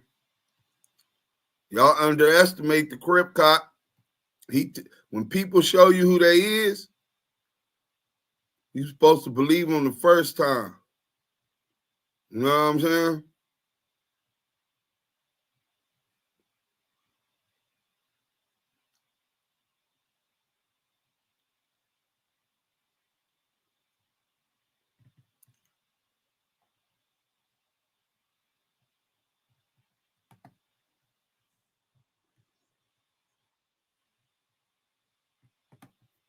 All right, here we go. Hit that like button. We been telling y'all niggas these niggas was working. Y'all niggas didn't want to believe it, talking about some Back content. to Scandalous Los Angeles TV, Shout out where to we the expose dope. the My nigga exposers. Scandalous. Let's It go. looks like we really got the Rainbow Rat Pack upset with us. CS2 back just slapped us with 3 copyright strikes on the main YouTube channel. It seems he's not too pleased about us exposing him and outsmarting him to the tune of $2,000. It's clear we've been hurting these guys. If we can make a man wake up on Father's Day and think about our YouTube channels before he thinks about his family, then that means we're doing one hell of a job. But we didn't come here to speak about Porky today. Today, we came to talk about his protege, Mr. Fat and Flabby himself, Lieutenant Officer Loves Boys. The hip-hop Crip cop. Yes, today we're going to do a full recap on the hip-hop Crip cop. I know it might seem old and repetitive, but if we don't consistently remind the people, you guys might forget what's going on. Now, before we look at all of the police activity that seems to follow Mr. Love Handles wherever he goes, I want to get a few things clear. As entertaining as all this shit is, I strongly advise you guys not to ignore the seriousness of what's happening in front of you. Men like Big U, Big Cat, Melly Mel, Cartoon, Cappuccino, Baby Gangster, just to name a few, are all elders of ours, old enough to be a lot of our fathers, men with multiple children and grandchildren. It's our jobs to protect them. Now, Melly Mel is a 65-year-old great-grandfather that carries himself as such on social media. To be honest, I don't even think I've ever heard Melly Mel say a cuss word. Listen to how comfortable the Rainbow Rat Ringleader and federal informant CS2 back is disrespecting somebody's great-grandfather. What you mean? You a Crip, nigga. Ask about a Paru, nigga, that don't even know you, and you running content. I could have did something to you, bro. I could have did something to you, bro, and you wasn't ready, nigga. You wasn't ready, nigga. Oh, Paru, you wasn't ready. You was nice as a, you would have said anything out of line, I'd have knocked your ass out. I ain't hard to find. I'm 65 years old, bro. 65 years old. And now you want to try to come get stripes off an old man like me. I'm a great grandfather, bro.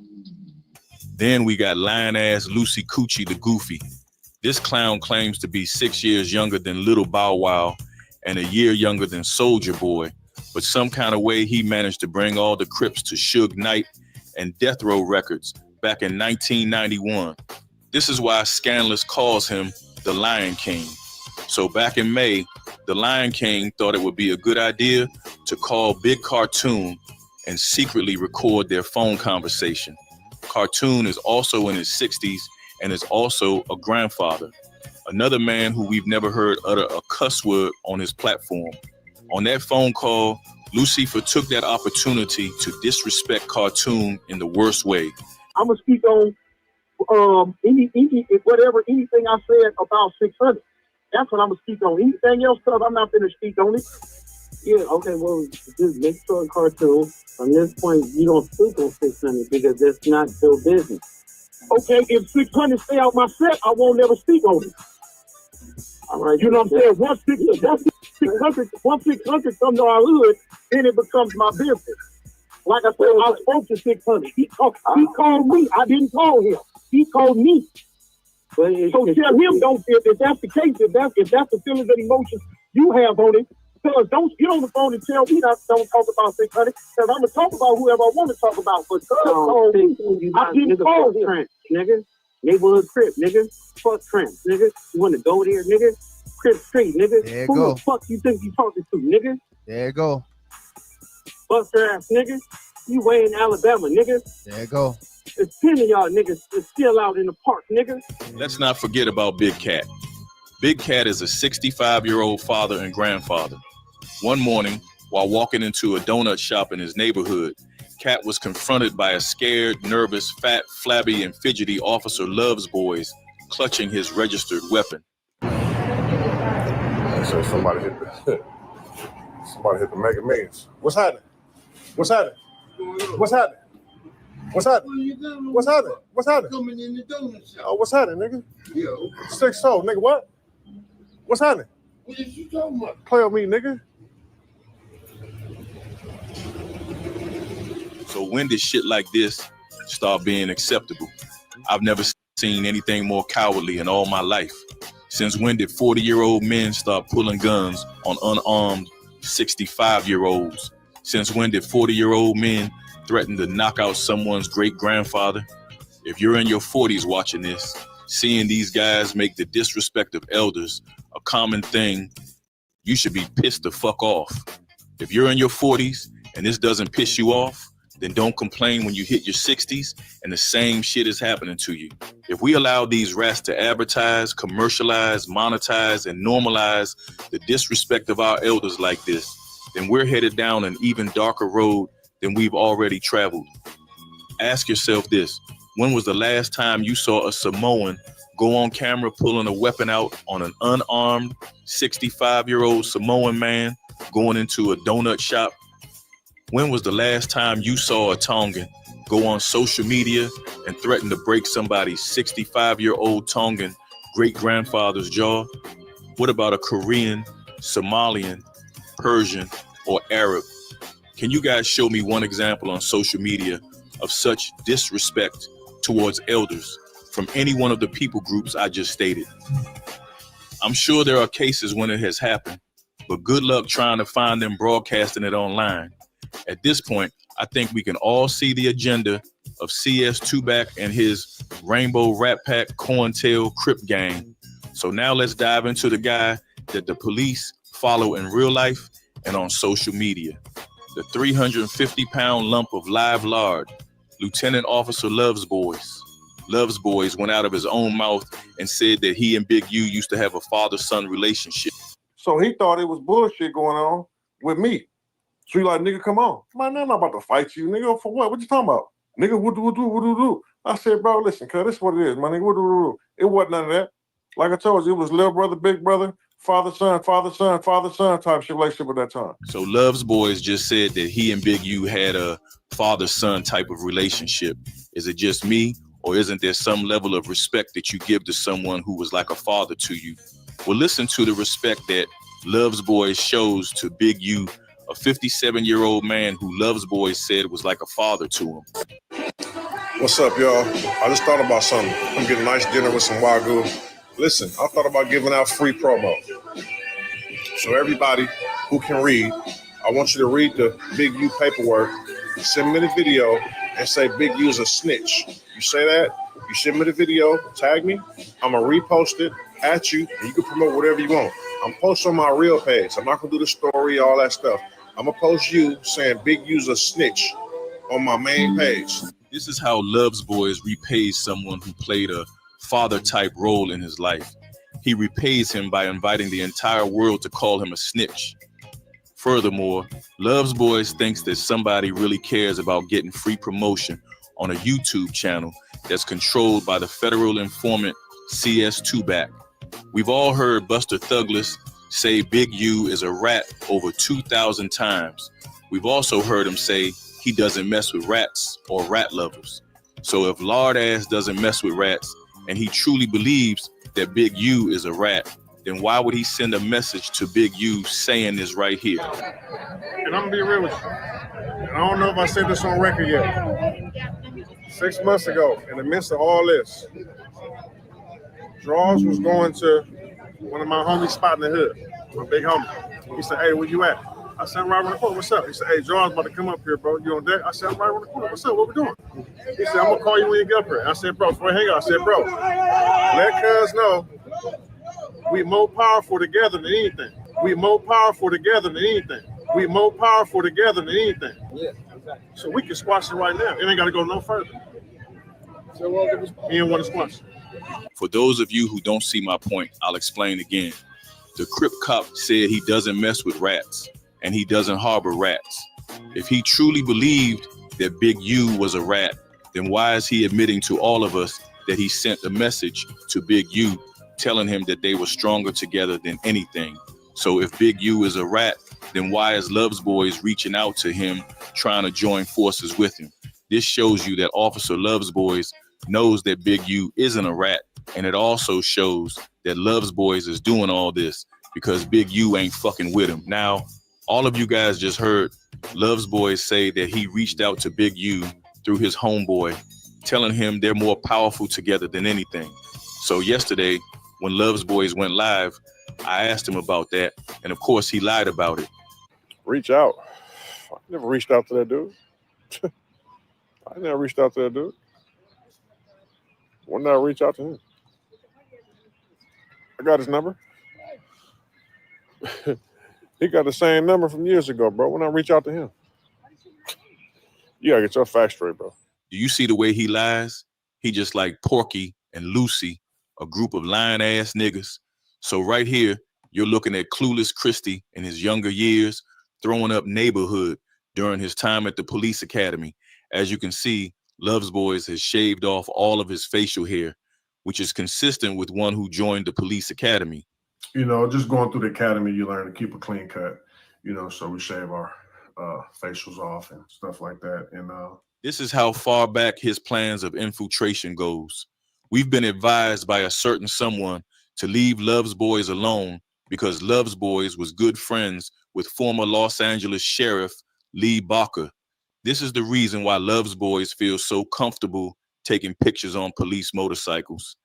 This is why he does videos and takes pictures with police officers. This is why he encourages the youth to join the white man's military against Furious Styles' wishes. Don't ever go in the army, Trey. Black man ain't got no place in the army.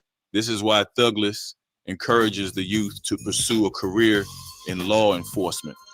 make sure y'all screen record this. This is 600 approved, okay? I recommend all you. Real quick, the Crip cop, hip-hop Crip cop, working for the hip-hop police. We got the docu-series going. I guess they mentioning that.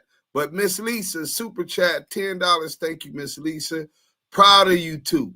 Keeping the direction of community to upward advancements. Y'all start buying property in y'all hood.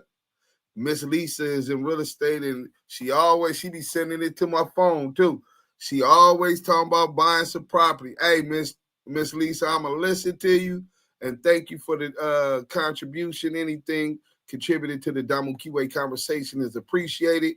I know Yael will be back with us soon. Let's get back to this video, and then I'll get back to the paperwork. I finished. To look into military, law enforcement, whatever state you in. It was Thuglis that was with Crip Mac right before he caught the first pistol case. It was also Thuglis who was with Foe Extra on his hood day, mere moments before the police snatched him up for being a felon in possession of a firearm. Where we at, man? This is your part of town, man. Where we at, man? Set, nigga. Burn Avenue Crip, nigga. The kid day. The block day. Yeah, them. We outside. That's for sure we out. That's for sure we out.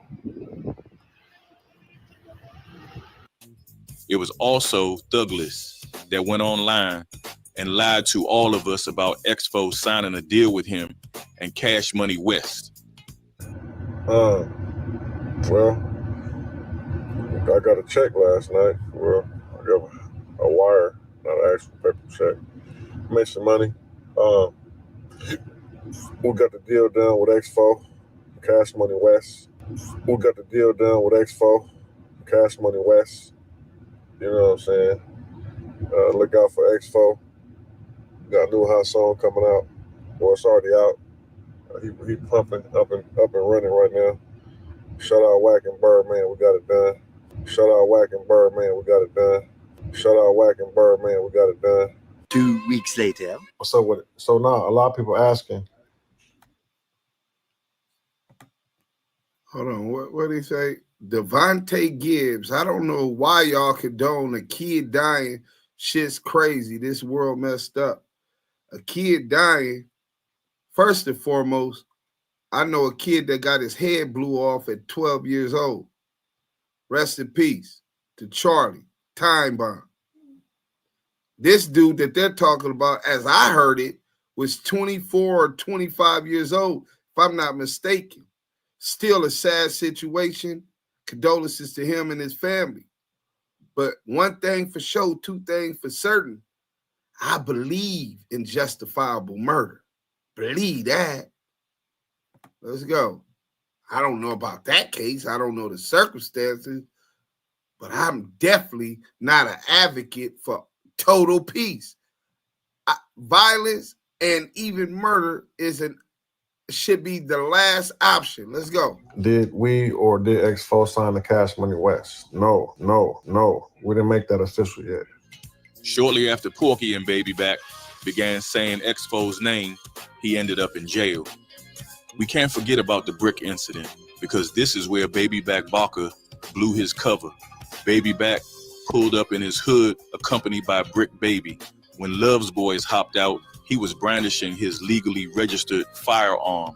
When Bricc hopped out, he was not showing his, which is why Big Cat didn't mention that when he was speaking to Cowboy about the publicity stunt that Love's Boys pulled, jumping out with his gun showing. No one knew or spoke about Bricc having a burner, except for the man he was with that day, Officer Love's Boys. And it just so happens that 2 days after being with the Crip cop, Brick's house was raided and he was taken to jail. After that, Love's Boys decided to go on Clubhouse with his man-wife CS2 back and lie on Big Cat saying he was a rat because he went online and said Bricc had his blower. Scandalous did a video a while back proving that Big Cat never said that. He pulled up. We leave. We do whatever we do. So when we leave, Rat Cowboy and Rat Big Cat got on live, and Big Cat told Rat Cowboy on live, 600 Bricc Baby pulled up, 600 hopped out with his blower, Bricc Baby got his blower. This was on live right when we left the parking lot. Did you guys just hear 600 lie on Big Cat right there? He just said Cat said that Bricc Baby hopped out with his blower. Big Cat never said that. He only mentioned that Love's Boys was pulling publicity stunts, hopping out with his legal registered blower.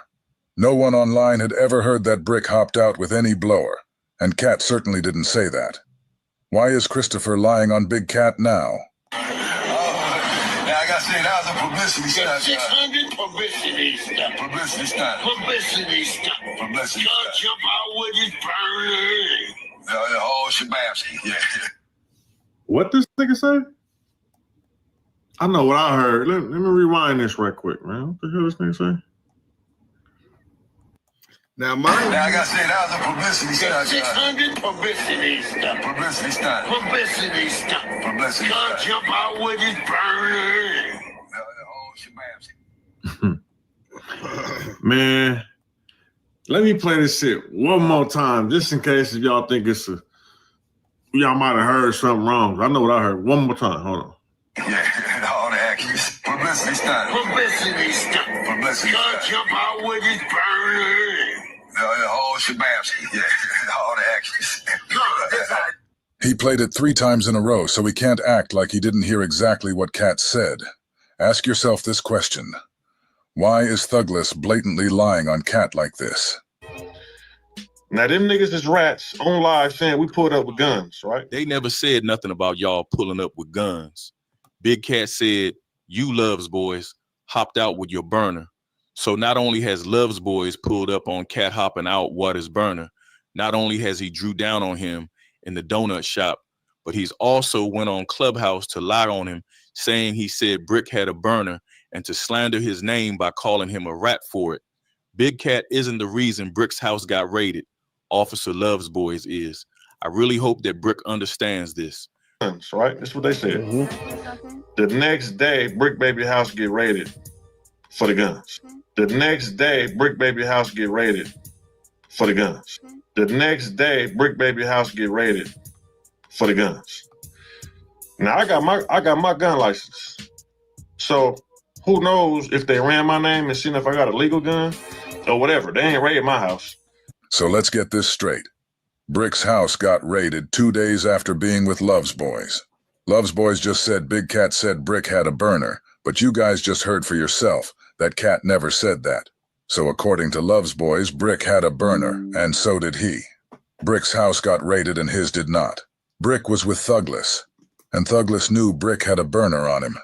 Nobody else anywhere said anything about Bricc having a burner, except for Love's Boys. After being with you, his house gets raided and yours does not.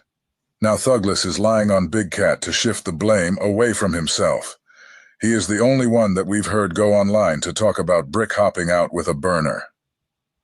Big Cat said 600 pulled a publicity stunt. He did not say Bricc. Niggas should be pressing Love's Boys about this every time he goes live.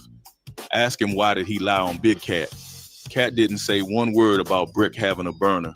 The fact that Love's Boys created a lie like this should show you guys that he's a rat. If you can't see that, then I don't know what to tell y'all. Forget the fact that Love's Boys has sealed files from a federal drug trafficking charge that he pled guilty to. Forget the fact that he was even allowed to do a drug diversion program as punishment for a federal drug trafficking charge.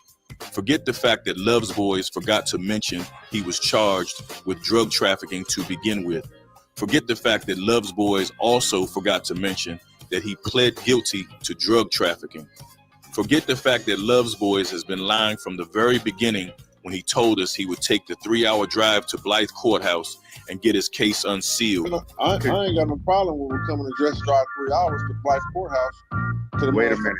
arresting office, see what the fuck my case is, and get the whole thing if I have to. Forget the fact that he still hasn't done that.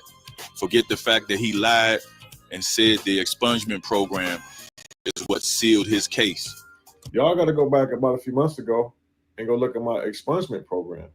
Forget the fact that he changed that lie just to tell us that the Criminal Records Relief Act was the real reason his case was sealed. I did find out while it was sealed. So basically in California, it's called a criminal record relief. It's automatically sealed. Forget the fact that that too was also a lie. Forget the fact that he lied and said his case was sealed in 2023. Forget the fact that he forgot his case was actually sealed in 2012. Forget the fact that it completely skipped his mind that he even did a drug diversion program. Forget all of that, because that might be too much for you guys to remember. Just understand this. Bricc was with Thugless and nobody else. Thugless knew that Bricc had his thing on him. 2 days after being with Thugless, Brick's house gets raided. It's simple. After Thugless got Brick's house raided, he went on Clubhouse and tried to place the blame on Big Cat. But we all saw that Big Cat was not guilty of the accusations Love's Boys tried to throw at him. If Big Cat never went online and said Bricc had a burner, why did Love's Boys go on Clubhouse and tell everybody he did? How about Love's Boys going to the Avalons that day? How is it that out of everybody who showed up out there that day, Love's Boys is the only one to get pulled over? This is what I mean when I said the police activity that follows him wherever he goes. We've already been here for a while, so I'm not going to go into the time Love's Boys was snatched up at the border by the feds. Big U was there to witness that. He spent 2 days looking for Love's Boys because he had the bail bondsman ready to bail him out. Not even the bail bondsman could find Love's Boys. For 2 whole days, Love's Boys fell off the face of the earth. After the 2 days were up, the Crip cop returned to the planet as if nothing happened. This is the reason Big U had to fall back from Love's Boys. And this is why Love's Boys is trying to attack Big U's character. The exact same thing as CS2 back. When Big U read the paperwork Mark Stevens had showing that Wack was CS2 back, he fell back from him. We all see what CS2 back has been doing since then. Just know this, you guys, because this is the most important thing to know out of all of this. I guess someone was saying that my homie, Bricc Baby, did the interview, and he explained some details on how he was arrested, raided, or whatever. And I guess he also mentioned that he might have got this whole thing started because of a confidential informant for the LAPD. And they got some information, they got a warrant, they raided him, whatever. So he was also saying that the police showed him or mentioned to him that they saw my videos, Christopher Lovejoy's videos, right? The police showed him or mentioned to him that they saw my videos, Christopher Lovejoy's videos, right? The police showed him or mentioned to him that they saw my videos. So Bricc definitely was confirmed by the Crip cop right there that Bricc definitely told him that the feds and task force that raided his house and found that blicky said they get a tour of the 60s every day watching the Crip cop show. From then, knowing that the task force is watching, knowing that he's scared of Big U, knowing that he's working with and for confidential source 2 back, the Crip cop then goes online talking about this hot one in Las Vegas, saying that he's speaking with the sister and the mother and all these people, which we cannot even validate that's who he was talking to. But let's give him benefit of the doubt and say that's who he is.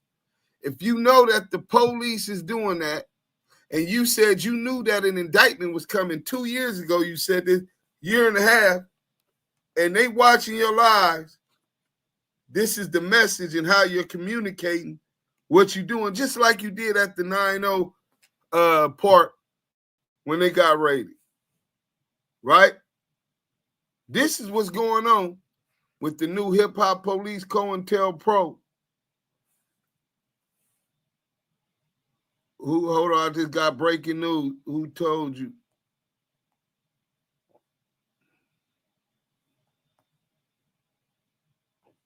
Hold on, this is really important.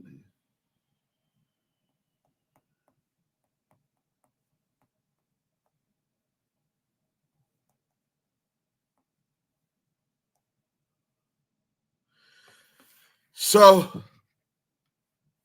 this is the Crip cop. We're gonna have breaking news soon.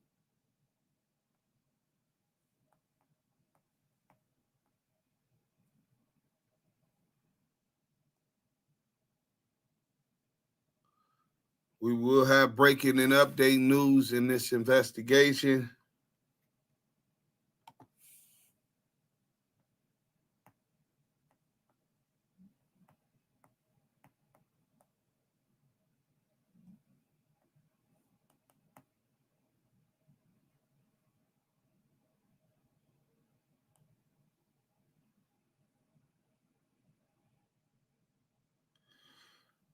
Damn.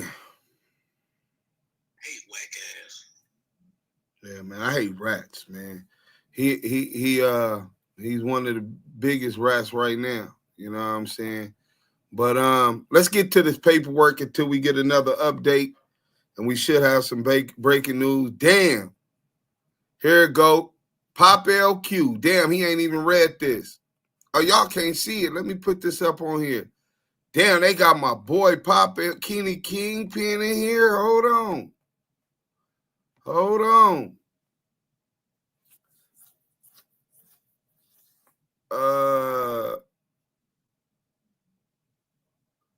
Where he beat up other inmates. Henley was also earning money through the drug trade in other cities such as Minneapolis, where he realized he had influence over other Rolling 60 gang members. When Henley was 22 years old, he claimed to stop selling drugs and transition to a different racket. He believed his moniker Big U was so big and ominous. Every time I go through a door, I really was a beast. That was the mentality. Despite having such power within the Rollin 60s, Henley did not have a reliable source of income outside of the drug trade. Henley subsequently connected with the hip-hop artist Kenneth Green, a.k.a. Pop LQ, and became his manager. In the docuseries, Pop LQ recounted that Henley was in tune with both the community and gang culture. Henley also became the manager of hip-hop artist Ricardo Emmanuel Brown, a.k.a. Corrupt, a self-admitted Rollin 60 gang member, right? In 1991, Henley was found guilty and sentenced to 23 years in state prison for robbery. Remember, they kept saying it was some dope. Wack kept saying Big U went to jail for dope. I told y'all it was a robbery. They tried to rob the plug, but the plug happened to be the police. All right. And as he admitted, he was also charged with kidnapping. While Henley was incarcerated, Henley stated that Corrupt maintained contact with Henley and ensured he was kept abreast of developments in the music industry. In 2022, on the podcast Dub C and CJ Mack show, shout out to CJ Mack, man. Henley described himself as an enforcer in prison and recounted knocking somebody's eyeball out of their socket as well as committing stabbings. Okay, what does that got to do with anything? In 2004, Henley was released from prison. In the docuseries, hip-hop artist Calvin Broadus Jr., a.k.a. Snoop Dogg, characterized Henley as institutionalized. You say the wrong thing, you get fucked up. He was short-tempered and serious about the shit he was on. Something about him I liked because I felt like he was a leader. Henley claimed that he was focused on healing his community when he returned home from prison. According to Henley, his primary objective was to effect change and lift his community to a better place instead of destroying it. Henley's own words, though, show the falsity of his claimed reformation. For example, on December 31st, 2022, on an intercepted call, Henley explained his motivation for committing murders on behalf of the Big U enterprise, stated, "What you guys see on the internet, y'all keep hearing other people who don't have nothing to talk about but sell. Let me explain something to you. If I would have had a problem with any man, color, creed, king, or kind, the issue would have been resolved and he wouldn't be here, or I wouldn't be here. It ain't no kid, nothing. And it damn near nobody, and it damn near nobody who been in this motherfucker longer than me can stand against me and me be who I am. If I had a problem with any man, and this wouldn't be so funny to me, I'm still who they say I am." Yeah, deep down inside, you could bring that bad part out of me. What the fuck that mean, bro? Similarly, on April 23rd, 2023, on an intercepted call, Henley discussed gang politics with a co-conspirator and stated, "I'm retired, nigga. Activist.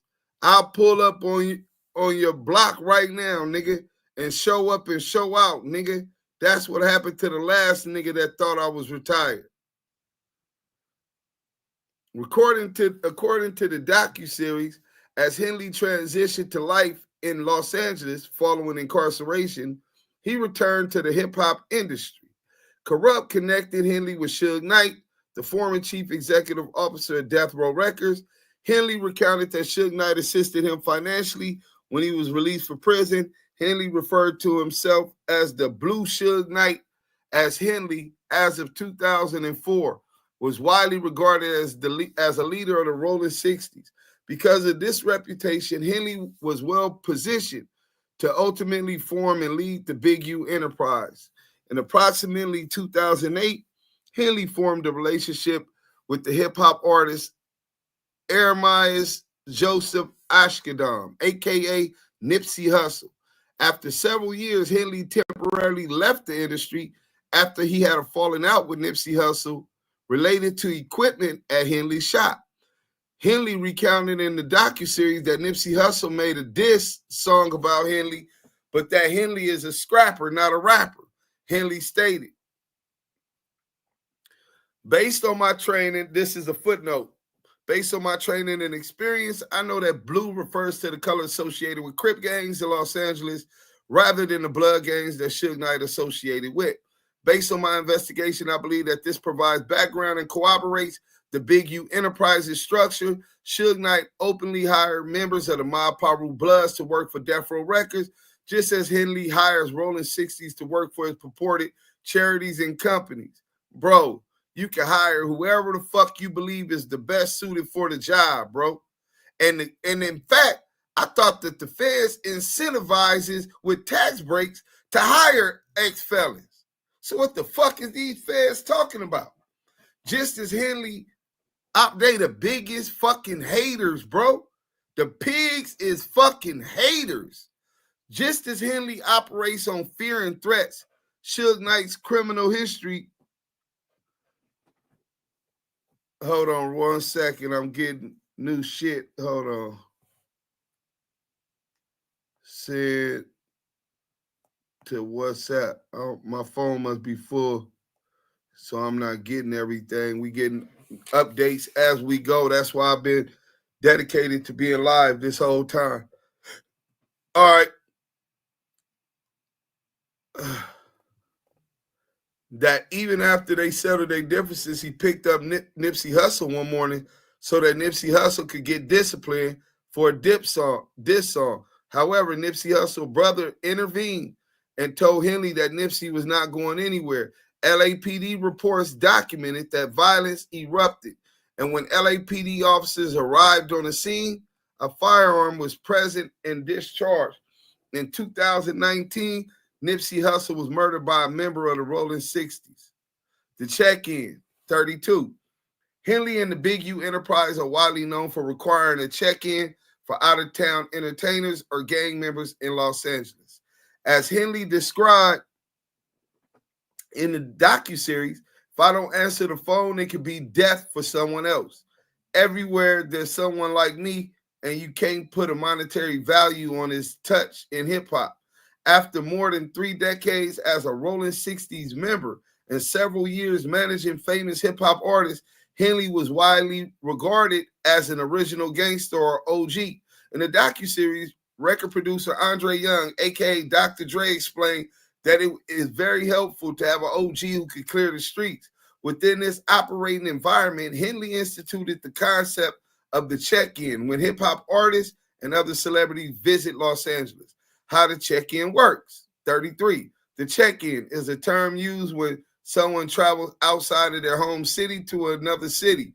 During that travel, the individual must check in or meet with the local street representatives of said city to pay a tax or fee for permission, both to move about freely and to have an event or conduct business in that other city without the risk of harassment or danger from criminal elements. While Henley and other supporters attempt to persuade the public that the check-in provides safety and security for those who do so, as set forth herein, Henley and the Big U Enterprise also manufacture the very danger they purport to protect against. According to Henley's statement in the docuseries as corroborated by our investigation, some visiting hip-hop artists and other individuals pay Henley a fee to check in if they are not from Los Angeles. In the docuseries, James Anthony, a.k.a. Bimmy, and Steve Lobel, the CEO of A to Z Entertainment, stressed that it is important to know the right people such as Henley when visiting places like Los Angeles. However, as podcaster Livingston Allen, a.k.a. DJ Academics, explained in the docuseries, the check-in is analogous to a commission for the gang or neighborhood where an OG is from. Christian Anthony Mathis, a.k.a. Trick, explained in the docuseries, bro, that he enforces the check-in in Detroit, Michigan. Trick addict, come without permission. I don't want to hear shit you got to say. I created these laws, so I enforce them. All we coming for is our portion. Trick further explained that he instituted a no-fly zone in Detroit in which artists could not perform in the city unless Trick was paid. Without paying the commission to an OG's organization such as Big U Enterprise. What the fuck does Trick and Detroit organization and how they doing business have to do with Big U and what he's talking about? Let's talk about that, right? So Henley also provided examples of individuals who do not check in, right, with him until it's too late, such as the rap artist Taquan Terrell Bowman, a.k.a. Quando Rondo, whom Henley discussed in another interview and who was later targeted in a murder-for-hire plot where his associate was killed. When defending his practice in interviews, Henley has stated that it is no different than when a Learjet flies over United States airspace. They want to know who you are. Henley said his practice is no different, which I believe indicates that he purports to own and control Los Angeles through the Big U Enterprise, which I believe is, and a grand jury believes that he control LA. Nigga don't know one nigga in control no motherfucking LA. Don't know one nigga control one neighborhood, let alone all of LA. They gonna have a hard time trying to prove these motherfucking facts, but let's go. How Henley and the Big U Enterprise respond to failures to check in. 2022, the FBI interviewed a cooperating witness who told the FBI about one of those check-in incidents. CW1 said that he knew Henley, who was a Rollin 60s member. CW1 also said Henley led a money-making gang that was distinct from the Rollin 60s, referring to the Big U Enterprise. According to CW1, rap artists, athletes, and other individuals needed to pay Henley a fee when they visited Los Angeles. Now let's hear CW1.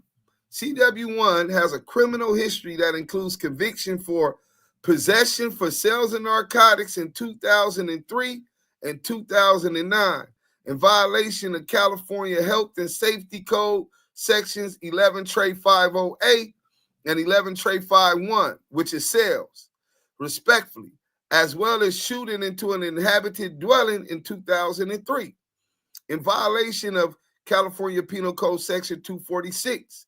CW1 received cooperation credit from the Central District of California as sentencing in a prior drug conspiracy case alleging a violation of Title 21 U.S. Code section 846. However, former President Biden commuted CW1's sentence for that offense. So, Biden, whose sentence was commuted by Biden, that's somebody who is, and they had sales in 2003, 2009. Y'all got to start pulling up these niggas' paperwork, bro. And the CW1 believed that the fees that Henley collected were extortion payments. CW1 then recounted that a large buy-in dice game occurred in Los Angeles in June 2019. The game involved the professional boxer AB, AB's associates, and several prominent NBA players. According to CW1, AB and his associates fixed the game and cheated the NBA players out of millions of dollars using teased dice. Following that game, Henley directed a group of Big U Enterprise associates to rough up AB, who did not check in with Henley, and to get the money back from him on behalf of the cheated NBA players.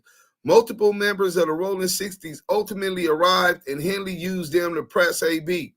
CW1 said that Henley was involved with the incident because Henley was involved in and or would approve of any dice games or similar events such as parties involving large sums of money and prominent NBA players and celebrities in Los Angeles.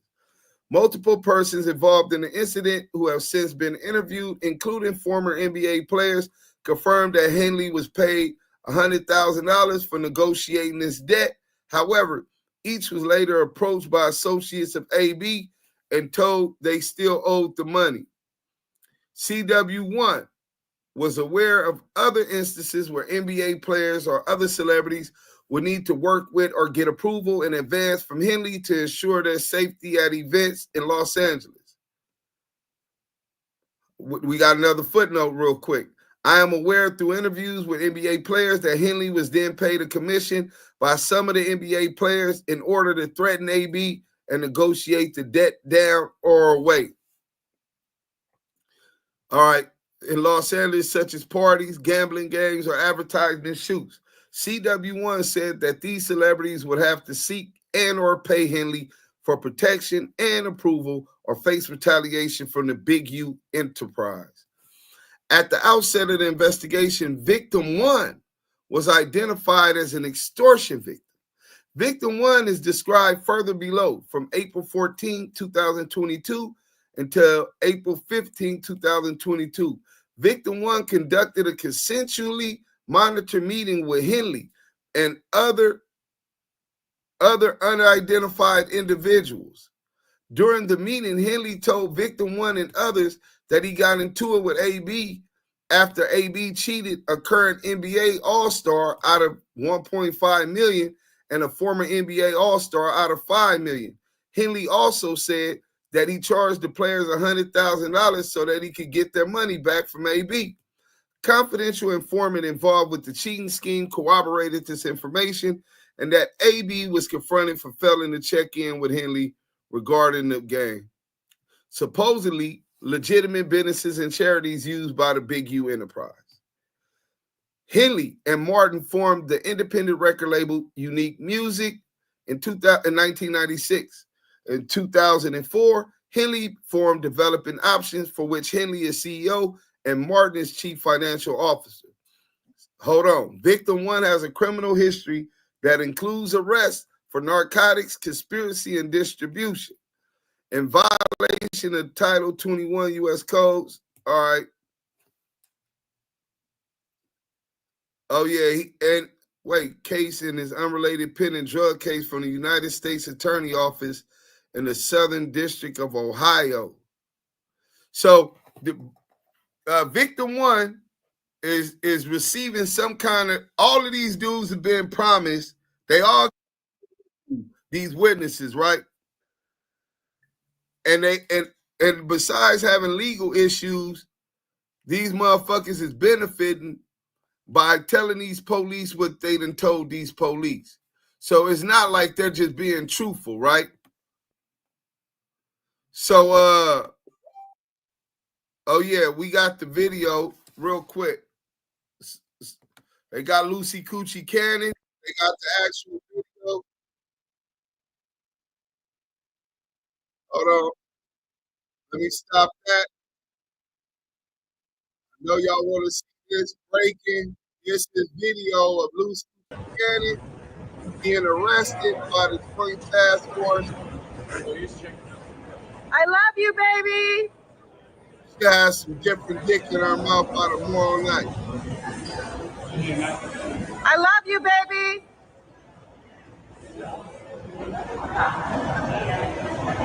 I love you. They just got my husband, you guys.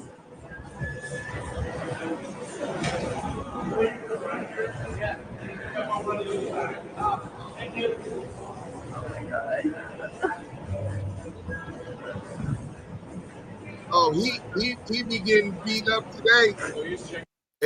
Sweetie! Sweetie! Oh, yeah, sweetie. It's going to catch up with your ass now. Next time y'all hear from him, it's going to be about him being assaulted and being somebody's bitch. Mark my words. That shit catch up, all you tough-ass niggas out here. Nigga that got pistols.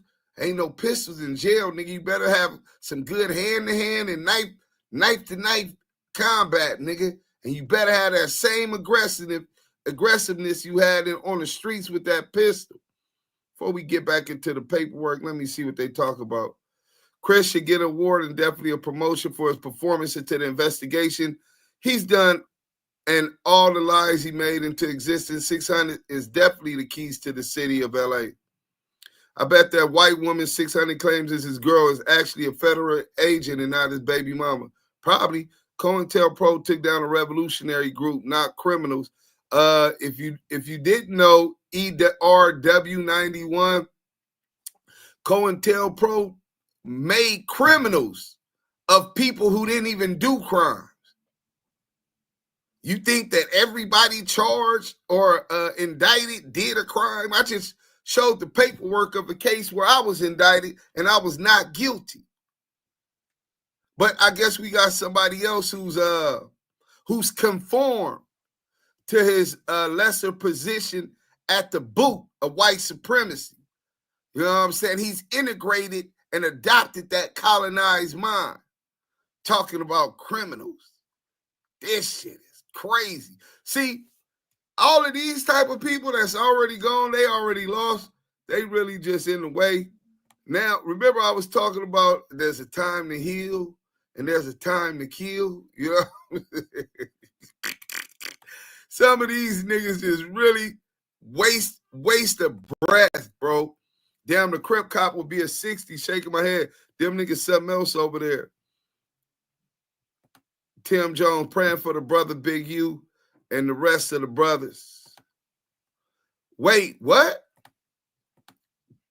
Tim Jones, Pinky 16, that Edomite grand target. Last year, Christopher Loveboy said one day he will move to Dubai and never come back to America. I guess he is leaving now. His job is done. Yeah, and CS2 back going to be going to Africa. Remember he said it won't be too long? They probably moving these niggas to witness protection right now, bro.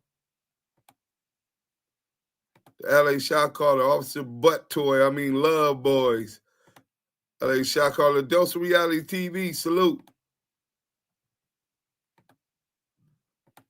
Yeah, they definitely leaving together. Hey, they gonna ride off into the sunset in Africa together. Ain't that what they want to change, man, to do instead of terrorizing? They your belly ass. Question to the chat, why do $6 and Weenie One hate Big U so much? Because he puts to lie everything that they say. Where he's strong, they're weak.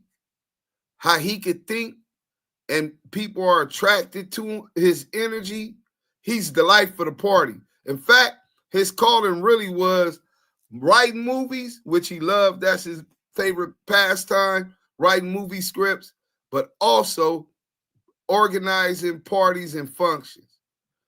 People love to party with Big U. But yeah, this shit crazy. But let's go ahead and look at one more time. Let's go to Luce the Liability, Luce Coochie Cannon. Let's go.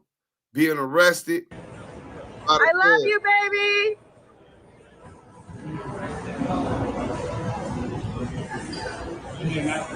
I love you, baby.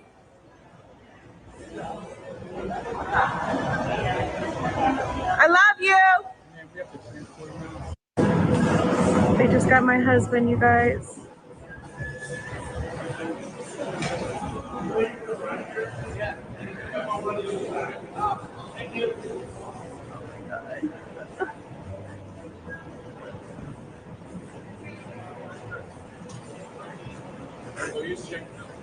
I love you, baby.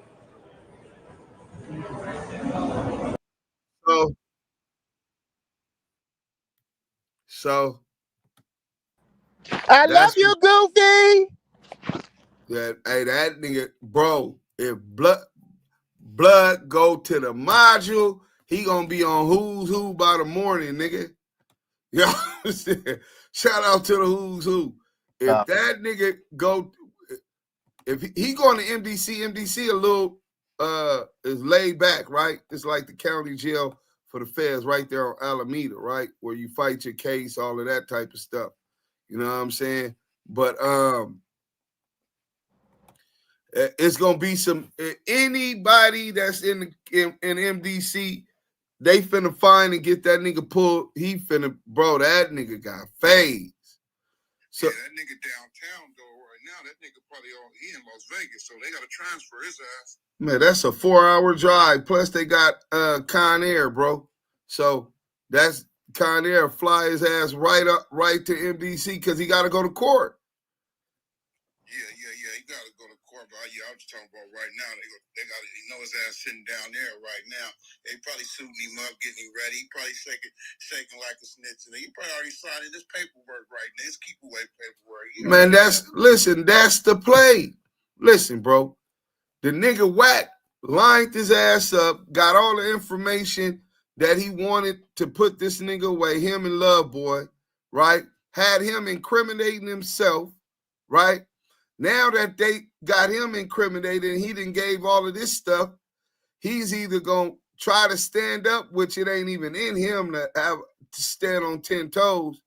It's either you going to try to stand up and don't corroborate these stories in trial, or you going to be faced with this 240 months. You know what I'm saying? And it's going to be all bad. And he got that baby, and he going to be getting his ass beat. Man, that nigga, yeah, you right. He probably already proffering. We could proffer right now. I told him I was going to send a little homie over there to knock down that girl in that dirty water for him. He'll be all right. He really get to sink it in. You know, he got it. Nigga, don't step on my toes. I want the swamp water. Sweetie! Baby! Hey, listen. Hey, tell her, hey, listen, before we even go that deep, listen. What's her name? I don't even know my bitch name. What's this bitch name? Sharice Mills, yeah, whatever the bitch name is. Bitch talk too much. They gonna stuff something in your mouth so you can shut the fuck up because you're always talking. You talk too much. Close your mouth, bitch. And then you know, nigga gonna show you properly how to bathe and gotta have a real bubble bath, bitch. You understand me? Because your bubbles wasn't bubbling. You understand me? That was troubling. You understand what I'm saying, bitch? Now that your fuck nigga is gone, you need a real nigga at home. You understand me, bitch? You feel me? You feel me, bitch? Yeah, bitch. Hey, hold on, we live. Everybody mute up. Oh, hey, y'all coming off the mic too much. Hold on.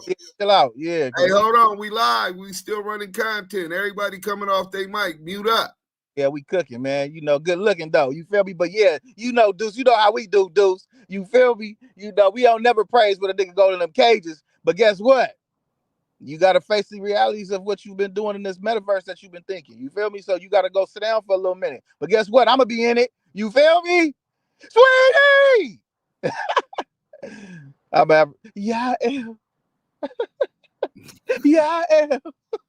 Hey, hold on. Let's get back to it. So look, Developing Option does business as many other entities, including the Crenshaw Rams youth football team. Okay, so he had to be doing something with them, right? And paying employees, right? Okay, so that couldn't have been a fraud since you're saying they do business like that, which is designed to give underprivileged children a safe outlet in sports with a chance to build skills for the future, including athletic scholarships. According to his website, Developing Options uses advocacy, education, resources, training and development, and sports to achieve its objective. In the docuseries, Henley indicated that Developing Options was a platform he used to help individuals get to college instead of going to jail. Many other publicly available recordings online show Henley describing the structure of Developing Options, how it is funded, and what it claims to do for the community. Since approximately 2015, Developing Options has been the recipient of an annual $550,000 as part of the GRID program overseen by the city of Los Angeles. From July 1st, 2018 to June 30th, 2023, Developing Options was allotted $2.352 million from the city of Los Angeles. From that, Henley has drawn hundreds of thousands of dollars purportedly in salary. Okay, let me see what that is. Let's do the math. While they counting the nigga pockets, hey, the haters always pocket watching, my nigga. You know what I'm saying? So they said 2.3 million, and he done drawn hundreds of thousands of dollars as purported salary. Okay, and that was how many years? 5 years, right? 5 years, hundreds of thousands. So let's just say, because if they didn't say it was $1 million, let's just say it was 500,000. That's $100,000 a year. I don't know about y'all, but to CEOs of companies that, especially that time is a commodity, that's doing movies, doing documentaries, running football teams, putting together charitable events, and everything that comes with it. He values his time and expenses and money that would be missed. So he makes sure he's getting 100,000 a year. What's wrong with that? 100,000 out of 2.3 million. 300,000. What if it was 500,000? He has all of the resources. He hires all of the workers. He takes care of all of these children. Nasty work. The GRID program has an extensive mandatory handbook that is appended to each contract, and that developing options like every other GRID contractor must comply with. The detailed and extensive handbook has many requirements that include extensive criminal background checks, compliance, training, and approval of employees, attendance at meetings. Hold on. This is another footnote. GRID also received federal grants and funding. For example, from October 1st, 2019 to September 30th, 2022, GRID received $371,000, $590 from Project Safe Neighborhood, a federal Department of Justice program. Okay, but just because the GRID receives federal grants, out of that 371, how much of that went to developing options? So first and foremost, for that crime, Big U, let's get your lawyers to argue jurisdiction, right? Let's start there.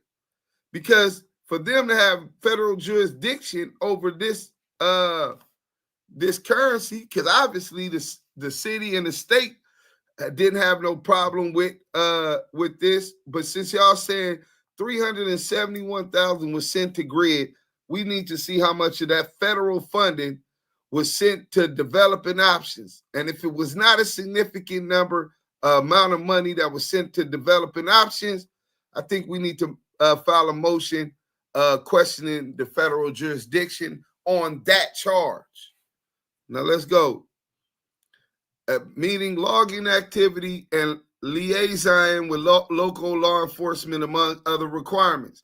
Based on my review of documents in the course of this investigation, developing option appears to have failed to comply with some or potentially all of these requirements. I'm finna turn my camera back on because we finna go in. Everybody hit that like button. Hey, share with a friend. This is exactly why they targeted Big U. They want to break Big U. They want to buck break Big U. Hey, Neighborhood Maniac, you 100% right, bro. But I'm not going to point no fingers if I'm not going to stand on it and start holding these niggas accountable. Rules without regulations, you have total chaos. So when niggas start seeing these niggas on the street that's running their mouth, that's implicating people in crime and speaking on other people's criminal behavior, not nigga, then that's when niggas is going to learn that that's not going to be acceptable. But in another turn of events, for 2 years, and let me start here first and foremost for being one of those dudes that you talking about, right? So I ran a campaign. I ran some paperwork I got from a YouTuber named, I don't even remember his name, right? But he did something on the GRID program. He was a Nipsey fan, just like me, right? And he did some, everybody checking on me. Yeah. For now. So I got the GRID paperwork, and the GRID paperwork was outdated, first and foremost. And then I learned, and I read the paperwork saying, with a question mark, Big U what I say, something object, COINTELPRO, Jagger Hoover, something like that, a title. I ran this when we was in the UOD. And I read the whole paperwork, 2 hours, 3 hours worth of paperwork about the grid program. Then another YouTuber, 2 other YouTubers started giving me shit. I talked to my boy Treetop, who had just called in. He works intervention, not the grid. Shout out PCI-TI, right? And he let me know, because he does the actual contracts for grid. He let me know that it's not a one brush fit all. Like you can't paint everything in one brush. Each one of these organizations and nonprofits negotiate their own terms with the city. Now, whether the mayor wasn't being harsh and only agreed to, I think Big U was the main one pushing not to work and negotiate with the police, right? So I did that. Make a long story short, I humbly apologized to Big U, and I pull up on Big U. If he wanted to fight me for doing that, I would have fought him. If he wanted to shoot me for running that content, I would have accepted what my fate, because I wronged that man, right? But he said, when you know better, you do better. And he took that on the chin. Took that on the chin. And we started doing business together. He put me in touch with the owners of Color Wraps and Cones, United Colors, Unity Colors, United Color Wraps. And we started, I think we ended up getting in a 6-month deal. I negotiated a 6-month deal with them. That deal wasn't with Big U. Big U has a brand. They utilize him for the brand. There were 6 brands that were being started. The Damu Kiwe brand was one of them. He put me on the phone with those people, and I negotiated the deal. $3,000 a month for 6 months. That's $18,000 for that deal, right? Just so I could keep the lights on and do what I have to do without having to work. I could focus on my podcast as we continue to build from scratch. We might have had about 1,200 subscribers at the time. Negotiated a corporate sponsorship, a strategic alliance, big business. When this man could have called for my head, or he could have put his hands on me and we would have fought. I'm not going to stand there and let niggas just put their hands on me. I humbled myself. He knew I wasn't being fake, and we got together. Now, CS2 back for the last 2 years, the Crip cop, Rise 8, all these dudes is talking about the grid program. Listen to what the indictment says. The feds is saying this. The grid program has an extensive mandatory handbook that is appended to each contract, and that developing options, like every other grid contractor, must comply with. The detailed and extensive handbook has many requirements that include extensive criminal background checks. So they saying you got to do criminal background checks, compliance, training, and approval of employees, attendance at meetings, logging activity, meaning that they have to write down and log any activity that they learn about in the street, the triangle of communication and liaison with local law enforcement, among other requirements. Based on my review of the documents in the course of this investigation, developing option appears to have failed to comply with some or potentially all of those requirements. You niggas painted this nigga as a rat every motherfucking day. for the last 2 to 3 years, bro.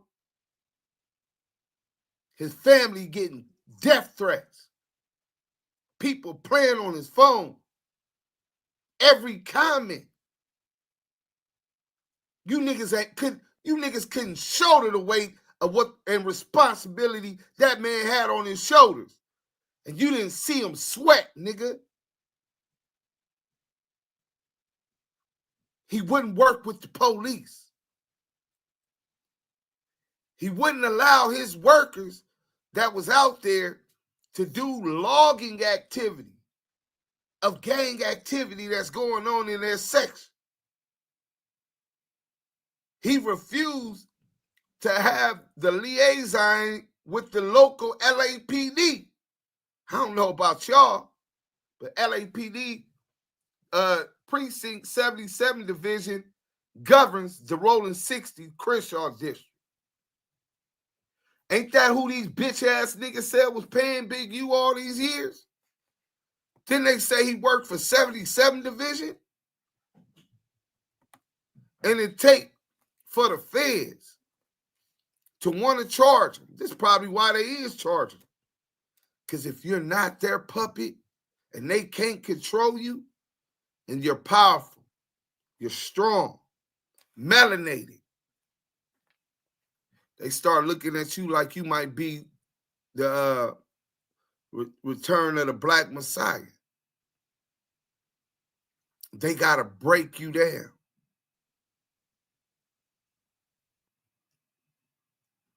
Take everything that you have, as if that's what defines a man of stature, as if that's the only thing that defines a man of moral and integrity, nobility. Flash bang. For all of you bitch ass niggas that call Big U a rat because of the grid program, I hope that well, YouTube ain't gonna let me say that. But yeah, all you bitch ass niggas deserve that though. All you niggas. Right in the paperwork. The feds that are indicting him on other criminal charges are saying that he was defrauding them because he wasn't participating in police activities as mandated by the grid manual. He disregarded all of that. Is it safe to say? You hear me? Yeah. I said, is it safe to say that basically he was against working with the police, and the fact that he wasn't against working with the police, they painted a picture as if he did so and wanted him to be this individual that they were. Yeah. That's what CS2 That's back what in was doing. That's basically what it looks. That's basically what it looks like. I don't want to keep going because I'm pretty good at reading paperwork, but I'm human. We make mistakes, just like when I interpret it broadly, just like the feds is interpreted that everybody got to do that. But like I said, rules without regulations it don't mean shit. You have chaos. And Big U told them from the get-go he wasn't going to do that. And obviously the mayor of LA wasn't tripping. But the feds, because they giving funds, is tripping. Oh, you going to work for us. Oh, you going to provide information for us. You know what I'm saying?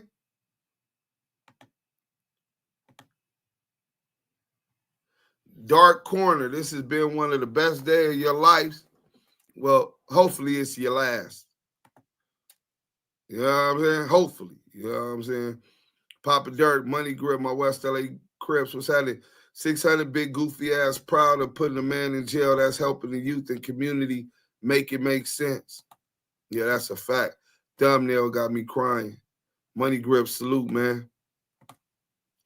Deuce, that's what's wrong with most of us, G. We don't like to read. We can actually find out how to change our lives in some cases if we read. G, I love to read, bro. I wish I was financially stable where I want to be, and I could just read, bro, in the morning and at night.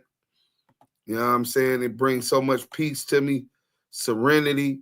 You know what I'm saying? To turn the phone off, turn the computer off, the TV off, and read, bro.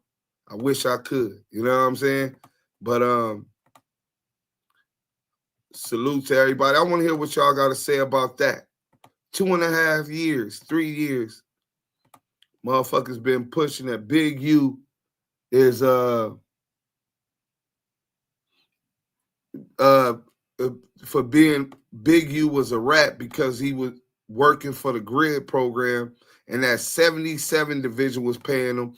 We see that the mayor's office and LA City Hall is who pays the grid in Los Angeles, not 77 division, and that Big U in this paperwork failed to meet the requirements of the grid, which included specifically taking down notes of incidents of gang-related crimes and maintaining a relationship with the local police, in this case 77 division. He refused to do that. I don't know about y'all, but I believe that's one of the reasons that these motherfuckers target him. And that's why they're going to try to buck break my brother. Big U, I didn't get to finish talking to you. Hold on, I got to call Clubhouse. Somebody play it on Clubhouse. I got to take this.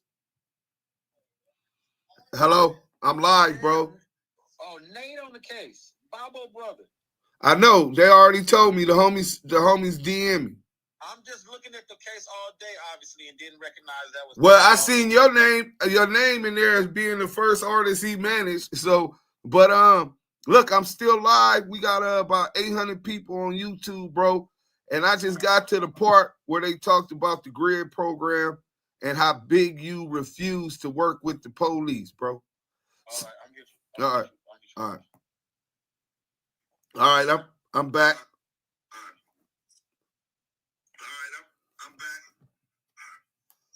Hey, I'm going to get off Clubhouse. Y'all can keep playing it. Go ahead, Papa. I'm going to leave. So I can turn that off. So let's get back to the paper. Wait, no, I want everybody to dwell on this.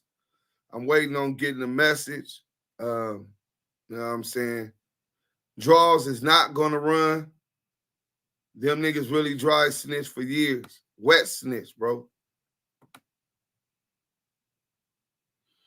Fuck what he had, he stole it. It sounds like you don't like what a nigga had. Pocket watching, you's a hater. Now you're out of here. Next time that dude get up in here, get him up out of here. Wet snitching on theyself. No, I'm not saying that that used him. Wack about to act like he was in hiding and they was looking for him too. And a lie, why his face wasn't on TV, his girl gonna back him. Adam gonna sack him and Vlad gonna tap him. Still gonna be working. Now, I think after all that work CS2 Bagdon did, historical information on the main streets, Big U's son, an NFL star linebacker. Wack's son, a star mermaid. A lot of hate right there. Yeah. Salute to the baby lows. I put my wife on game. She's screaming, fuck Wack police ass. Good looking out, Lou from the loop. And salute to your queen, man. It's a lot of y'all watching. Make sure y'all liking the content and hit the like button. That's a fact. Luke, Mo Hill. Yes, indeed. This needs to be put in people's minds how filthy motherfuckers is. Yeah. Who's next, Wack? I understand what you are saying. They used him, but the people around him, he saw something different. She is smart, Luke. I'm trying to see what y'all say. F the government, F the system, run. Yeah, he not gonna run, bro. As we talk, him and his attorneys is making sure that he gets in there without these people unaliving him. You know what I'm saying? And he turned himself in, and he ready to fight. He know niggas got his back. He know a lot of niggas hate him. You know what I'm saying? He revels in it. Trust me, he revels in it. All the hate, He just takes it in. Strong brother, man.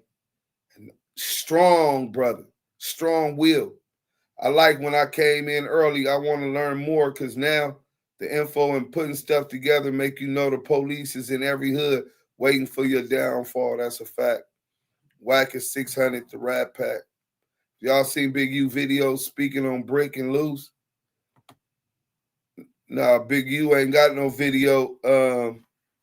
And he won't even let niggas FaceTime him right now. He might try to tap in with me. Matter of fact, let me tell them right now to if he tap in with me because we got 1,000 motherfuckers right now that love him. They been blowing my phone up, bro. Everybody trying to check on me.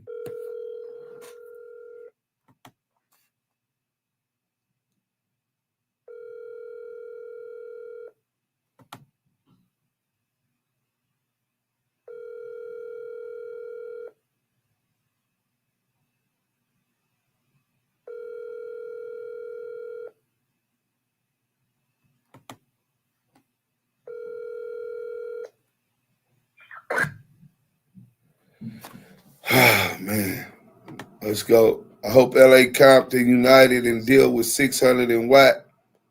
Hey, I think real niggas all across, not just LA and Compton. They got rope-a-dope. Slime Ball TV, salute. You not lying. Ducil and Yael, my brothers. All that money Big U got is going back to the city. That's what you think?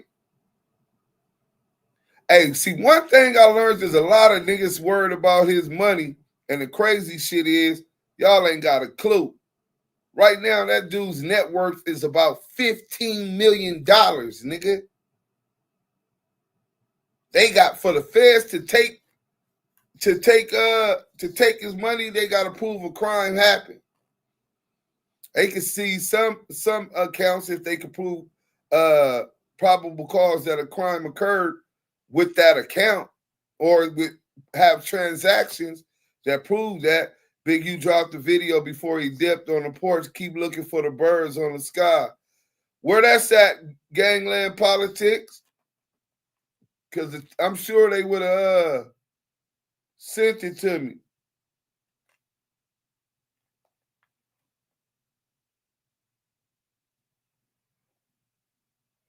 Hold on. Send it. He talking about this on Rick Rock shit. Send it. There's one thing for sure. That nigga Luce telling CS2 used Luce the liability until he became a liability. Yeah, that's a fact. So nobody ain't got nothing. Why was he supposed to report to Grid? Because in the contract, if you read it, that's why I thought it was a requirement that they have a triangle of communication with City Hall, on this end, the LAPD, and whatever program is in the grid. So in this one, it would be developing options. When Big U got with him, he Gangland, go ahead and send it to my DM, King. I just seen it. I just seen your text. And they supposed to have the phones. Remember what BlackBerry phones, right? But Big U don't got a BlackBerry. They kept saying he was a rat. It's time for a real revolution. Hey, I'm with you, Money Grip. They were really jealous, bro. These niggas in the chat is jealous. Y'all ain't listening? These niggas is talking about what he got and his money going back to the city. These niggas is haters. Niggas hate to see another brother doing something. That's that Willie Lynch syndrome, bro. They were really jealous, bro, and we all know Six was scared of seeing them face to face. Oh, that's a fact, bro. Black Army, the war is on. Yes, Money Grip. Fact. It's time. Hey, I'm with it, Money Grip. I ain't gonna lie to you, bro. Wack 600 was terrified of that man. Hey, bro, that's a fact.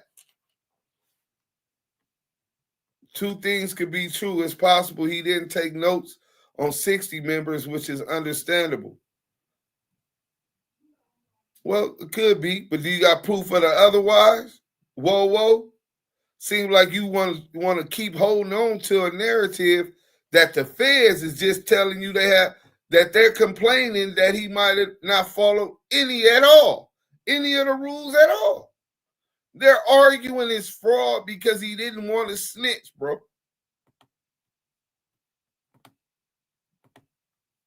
I remember I got on Clubhouse years ago and CS2 been doing this shit. And I remember that Texas case he had that vanished. He been a cop since the 90s. I believe he was since the 90s, since he first got out. But we only got enough proof to that Texas gun case. Time to protect and uplift our people, Black liberation.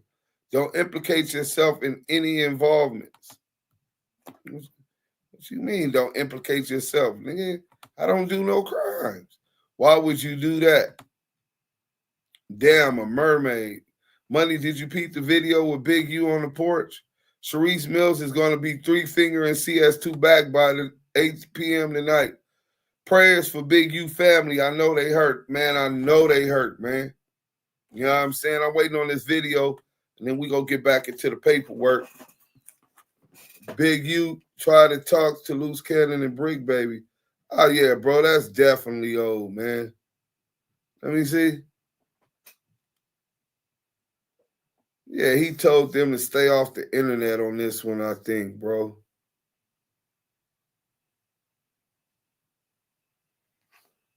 Yeah, man. Yeah, that's old. You know what I'm saying? My bad. I thought we was getting a different video, but I'm trying to get word when he turned himself in. Big U will be turning himself in. He is not a fugitive.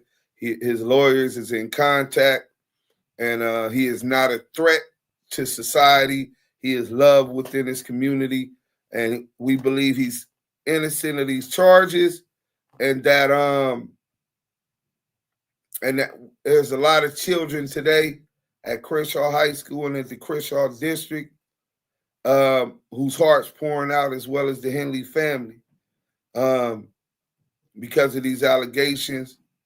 Give this man an opportunity to fight these in trial. Then we'll see where after the dust settles, where everything falls. Adam 23 used them and he said the N-word. He really don't like us. Gang, man, I need to check it out. Now that's an old video, bro. The justice for Nip. The stream going up, man. The stream been up at over 800 and 1,000 already since we've been here. We've been here for 5 hours, 51 minutes. He shouldn't run because the case is weak and made up for real. DeGante, bro, I'm looking at this shit like this nigga really got action of beating a Rico. Rap industry gang culture is the best weapon the police have. Wack went on a podcast with Big U, bigging him up about the grid program. Now he a rat since Wack can't be under him. I knew that shit was food from the gate. Yeah, it was definitely food gazy. Never surrender. Crenshaw Grinder, salute. Check it out. He on the porch now. That's an old video, bro.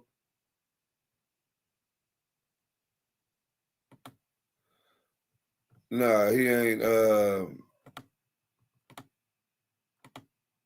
Gangland. Okay, good looking, bro. True.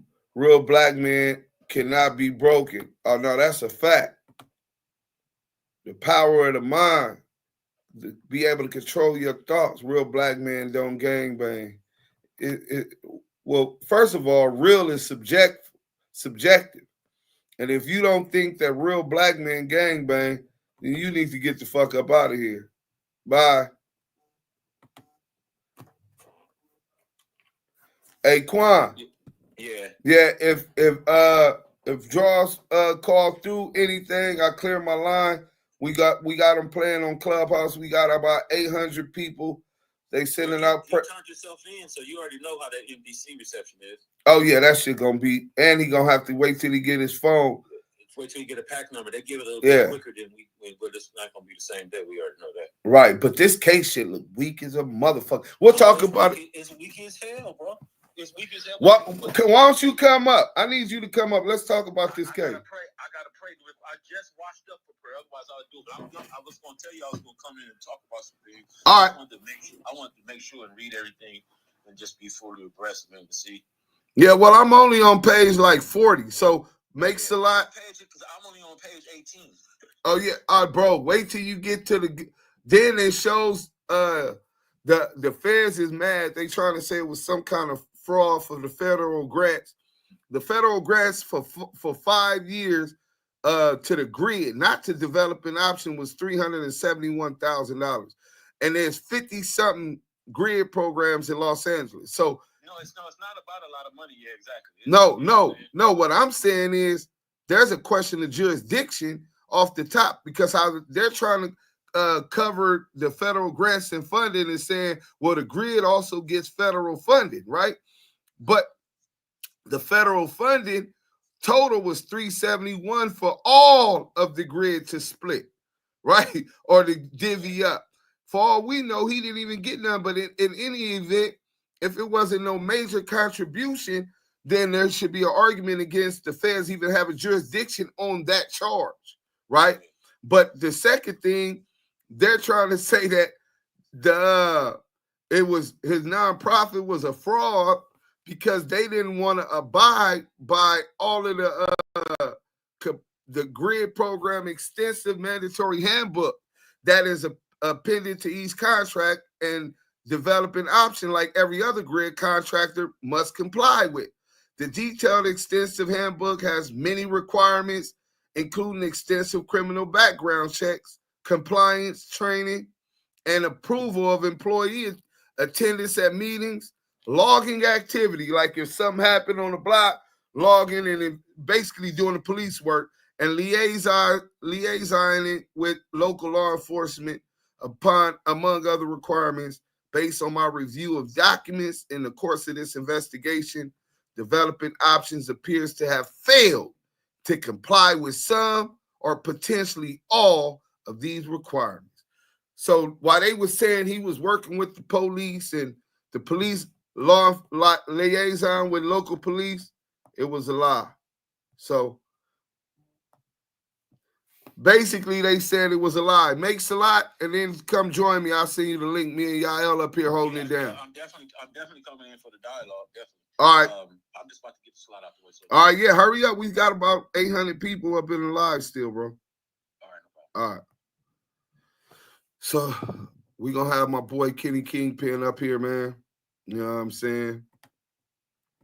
As y'all hear. So the grid don't mean the LA City Hall was not pressing the line. You don't have to do the police work if you the grid. You know what I'm saying? Big U was on these rats' necks. What is your DM so I can get you his information? Go ahead, G. So Big U has turned himself in. Salute to Big U, man. Like I said, prayer to the Henley family. And let's get to it. Henley further solicits donations to develop an option from celebrities, companies, foundations, and other entities which the victim donors believe will further a charitable purpose, but often instead are embezzled into Henley's personal bank account.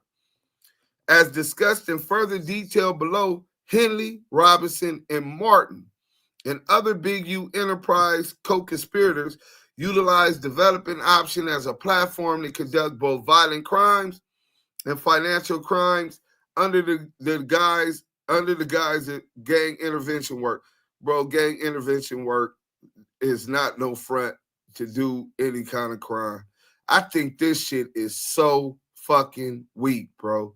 Henley also fraudulently applied for federal pandemic relief loans for his entities, including development options, unique music, and other businesses. The loans and or advances he successfully obtained are discussed further below. Similarly, Henley and Martin helped one of their employees at developing options, i.e. Blanton, fraudulently apply for a mortgage by manipulating his income records. The Big U enterprise is committed to financially enriching its members and associates by stealing or cheating its victims out of money or property. For example, when subpoenaed for such information, developing options provided no documents certifying or signifying compliance with the grid handbook or any of its contractual obligations. He told y'all he not working with the police. Nigga, well, he told the local LA people. The feds ain't hearing it. The feds saying you gonna work with us or you in violation. Now he deserves to be in jail. He is the leader of the 60s. All right. Well, then let's send you up. Wait, before I send you up out of here, we gonna get rid of you because being a gang member in itself is not a crime. So you sound worse and going harder than these motherfucking with the whip, bro. So with that, you out of here. We don't need you. We don't need your support. Skip says the grid program is with the city of LA, not LAPD. Yeah, that's what we just read. It's in the paperwork. The mayor of LA City Hall, bro. 600 was scared of Big Cat, and Big Cat is 65. I believe they are setting bro up. If they had his DNA, why take 2 years to pick him up? 4 years, I heard. I don't know if it's true, but I just heard that they got Big U about 30 minutes ago. Yeah, he turned it. They didn't get him. He turned himself in. Hypocrite killer, bullshit karma. Crook is a crook, no hater. Here, Naga. Crook is a crook. I don't know what you're talking about, bro. Deuce, Adam read the paperwork of Wax saying, please don't do it. I got my wife and kids in the car, and Wax still lied about that just today. Hey, send that to my IG. Send that clip to my IG, Polo. I appreciate it, King. CS2 back in pork, but yeah, that's a fact. I had got a gangland politics. We got a super chat. Krell's W, $20. White claimed he wasn't snitching. He said he was giving Big U a heads up, but the witness that gave Wack the info got it from the cops and never spoke publicly. Wack just obstructed justice. Why was he so comfortable? Coppish. Yeah, facts. 600 was going to different hoods. Hope nobody said the wrong thing around secret agent, man. Yeah, the Foley's better watch out. Foley's better watch out. CS2 back, better catch them fades. This karma for Nipsey and Quando. Damn, the peoples. All right, you can go too. Let's get you up out of here. Any of that wishing jail on the nigga shit will get you sent up out of here. I don't need your support. In fact, we building an army up over here of motherfuckers who don't wish jail on people that look like them, because that just means that you've already been colonized mentally. You still embedded with self-hate from Willie Lynch syndrome, and you have adopted and became comfortable at the boot of white supremacy. Nasty work. Thanks for supporting. People should have knew something was up with Wack. What street dude talked that reckless? Exactly. I was thinking the same thing. Wack going to get hit with a conspiracy case. Watch. Man, Wack got immunity. CS2 lost his wife to the Crips side, so he been mad at Big U winning. That shit in them niggas' blood, bro. I hope after this and Dirk, my niggas, stop bragging on the internet. They are watching. Great point, Habit. Great point. We need to watch folks like Lovejoy and Wack. They definitely working, and it's downright mind-blowing. No, it's not. They definitely working. I agree with you on that, but it's not mind-blowing, bro. For going on 3 years, I've been pushing this. Me and my whole team. And you niggas was still supporting them niggas. Hey, Wack said this. Hey, Luce said this. Bro, these niggas scared to come outside. You know why they're scared to come outside? Because they know they was foul. They knew niggas was going to want to holler at them. This shit is nasty work.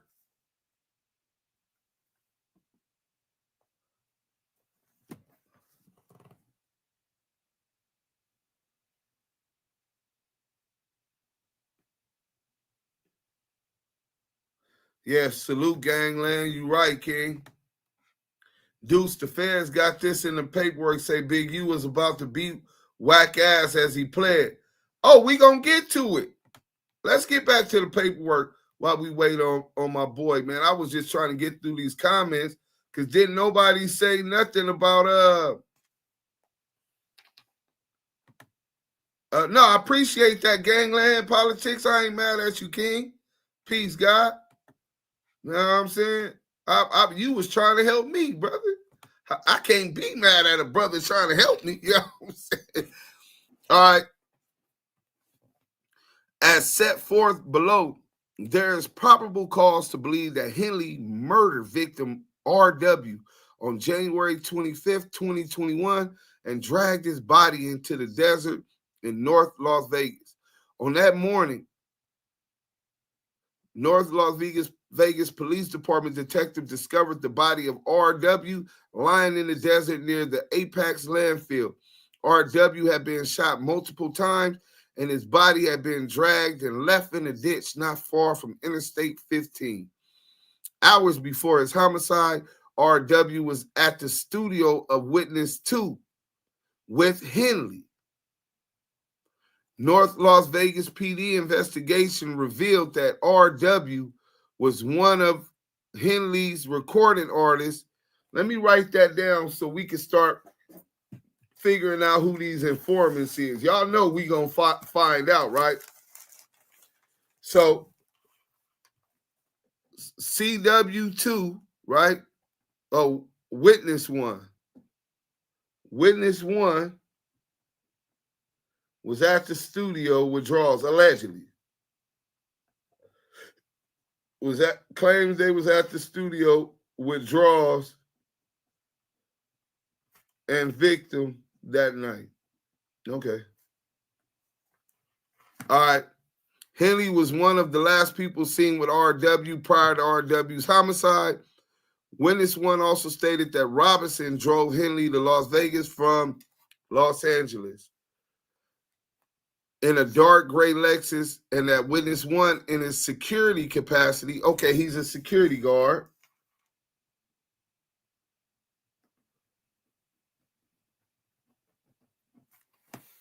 encountered Henley and Robinson when they arrived at the studio and had words with them because he did not know who they encountered Henley and Robinson when they arrived at the studio and had words with them because he did not know who they were. Witnesses 1 statements to North Las Vegas PD at the outset of the murder investigation have been corroborated by other witnesses and cell phone location data, among other evidence. Further investigation revealed motive, opportunity. While Witness 1 has no criminal convictions, he has misappropriated money from his employers and have a civil money judgment entered against him that he paid back. Obstruction, inculpatory statements, and more from Henley and other members and associates of the Big U enterprise. The murder in connection to the Big U enterprise. On January 20th, 2021, 5 days before the murder and 3 days before Henley and Robinson drove from Los Angeles to Las Vegas, R.W. recorded a diss, short for disrespect song, that North Las Vegas PD later obtained. In it, R.W. rapped about the person who had the money that R.W. would be shot in the face for thinking shit's funny, in reference to 38 revolver with no trace. Based on my knowledge of this investigation and conversation with others, I believe that in his diss song, R.W. was dissing Henley, referring to Henley as the bro that makes some money, and that R.W. may get shot in the face for thinking his lackadaisical use of the studio and general representation by unique music is funny. R.W. was shot days later in the face, apparently with a revolver like a 38. Now the revolver is like a 38, but they're not saying it was a 38 that left no shell cases. Because it left no shell cases, what if niggas picked up the shell cases? So y'all ain't even got a murder weapon, and you're interpreting the lyrics from a metaphor and interpret it how you want to interpret it. This shit weak as fuck. It is unknown whether Henley heard these lyrics prior to the murder. The effectiveness of the Big U enterprise is premised on Henley's stature as the most feared man in Los Angeles. As such, ensuring that no one disrespects Henley and that any such perceived disrespect is met with reprehensible violence is a core tenet of the Big U enterprise, and even more so when that disrespect is displayed publicly, like in front of extortion victims. As Henley himself stated on an intercepted call in 2023, can't no nigga beef with me, nigga, because if he do, I'ma kill him, period. I'm live, bro. To murder. As Robinson explained in a surreptitious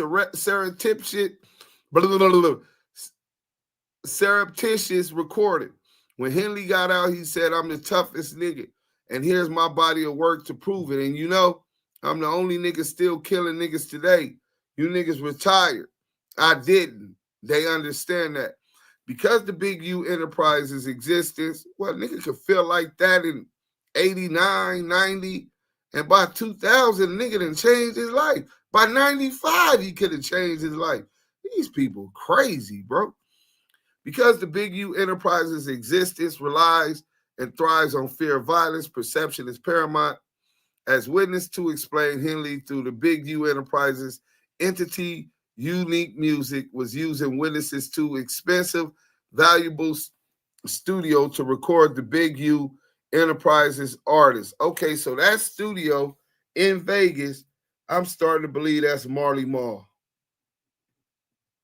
Witness to owns an expensive studio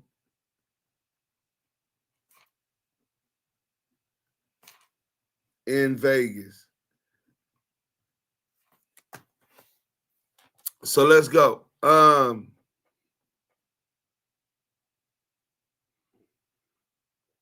right, bam. For free, based on the fear and power dynamic imposed over witness to by the Big U Enterprise for years. And by taking a lackadaisical approach to the studio time, the Big U Enterprise has secured for free. RW was wasting that time. I believe that RW wasting the time, thereby disparaging Henley's name and the Big U Enterprise's reputation, and potentially flouting that disrespect with the lyrics of the diss song led to a dispute between Henley and RW. The dispute was so serious that Henley and Robinson drove from Los Angeles to Las Vegas to confront RW, and that dispute then turned deadly. So these niggas is saying they don't know if he heard the diss song, but that's the motive. The lyrics of the alleged diss song was the motive for him to unalive this kid. And then the other motive was he was using this studio time and it was disrespect to the unique music name. Man, if you don't get the fuck up out of here with this weird ass shit, bro, this shit is crazy. I can't believe they passed this in indictment.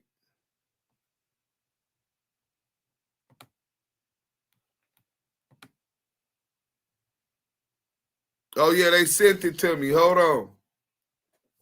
I don't know if that's the whole clip. We'll get back to this real quick. He was driving trucks, then hooked up with Reggie Wright and was dropped in the middle of death row business. Planted, not dropped off, planted in the middle of death row while Suge was in jail. Then the business failed. That shit ain't no coincidence. Nah, bro. That's what they was on. All right, so bam. Let me get okay, there it go. What is the timestamp?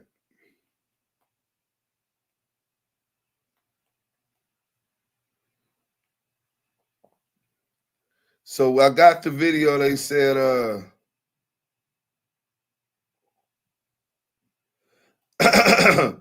on No Jumper. We're gonna get into that.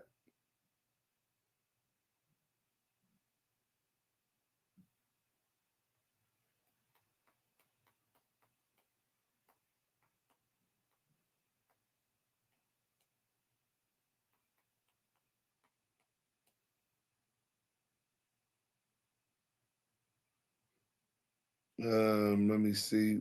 Bear with me. Yeah.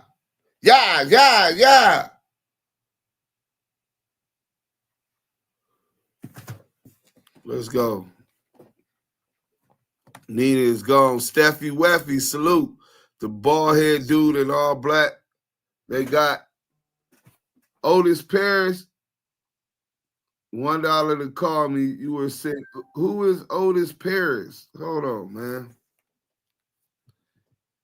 Let me see who the hell this is. You said $1 to call you. First, salute Steffi Weffy. It's a federal RICO. Salute Deuce and y'all and everyone. Best to do it. It's Active Chucks. This broke me today. Salute everyone. Thank you for the cash app. Thank you for the super chat and the cash app. Hold on.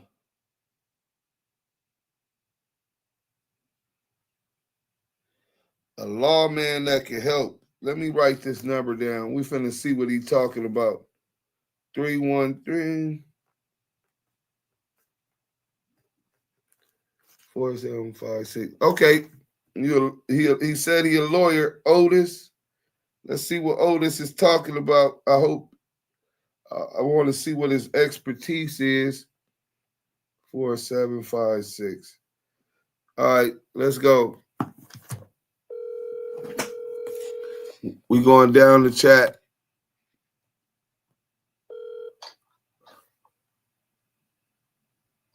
Hello, this Otis? Yeah, no, he right here, bro, man. I'm so glad you reached out, man. He right here, man. This the best lawman I know that can really help your bro, man. Here you go. I'm putting him on the phone. All right, appreciate you, King. Yes. What up, though? What up, Otis? So, Otis, how long you been studying law, and do you study state or federal? State and Fed. Okay. I did 12 years in the Fed, and I've been doing paralegal work since 1987. Okay, that's what's up. Where you was at in the Feds? First place I was McKean, then Milan. What year you was in McKean, FCI? I was there from 96 to the end of 97. Okay. I went to Milan. Okay. Stayed at Milan from 90, the really like the beginning of 98 to 2001. Then I went from Milan to Jessup, Georgia from 2001 to 2005. And to 2005, I went to Elton, Ohio. I hit Elton House about 2006. And then I did like maybe about 9 months there. And then I went to Terre Haute, Indiana. Okay. I went home from Terre Haute, Indiana. Well, welcome home, King. This number that I called you from, I'm still live right now, so I'm gonna finish this content. We got the indictment, but I love to get your analytical position on some of it, and we'll chop it up after I finish this live, or maybe tomorrow. But take this number and text me from your phone, bro, and we're gonna talk about it. When I get a call from Big U, I'm make sure whatever we talk about that you believe that can help, we get it to him, bro. But appreciate y'all brothers reaching out, man. Let me say this to you as well. Okay. So you understand. I know. Every federal case, the United States don't have jurisdiction. Okay? Drug cases. Every state drug case, they don't have jurisdiction. Okay? Right. And all of those PPP loans that's out there that they saying people manipulating the money and information that's on there, it's things that's in there to tell you you can ask up to $10 million no matter what it is. And whatever you get in between that, I know, is the maximum amount you receive for your company. Okay. So hit me back later. All right, now take my number down. Text me from your phone. This number that you calling from or another number? Nah, this is it. This is my business number, bro. All right, man. I'm telling you, man. You want to see bro home, man? Tap in, man. I appreciate you at least reaching out. Hey, man, I appreciate you too. Salute, King. Man. So, We got some people that's going to help fight for him. You know what I'm saying? Big U in serious trouble in Los Angeles County, RICO, unaliving charges, right? Whack at 600 still ain't safe. Believe that. Fight, Big U. Facts. Much respect. Salute. Rats, haters, free those black men, Muerta, Bloods, Crips, Perus, and the Grooves. Bompton out. Salute to Bompton. You know what I'm saying? Back to the what you call it. Page 35. Henley's cell phone location corroborates his involvement in RW's murder.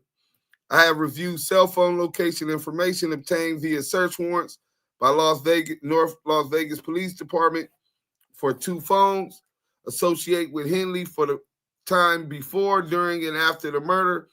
According to witness 1 and witness 2 and one of RW's friends who was visiting him in Las Vegas the day he was murdered, as well as analysis of Henley's phones, Henley and Robinson arrived in Las Vegas on January 23rd, 2021. The night before the murder, Henley's phone location data and witnesses showed that he arrived at an Airbnb on Round Rock Drive in Las Vegas.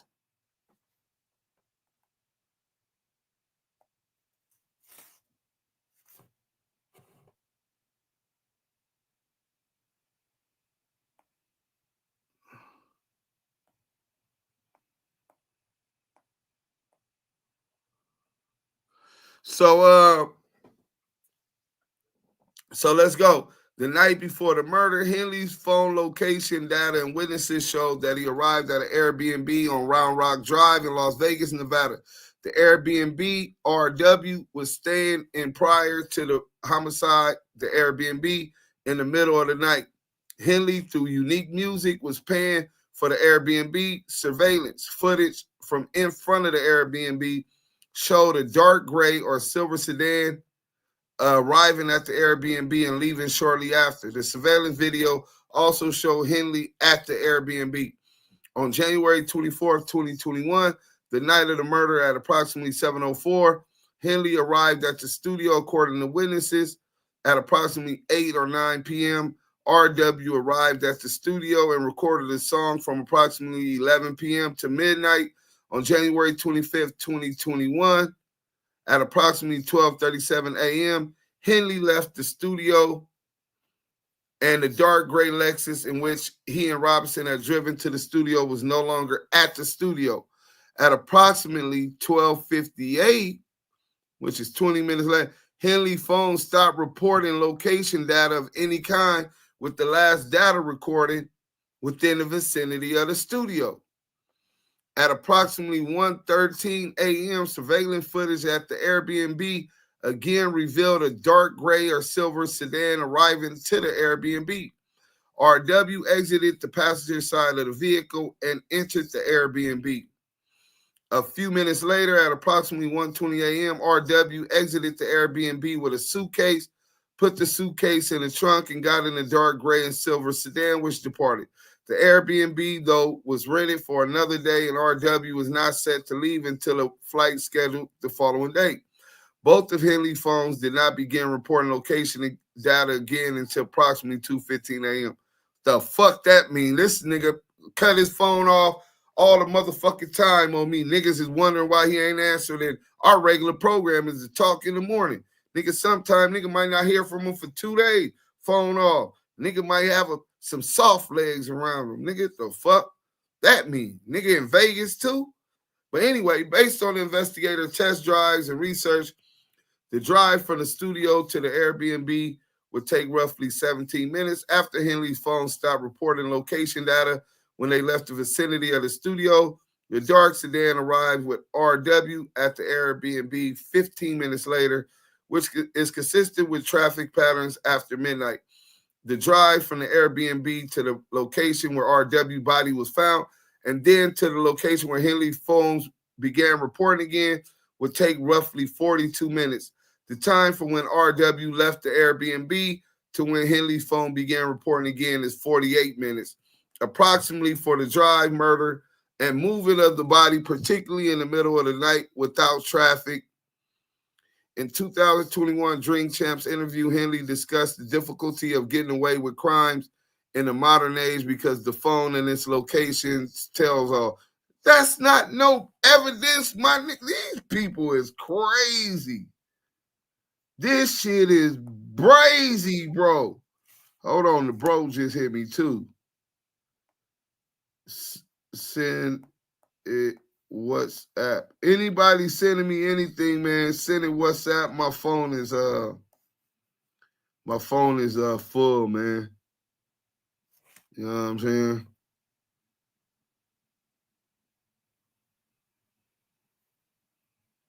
So let me go over here real quick. And all right, we got that other video. Let me finish the murder detective. This is the content CS2 back. This is what they call content on the Hunnet side. This is what the exposers call content, detailing facts of murder cases before the indictment drops. I wonder how they got such different information. So let's go. We're going to get into this real quick, and then we'll get into this video. We got some live video. TD, send that to WhatsApp, bro, so I can get into it. So they talking about the phones ping that he was in Vegas. Okay, he was in Vegas. Then he left. Okay, maybe he got dropped off at some soft legs. Maybe he went to go fuck up in some. What that mean, bro? I was in Vegas. Okay, what that mean? RW, okay, let me finish. All right, one of Henley's phones then made a call to Robinson, who witness one reported was still at the studio, which is corroborated by Robinson's phone location data, right?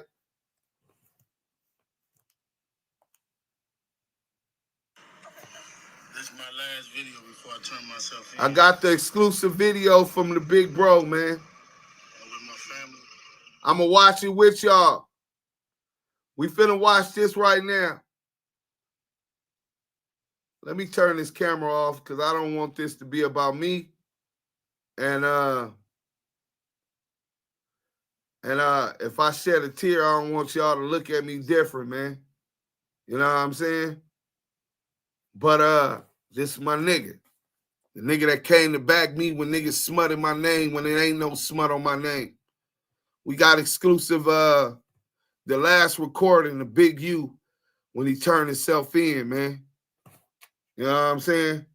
Hit that motherfucking like button. Until we got 750 people back in here, we not showing nothing. Nothing. It's only a minute and 37 seconds. Hit that like button. Show some motherfucking respect, man. Oh, okay. Hey, AK, salute to you, brother. Let's see. That's my nigga. I met him. You know him? You got an issue with him or something? You can stay here, though. You ain't got to agree with us. But it sounds like you a hater. You met him before? Huh? I got it, TD. We finna go into this now. I'm waiting till they get me, till they start hitting these, I'm waiting till they start hitting these, man. Hitting this like button. Damn, what the fuck? Deuce, we got a super chat. Man, they don't respect us. Fuck that super chat. Tell them to hit that likes. We'll get to that super chat as soon as we finish this, bro. You know what I'm saying? Hit them like buttons. Thanks to the person sending the super chat, we gonna get right to you. But it's these other people that's just hanging around. They ain't even gotta send a super chat. All they gotta do is hit the like button, share, tell your friends. Let's get this shit cracking. Y'all acting like this ain't the voice of the culture. You know what I'm saying? As soon as this video finally come all the way through, we gonna get into the Big U's last video before he turned himself in. Brave man. Brave man. You know what I'm saying? Why the fuck my Wi-Fi ain't letting the shit come through? Okay, let's go like this. We're going to close everything. Y'all going to want to see this. Hit that like button. Damn, it's still saying sending, bro. Shit pissing me off. Okay, there it goes. Coming through. Bam. Where we at? They still ain't hit the like button? All right, we gonna sit here. You know what I'm saying? For those that do want to hear it, glad he turned himself in. Running just makes him look guilty. Damn shame brothers, black men came together to help put another man behind bars out of hate. Yeah, Philly L. But what's crazy, I don't think it makes him look guilty. I don't think Assata Shakur was guilty. And she ran because she knew that and didn't have no trust in the justice system. I don't have no trust in the justice system. They have all of the bullshit charges on Big U, but on the news, assistant DA say Big U could be facing up to 20 years. 20, you know these charges is weak and bogus. They seen the city trying to come together again. COINTELPRO comes in and disrupt blacks like they did in 96. Hey, that's a fact. Hey, hit that like button, bro. We've been cooking for 6 hours and 30 minutes, nigga. The least that y'all can do is hit that like button and share. Let's get this up over 700. Okay, we almost there. You're not lying, and that's so crazy giving information about a low case. Yeah, that's crazy. They already gone, Deuce. You know what I'm saying? Get rid of them forever. Only nerds believe there's a leader of the 60. Black gangs don't play that leader shit. Yeah, you got a gang of influential people in each neighborhood. People influential for different reasons. Hey, Tartan Mystic, salute. Hit that like button coming up in here. Bitch ass snitch niggas. You ain't lying, bro. Come on, let's get this over 700. Y'all just standing around looking. Okay, y'all ain't gonna get that video. I could release the video right now. You know what I'm saying? I take my time and just release the video right now, put it on private till after this is over. Ain't nobody else got this. Ain't no such thing as a leader. No, it is a leader. It's just that we all leaders. Not all of us, but we have multiple leaders. They took 4 years. They don't have evidence on no goddamn fingernail. They would have been picked them up. Yeah, they ain't said nothing out of niggas talking out of hate.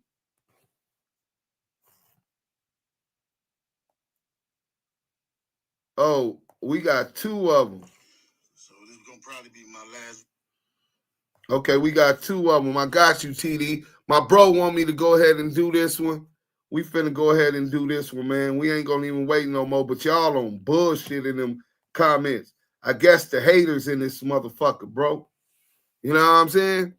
Oh, we almost at 700. Come on, three more people get up in here. Send that. I got you, Scanless. Let's go, man. Salute to Big U, man. Free Big U in the chat. You know what I'm saying? I hear that the alleged victim in Vegas, we at 700. The alleged victim in Vegas' mother is in the chat right now. Condolences to you and your family. You got your convictions and you believe what the police said. I was taught a long time ago not to believe everything the police said, especially when the police lied on me, planted dope on me, and tried to unalive me. So you might be convinced in what that is. The courts and this justice system has its way of finding things out. And in your time and in your mourning, we do wish you the best. But we don't know you, man. Respectfully, I know Big U. You know what I'm saying? I see the effect that he had on kids. Something that I ain't seen in LA in all of my life. People calling me, bro. Oh, that's Baby M. Hold on. I want y'all to hear this real quick. Before we show this video, Baby M, what's happening? I'm on live too, bro. So don't say too much. But why you bust in like that? Huh? Cut the camera on. Hold on. I'm on. What's happening? I'm on live. What's bracking? Yeah, man. I'm just telling niggas, man. They dog them with the jail behind that shit. Blood. While I'm live, I want you to tell everybody what happened when you went to your people's house. This is Baby Eminem from Brims. And then we gonna play this Big U last video as he turned himself in. Go ahead, Baby M. Nah, they was saying basically, you know, when the detectives called him and everything, that, you know, they was building the case up on Big U and other people that were surrounding him that they feel might have helped him out in this criminal enterprise and everything. And they was hitting him up on the murder from a dude back in 21 that was signed to some type of record label, but he graduated from Crenshaw playing football. That what broke the icing of the cake. But at the same time, they were saying basically like listening to 600 and Whack 100 stories every time, painting a picture of Big U. That's how they got the image of Big U, and that's how they got to go after Big U. Because everybody kept bringing this dude's name up on social media about what he do, how he was, how ruthless he was. And the parents went after him too because their kid got killed. Their kid was from 60s. And so they basically convinced the parents that Big U was the one that had something to do with it. Because so it's these internet niggas. Which internet niggas' names did you hear the detectives speak in this case? Whack 100 and 600. They said, Christopher Lovejoy. That's what they called him by. That is 600. They said Christopher Lovejoy and Whack 100. Keep them going on the internet to where they keep talking about it, and that people will start bringing up more and more evidence of the case so they can use it against them. But they said there's going to be a whole lot of people that goes down. Connected, not just from the 60s, anybody that was connected, tied to Big U. And now here go your relative caught up on that case. Yeah. Hey, yeah. Things, boy, what's happening? Look, blood, we live. I got to show this video. I've been live for 6 hours, blood. Let me show this video so I can finish this. And then I'll hit y'all niggas back. Be safe, stay dangerous. What video are you trying to say? Go on Active Chucks on YouTube. I'm gone. That was Baby Eminem and Fingers. You know what I'm saying? My baby homie and Fingers. And he was telling y'all he walked in on his baby mom on the phone with her peoples, who is the mother of the boy who was unalived that went to Crenshaw, whatever. And they were telling them that Christopher Lovejoy, they didn't say 600, that Christopher Lovejoy and Whack 100 was assisting them in that investigation. Let's go. Oh. Talking about I'm a fugitive. So this is gonna probably be my last video. I'm gonna go turn myself in to see what's going on. They talking about I'm a fugitive. So they just raided all my houses. 600 was actually with the police when they raided my house. He's actually got video and footage of it. So y'all know what y'all dealing with. And I just want to say this to y'all. When they raided my houses and my property, they was asking about Whack, Luce Cannon, 600, and this internet stuff. All of y'all filed. All y'all who be sending shit around the internet, all y'all who be promoting and listening to what these niggas saying, all y'all giving these likes and hidden likes, all y'all supporting this. All y'all guilty of this fuck shit. If you had something against a black man, you should handle it with a black man in the streets. Whack said 100 times he was gonna take my contracts. He working with the FBI. The FBI went to the city 3 days in a row and told the city they didn't want nobody to give me no more money. They went to all the different celebrities and told all the different celebrities, don't give me no money, don't help me, don't do nothing for me. They going around scaring and intimidating everybody. But y'all sitting it around getting people in trouble. Like y'all don't understand what the FBI do to black men who try to help their community. I ain't been nothing but a help to our community.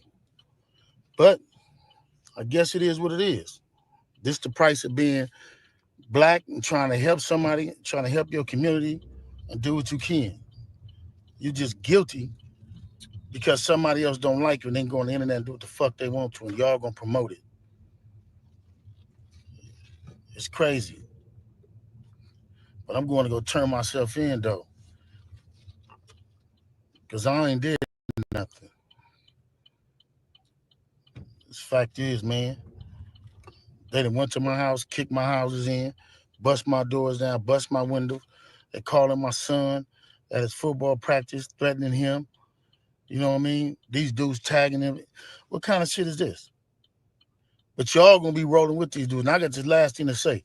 Wax said he was gonna destroy developing option, right? So who gonna replace developing option? Which one of you fuck niggas in the 60s gonna call yourself coming in? Because whoever try to come in, y'all the ones that's working with Wax. Believe that. So remove me to get me out the way for somebody else to come in who gonna cooperate. That's what the play is. That's what the whole play is. I'm out. I'm gonna send y'all videos to put up, all of them until they lock me up. My nigga. To the end, nigga. Big U. Big to U. the motherfucking end. We got another video. Hey, Scandalous, the video too big for me to send to you. Hey, TD, can you send both of those videos to Scandalous so he can put them up? Scandalous, could you send them to A Dose of Reality and the whole team? Let them put that up. We definitely want the word to go out. And it ain't all about Deuce Sims, homie. This is about Big U and getting that word out. I got tears in my eyes. I'm finna turn my motherfucking camera off, homie. Hey. Hey, Deuce. Yeah. This is. Did you hear what he said though? Hold on. For all the 700 plus people in the chat right now, 800 people. Salute. My apologies. Did y'all catch what he said? He said anybody reposting and associating themselves with CS2 Back, which is WAC 100, and any of his affiliates are helping promote these negative spin lies. So that means record labels in LA, Long Beach, Compton, Watts, Inglewood, San Pedro. Lee, you got niggas that remember Luce Coochie is from the IE who affiliated himself with the 60s. And look what he did. He got certain IE members, LA members, San Diego members. He got members that's joint forces to promote and protect rat activities and fuck shit. Remember, the girl Trap Kitchen Money is associated with a certain people, and those people, WAC 100 was shouting out on No Jumper. Don't let that go over y'all head. Don't let that go over y'all head. This is why we are biased when it comes to rats, bro. Y'all not catching what's going on. Deuce is a man of what he says he is. I've hung out with him and his family and his tribe. Open arms and embracement. I will never pull up on no niggas if I felt like I didn't feel protected, or if I didn't feel it was genuine. That was genuine love. Salute to the Brams, man. Salute to Deuce M's, man. Salute to Big U, and salute to everybody in that chat that understands what's going on. And if you don't understand what's going on, Deuce M's with this 6 hours and 42 minutes of content, expounding on this paper, on this paperwork, giving you the videos right now. Damu Kiwe Conversations. Yeah, I got tears in my eye. We gonna listen to that one more time, homie. You know what I'm saying? That nigga told me before when I broke down the CS2 Back paperwork that I got from Mark Stevens. When he first talked to me, we talked about the grid program. I questioned him on that. I didn't give him the answers because I wanted to see whether or not he was gonna lie and whether how he reacted.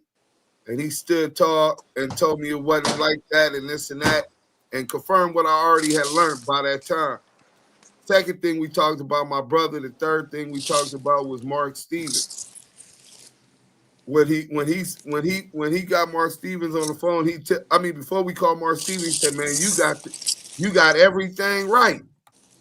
Just from the wiretap, 3-page wiretap, he said, "Nigga, you figured it out by reading that." All these other niggas acting like they anti-WAC 100. Don't jump on our bandwagon now, nigga. We didn't need you then. We don't need you now. Nigga, we don't need no help. You bitch ass niggas that's been over there fucking with WAC, bro. You bitch ass niggas that contributed to get Big U locked up. Nigga, all you niggas need to face repercussions, bro. You niggas don't know what the fuck y'all just did, bro. Don't you know that the federal rats that took down Fred Hampton and they unalived themselves once they realized what they did? You niggas don't even got that much of a conscience, nigga. Just like Judas. So this is gonna probably be my last video. I'm gonna go turn myself in to see what's going on. They talking about I'm a fugitive. So they just raided all my houses. 600 was actually with the police when they raided my house. And he's actually got video and footage of it. So y'all know what y'all dealing with. And I just want to say this to y'all. When they raided my houses and my property, they was asking about WAC. WAC, Luce Cannon, 600, and this internet stuff. All of y'all filed. All y'all who be sending shit around the internet, all y'all who be promoting and listening to what these niggas saying, all y'all giving these likes and hidden likes, all y'all supporting this. All y'all guilty of this fuck shit. If you had something against a black man, you should handle it with a black man in the streets. WAC said 100 times he was gonna take my contracts. He working with the FBI. The FBI went to the city 3 days in a row and told the city they didn't want nobody to give me no more money. They went to all the different celebrities and told all the different celebrities, don't give me no money, don't help me, don't do nothing for me. They going around scaring and intimidating everybody. But y'all sitting it around getting people in trouble. Like y'all don't understand what the FBI do to black men who try to help their community. I ain't been nothing but a help to our community. But I guess it is what it is. This the price of being black and trying to help somebody, trying to help your community and do what you can. You're just guilty because somebody else don't like you and they go on the internet and do what the fuck they want to and y'all gonna promote it. It's crazy. But I'm going to go turn myself in though. Because I ain't did nothing.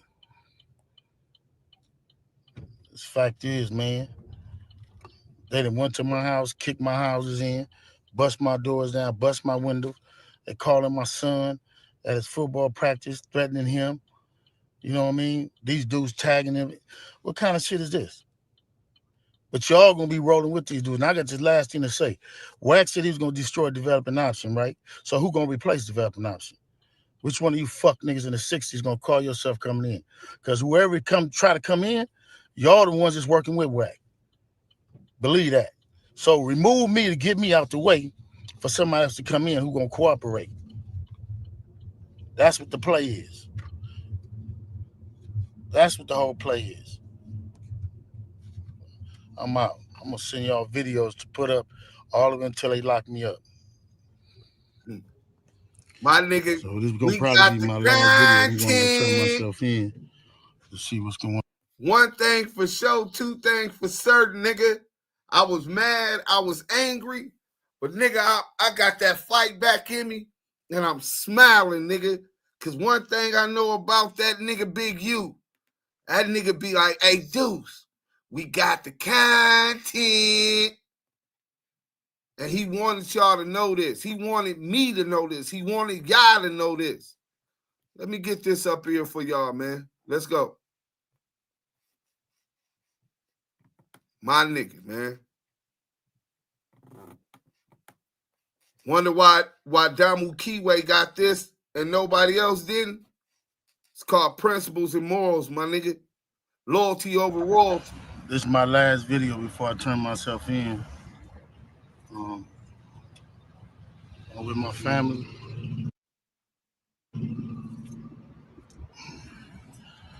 talk to my sons. I talk to everybody, man. I'm saying.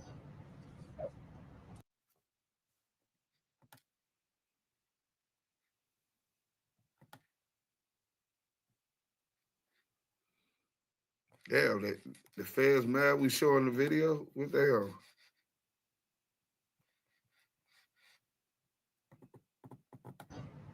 hell? Going to deal with this fight, see what it is. I just want y'all to know, all this stuff is quagmire. Shit is all bullcrap. I just need y'all prayers. I need y'all to, I don't even know what to say. Now, 21 years, I elevated my family, come back, sit in here and write and do what I need to do until I can come back home. People are supposed to help me. I hope you help me. If you can't, you don't. Don't worry about it. A lot of stuff y'all hearing is straight trash. And I appreciate the love and I appreciate people who've been helping me. I don't know. Bro, the fuck is you blowing me up for? It's hard helping black people and not being hunted for doing it. First Street, it might be to, I don't know if it's to the right or the left. Reach out to anybody who can help me, y'all. You hear me? Help my own family. Appreciate y'all. Go. This is my last video before I turn So now we're myself going to get into the meat and potatoes. I wanted to give y'all a understanding of the case, but now we finna get to the meat and bones. Hey, if y'all on Clubhouse listen to this, if y'all don't know how to change the title, I want y'all to change the title to CS2 Back, gets Big U, Luce Cannon, Bricc Baby, and the 60s indicted. How about that? Huh? How about that? And we finna get to the paperwork right now, exposing CS2 Back as the victim. This nigga's a victim. He's going in protective custody, man. Witness protection, where he accused I was at. Let's get to this. I think it's page 51. Let me get to it now. Hold on. Page 51.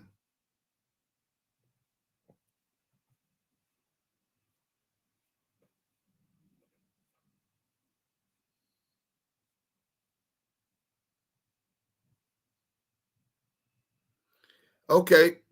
According to victim one, arrived at Henley's Arlington. Let me make sure it's page 51. I think I got to start right before it. Oh, yeah, hit that like button. We finna cook. Ain't no ifs, ands, or buts about it. Yeah, page 51. Let's start here, though.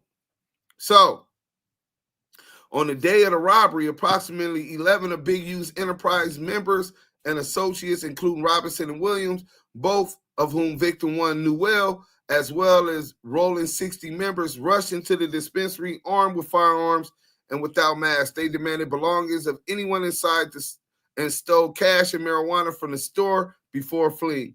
At one point, they demanded a Rolex watch from one of the co-owners, but at Robinson's discretion. They ended up letting him keep it, according to victim one, while still at the dispensary. Bam. The robbers put victim one on the phone with Henley, who invited victim one to Henley home. According to victim one, when victim one arrived at Henley's Arlington premises, Robinson, Williams, and other robbers were there, as were the proceeds of the robbery. Inside, Henley told victim one, "That's how you rob yourself." Henley then demanded $10,000 from victim one to ensure other robberies did not occur. Henley also directed victim one to identify other businesses or dispensaries that could be similarly robbed and assured victim one that the Big U enterprise would compensate them for identifying any robberies. Henley then provided a portion of the robbery proceeds back to victim one. Now, Williams later admitted to this robbery, and y'all know who Williams is, right? Tremaine Williams, Lucy Coochie. and the aftermath on a podcast on the No Jumper. Hip hop police, hip hop, No Jumper. After stating that Williams was Henley's right-hand man, Williams explained, so basically, he'll manipulate things. We'll go and do something, and then the same niggas we do it to show up to the house like 10 minutes later as we trying to count everything. And we be like, how the fuck? William then said that Henley would state, well, we just going to give like 40,000 back. Whack 100, who is a rival counterpart of Henley's for the Bloods, was also on the podcast and stated. Let's read the footnotes. As stated below, Victim One's account is corroborated in a consensually recorded conversation in which Henley and Robinson asked for robbery targets from Victim One. The modus operandi is corroborated by wire interceptions in which Henley discusses robbing drug dealers of only half of their product or proceeds. You know why he wanted to give us the dude back to 40, right? Because he was going to make the dude give him 20 for getting it back. Williams then agreed. Of course, he did that to two famous rappers. Williams. So these niggas, Whack 100 and them niggas is doing the police work, and they on No Jumper, and you niggas just watched it and argued with us that he wasn't implicating and Big U into crime. Lucy Coochie gonna be screaming soon. Sweetie, sweetie. Oh, he gonna be screaming soon. You got a rat jacket, you bitch ass nigga. And you ain't from 60s.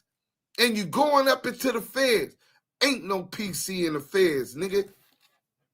Let's go.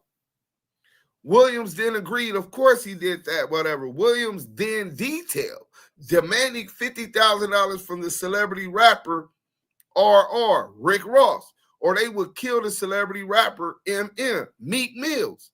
Williams then said RR dropped off the $50,000 and Henley stopped answering the phone and they did not share any of the proceeds with Williams, according to further No Jumper and Vlad TV.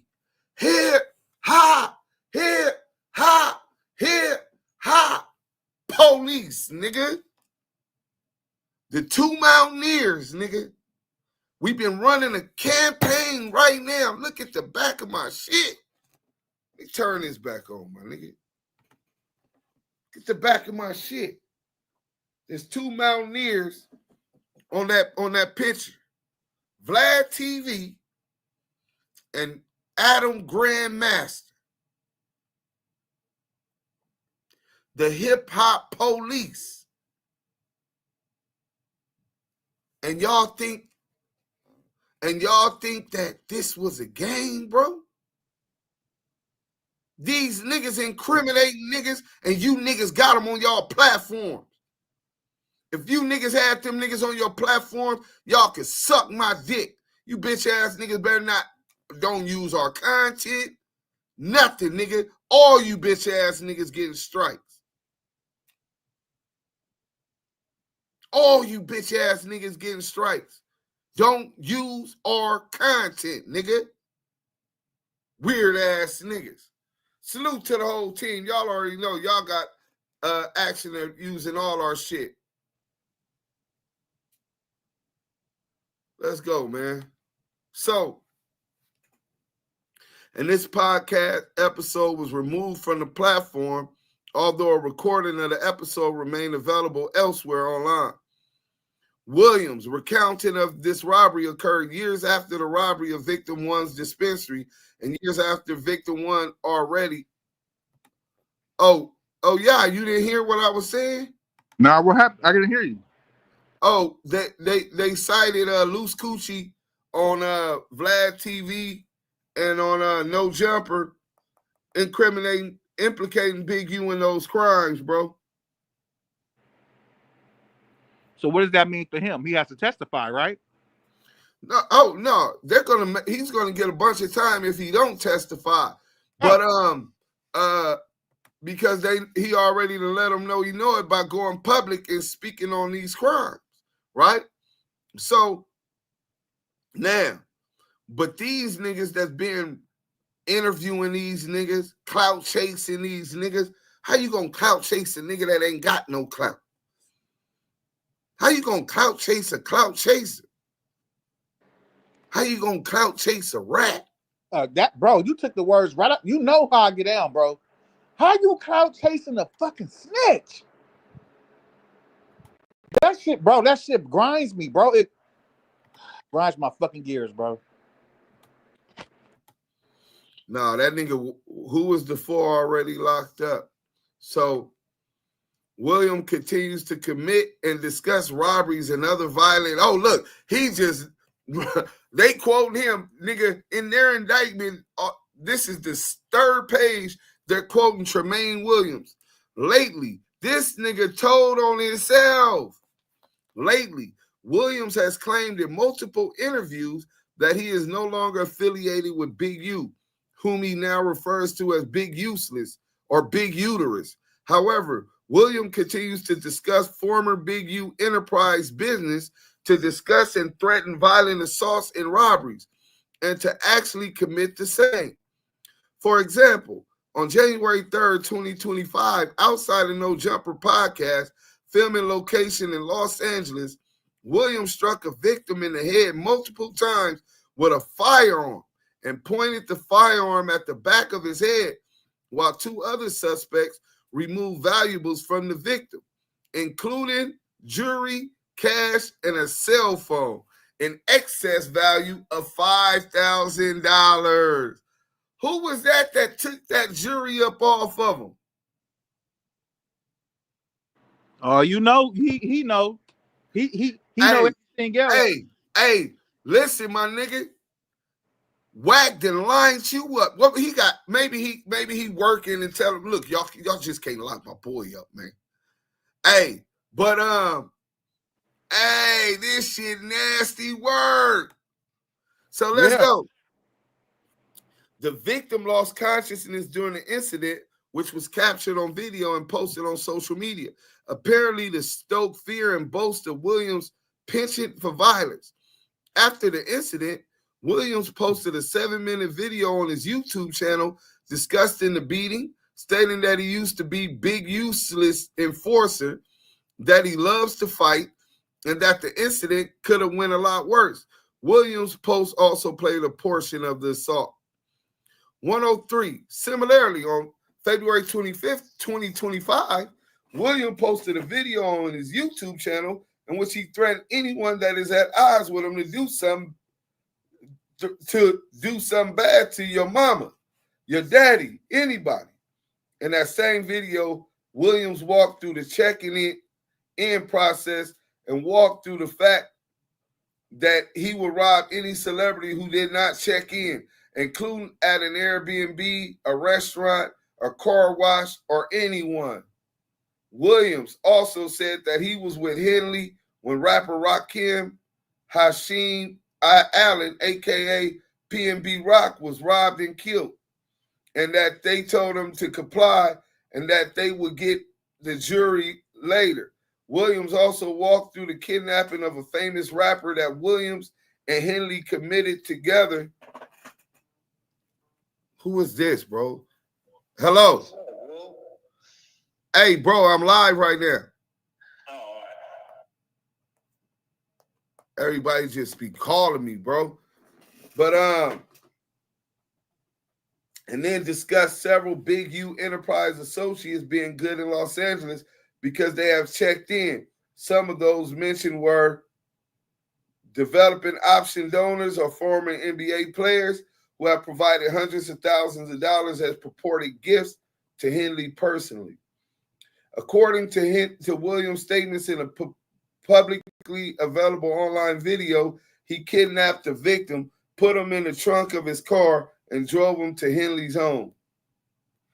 February 2025, Williams also took part in a film conversation with multiple people on YouTube in which Williams told another participant that you will lose your life, and then when Williams found him, Williams was going to do something bad to him. further evidence of the Big U Enterprises involvement in robbery. So this nigga, the snitched on Big U, lie snitch, right? And the feds then took all of this shit online. We named Luce the liability, the ability to lie. Nigga, demonstrably false lies. The nigga's a pussy. He's a buster. He's not from 60s. The nigga was doing all kind of shit, him and these IE niggas, and using Big U's name. This is on the internet. Proof. This is on.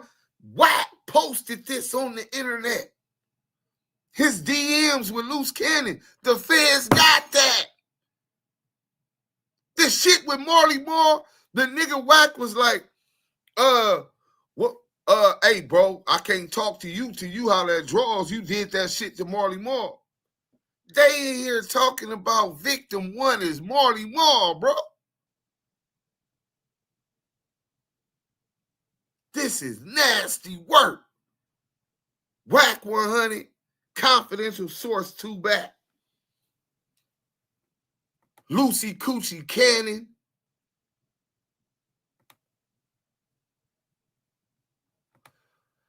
I'm the mother of the football players. Okay, Shadonna Black, we get that. Never seen a man talk about another man on Clubhouse so much as Wack did. Yeah, because you never witnessed a federal investigation firsthand. Nigga, he was targeting Big U for incarceration, recruited a crew, a whole conspiracy plot and plan to first turn people against Big U, saying Big U was a rat. A lot of y'all bid on it anyway. Then to turn all of his resources against him. The crooked lawyer nigga I told y'all about.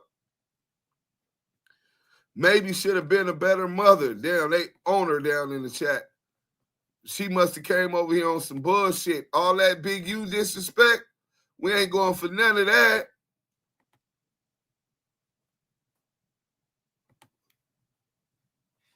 Let's go.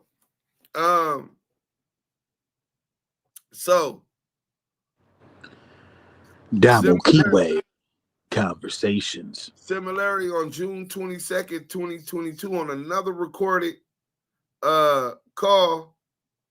Oh, hold on. First, for example, on August 6th, 2021, on a recorded call, Robinson told victim one trying to lick somebody that ain't even hard. All this shit is just, this ain't working, man. I'm like, man, I'm in the wrong business, homie. In my training and experience, the investigation into the case, lick is consistently used as slang for robbery. Similarly, on June 22nd, 2022, on another recorded call, Robinson told victim one that Henley had been asking Robinson if they needed to do a takeover, which I know based on my training experience and participation in the investigation to mean a takeover robbery of victim one at his marijuana dispensary again, because victim one had not paid his extortion payments. Then, on July 9th, 2022, Henley told victim one, we got to rob someone. You with that bullshit. On July 31st, 2022, Henley told victim one that Henley needed $30,000 to pay his developing options. What date was that? To pay his developing option staff, and was considering a robbery and increased extortions to obtain the funds. Henley was also intercepted on a telephone call telling the auto shop owner that Henley knew how much he had paid the shop owner because the payment was proceeds of a robbery. Okay. In other title, wiretap interceptions, I also heard Henley planning a robbery of individuals that had stolen equipment from a celebrity rapper. Using an Apple AirTag that was purportedly with the equipment, Henley, Martin, and others obtained firearms and began to stage the robbery to get back the equipment. However, when they arrived, the police also arrived, having been called by the celebrity rapper. I witnessed the staging of the robbery on surveillance before it was called off. On November 11, 2022, on another intercepted call, Mitchell discussed above, and Henley coordinated how Mitchell would give Henley the proceeds from a robbery that Mitchell committed. Henley and Mitchell were talking about how much money should go to Henley. Then, in multiple other intercepted calls and text messages, Henley talked with Blantone and Robinson to help Henley collect from Mitchell's associates. Talking about Mitchell, Blantone said they robbed the nigga for some shit. They made a nigga call his plug and then they booked him. Talking about further splitting the proceeds, Henley told Blantone, I'm going to grab half of whatever he got him. I'm going to give it to Vay, and Vay can bring the rest of you. On a Vay is Robinson's moniker. Subsequently, I heard Henley counting out the money and saying that it ain't nothing but 2 to 3 racks. Blantone responded, Bricc Baby said it was supposed to be between 5 to 7, man. Got to make that call out to Bricc, man. Oh, they didn't implicated. Bricc was implicated on a wiretap. On April 11, 2023, Henley and Blantone again discussed an individual who was supposed to be robbed in the near future, right?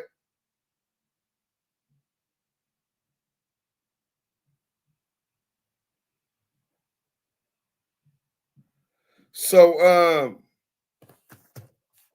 a significant extortion in violation of the Hobbs Act, right?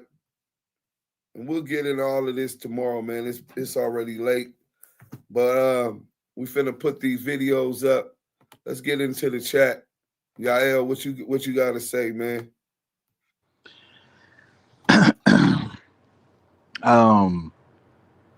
Salute to you, Deuce. I mean, I know it's not about you, bro. And the only reason why I said it is because being that your community and Big U's community has a very, very explicit history of past, not getting along, right?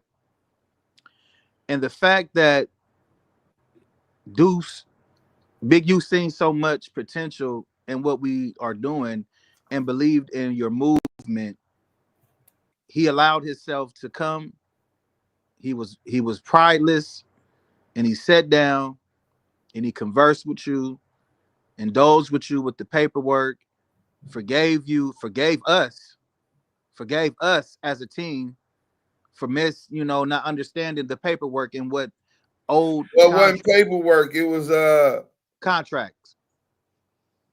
With the grid program, right? And the fact that we've built it throughout the years, and me knowing of him and knowing him prior to this, and being able to hang out with him and TD and Critta and yourself outside of my community, I thought, who else is real niggas? You know what I'm saying? Other than going to jail and going, you going to the feds, and you have to align yourself with your brothers. You know what I'm saying? Like, you got to align yourself with your brothers, right? But it didn't take jail for you to align yourself with Big U. It didn't take jail to align yourself with TD and myself. You aligned yourself with other men that have the same mindset, morals, standards, and principles, right? And the fact that we're here now having this conversation, and we're standing in the pit of snakes and scorpions, as the Bible would say, we will be able to tread across snakes and scorpions, because these people will be at your feet. And the fact that we're standing with them right now, and Big U is getting ready to go through his trial and tribulation, and I know and I pray that the man come out as good as gold. The fire will try him, and the gold it'll just be immaculate. You know what I'm saying? And I appreciate the fact that the platform is here. We have ears listening that can understand that we don't present anything without facts and receipts. And the fact that we've been on this for years, Deuce, you've been on this for years, saying it educating them, letting them know, like, hey man, this dude is a rat. He's no good. He's not a voice of the community. He sat down with 6ix9ine. He said he's been doing rat behavior this long. Then he accumulated the PC protectors with 600, Luce Coochie, Rose. Now he got Vlad, Veggie Wrong, Poetic Flock, all of them. They just all came and banded together. Hip hop police, I told you, bro.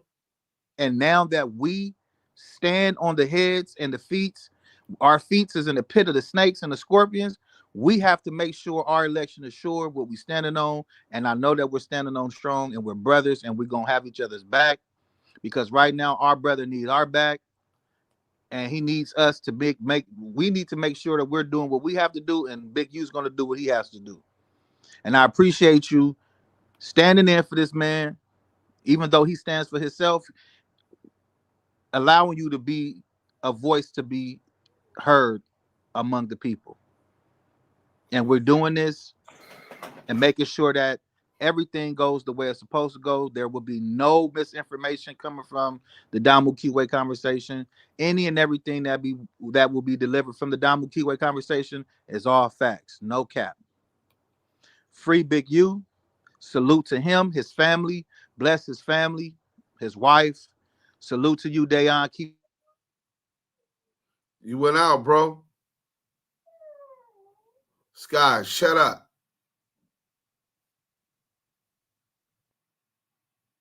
Out there crying with your spoiled ass. What you want? Yeah, I can't hear you, bro.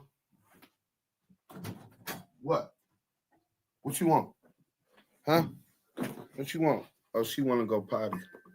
Look at her. Look at her spoiled ass. Come here, girl. Look at my pretty girl. Y'all see them dirty ass pigs? Hip hop police? Y'all see academics?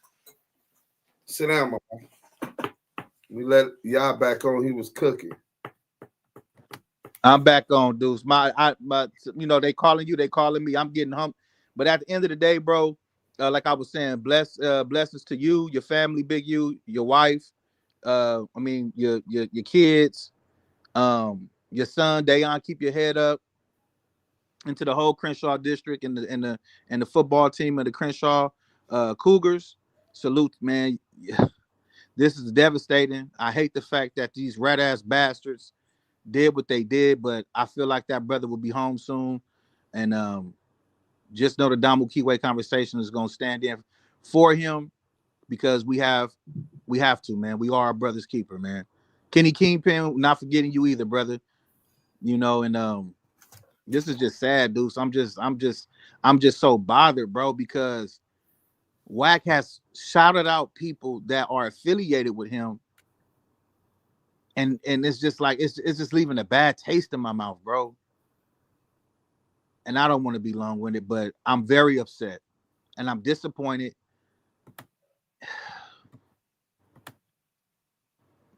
This is fucked up, bro. It's just fucked up. Salute. No, that's salute. They got something on them, the feds. But listen to what he said. First of all, he said 600 pulled up with the raid when they raided his house. He said they were talking about nothing but Wack 100 when they raided his houses. The feds raid your house talking about Wack 100, bro. Wack and 600 better watch their back. It's coming. What comes around goes around. Yeah, I'm not even going to front, bro. And who put all that out? 599 did. He working for show. No, he definitely working. Sounds weak. You know Dash 100 in the station hiding. Y'all know I do my job well. She good, chill. I'm going to call back. Good looking for regulating the chat. I don't see Selena, but I know she's somewhere down there, in and out. AB 100, I've been beat by police, so I'll have a discuss for him too. Hold up, Wack and Adam show us tomorrow, the day after the hit is crazy work. Bro, y'all still gonna go watch them niggas after and worry about what the fuck them rat niggas gotta say, bro? I don't even want to hear what them rats is talking about. On the dead homies. I don't want to hear what Adam is talking about. These niggas is utilizing their platforms, probably got to deal with the feds to gather intel. They're trying to do niggas on the West Coast how they did the niggas in Chicago, bro. Is y'all not paying attention? And y'all still gonna go support that shit? This shit is crazy, bro. Anybody who support No Jumper, anybody who supports academics or Vlad, please unsubscribe from my channel. Whack 100 in the Hunnet Show. All you YouTubers that been, oh, we need these clicks, going to go over there, running their content, fuck what they say. We know enough.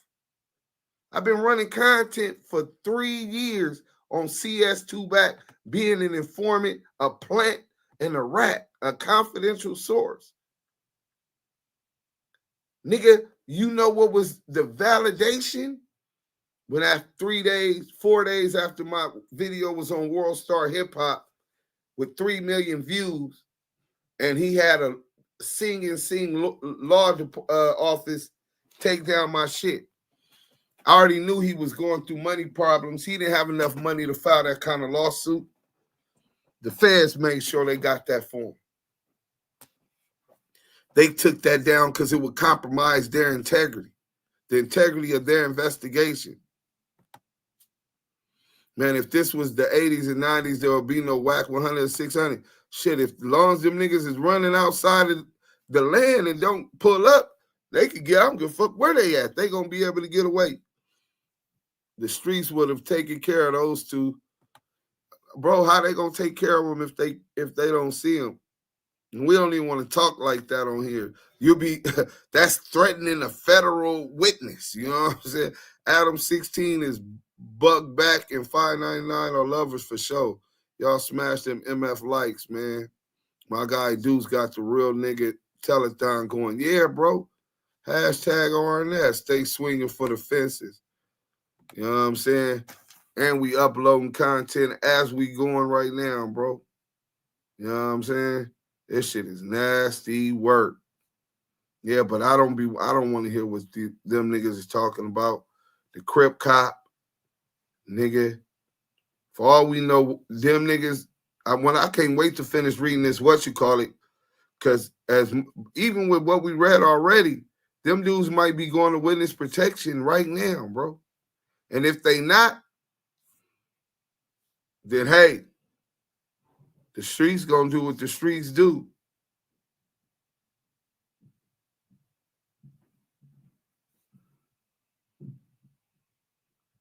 Man, please stop sending me this Ray Give shit, this No Jumper shit, this Whack 100 shit.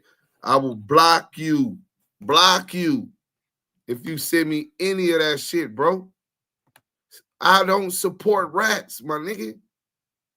I'm not going to go over there. Paralegals do a lot of footwork, dudes. Hope this guy is as good as he say it is. Man, I hope he do too, man. Wow. Dudes, real men can do that. Salute. Tony Angel. Real G's cry sometime, dude. Nah, I know that, man. But it's really the pain for them kids. I seen them kids that didn't know how to water the lawn. They didn't have fathers to teach them. They never knew how to work a water hose or sprinklers. And Big U teaching them as if he's their father. That's his natural element, more than writing books, more than the gangster shit. That he don't enjoy nothing more than them damn kids, other people kids, bringing that village together, teaching. Yeah, salute, bless. G Dupkin, proud supporter of this channel, Brooklyn. Love y'all too. Hey man, thank you, man. Thank you. We back at it like crack addicts. No, that's a fact. You know what I'm saying? We gonna finish all of this tomorrow, man. Tap in hip hop police docu-series. You know what I'm saying? We're gonna get back into it and run through all the rest of the indictment. You know what I'm saying? Let me make sure that these videos up. I'm still with y'all going down in the chat as we hear. Hold on, while we doing all that, let me let y'all niggas in on this little secret.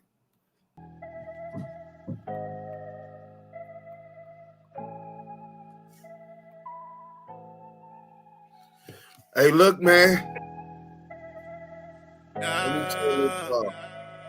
Hey, look. Everybody hold it down, man. Salute to y'all. Y'all, love you, bro. TD, Critter. Y'all already know what it is. Pop LQ, Kenny Kingpin. We gonna pick up this motherfucking flag and keep pushing this motherfucker towards the goal line. This shit don't stop, can't stop, won't be stopped. You know what I'm saying? Salute to everybody. Y'all, this been another 7 hours, 30 minutes with the Damu Kiwe Conversations. We out of here, man.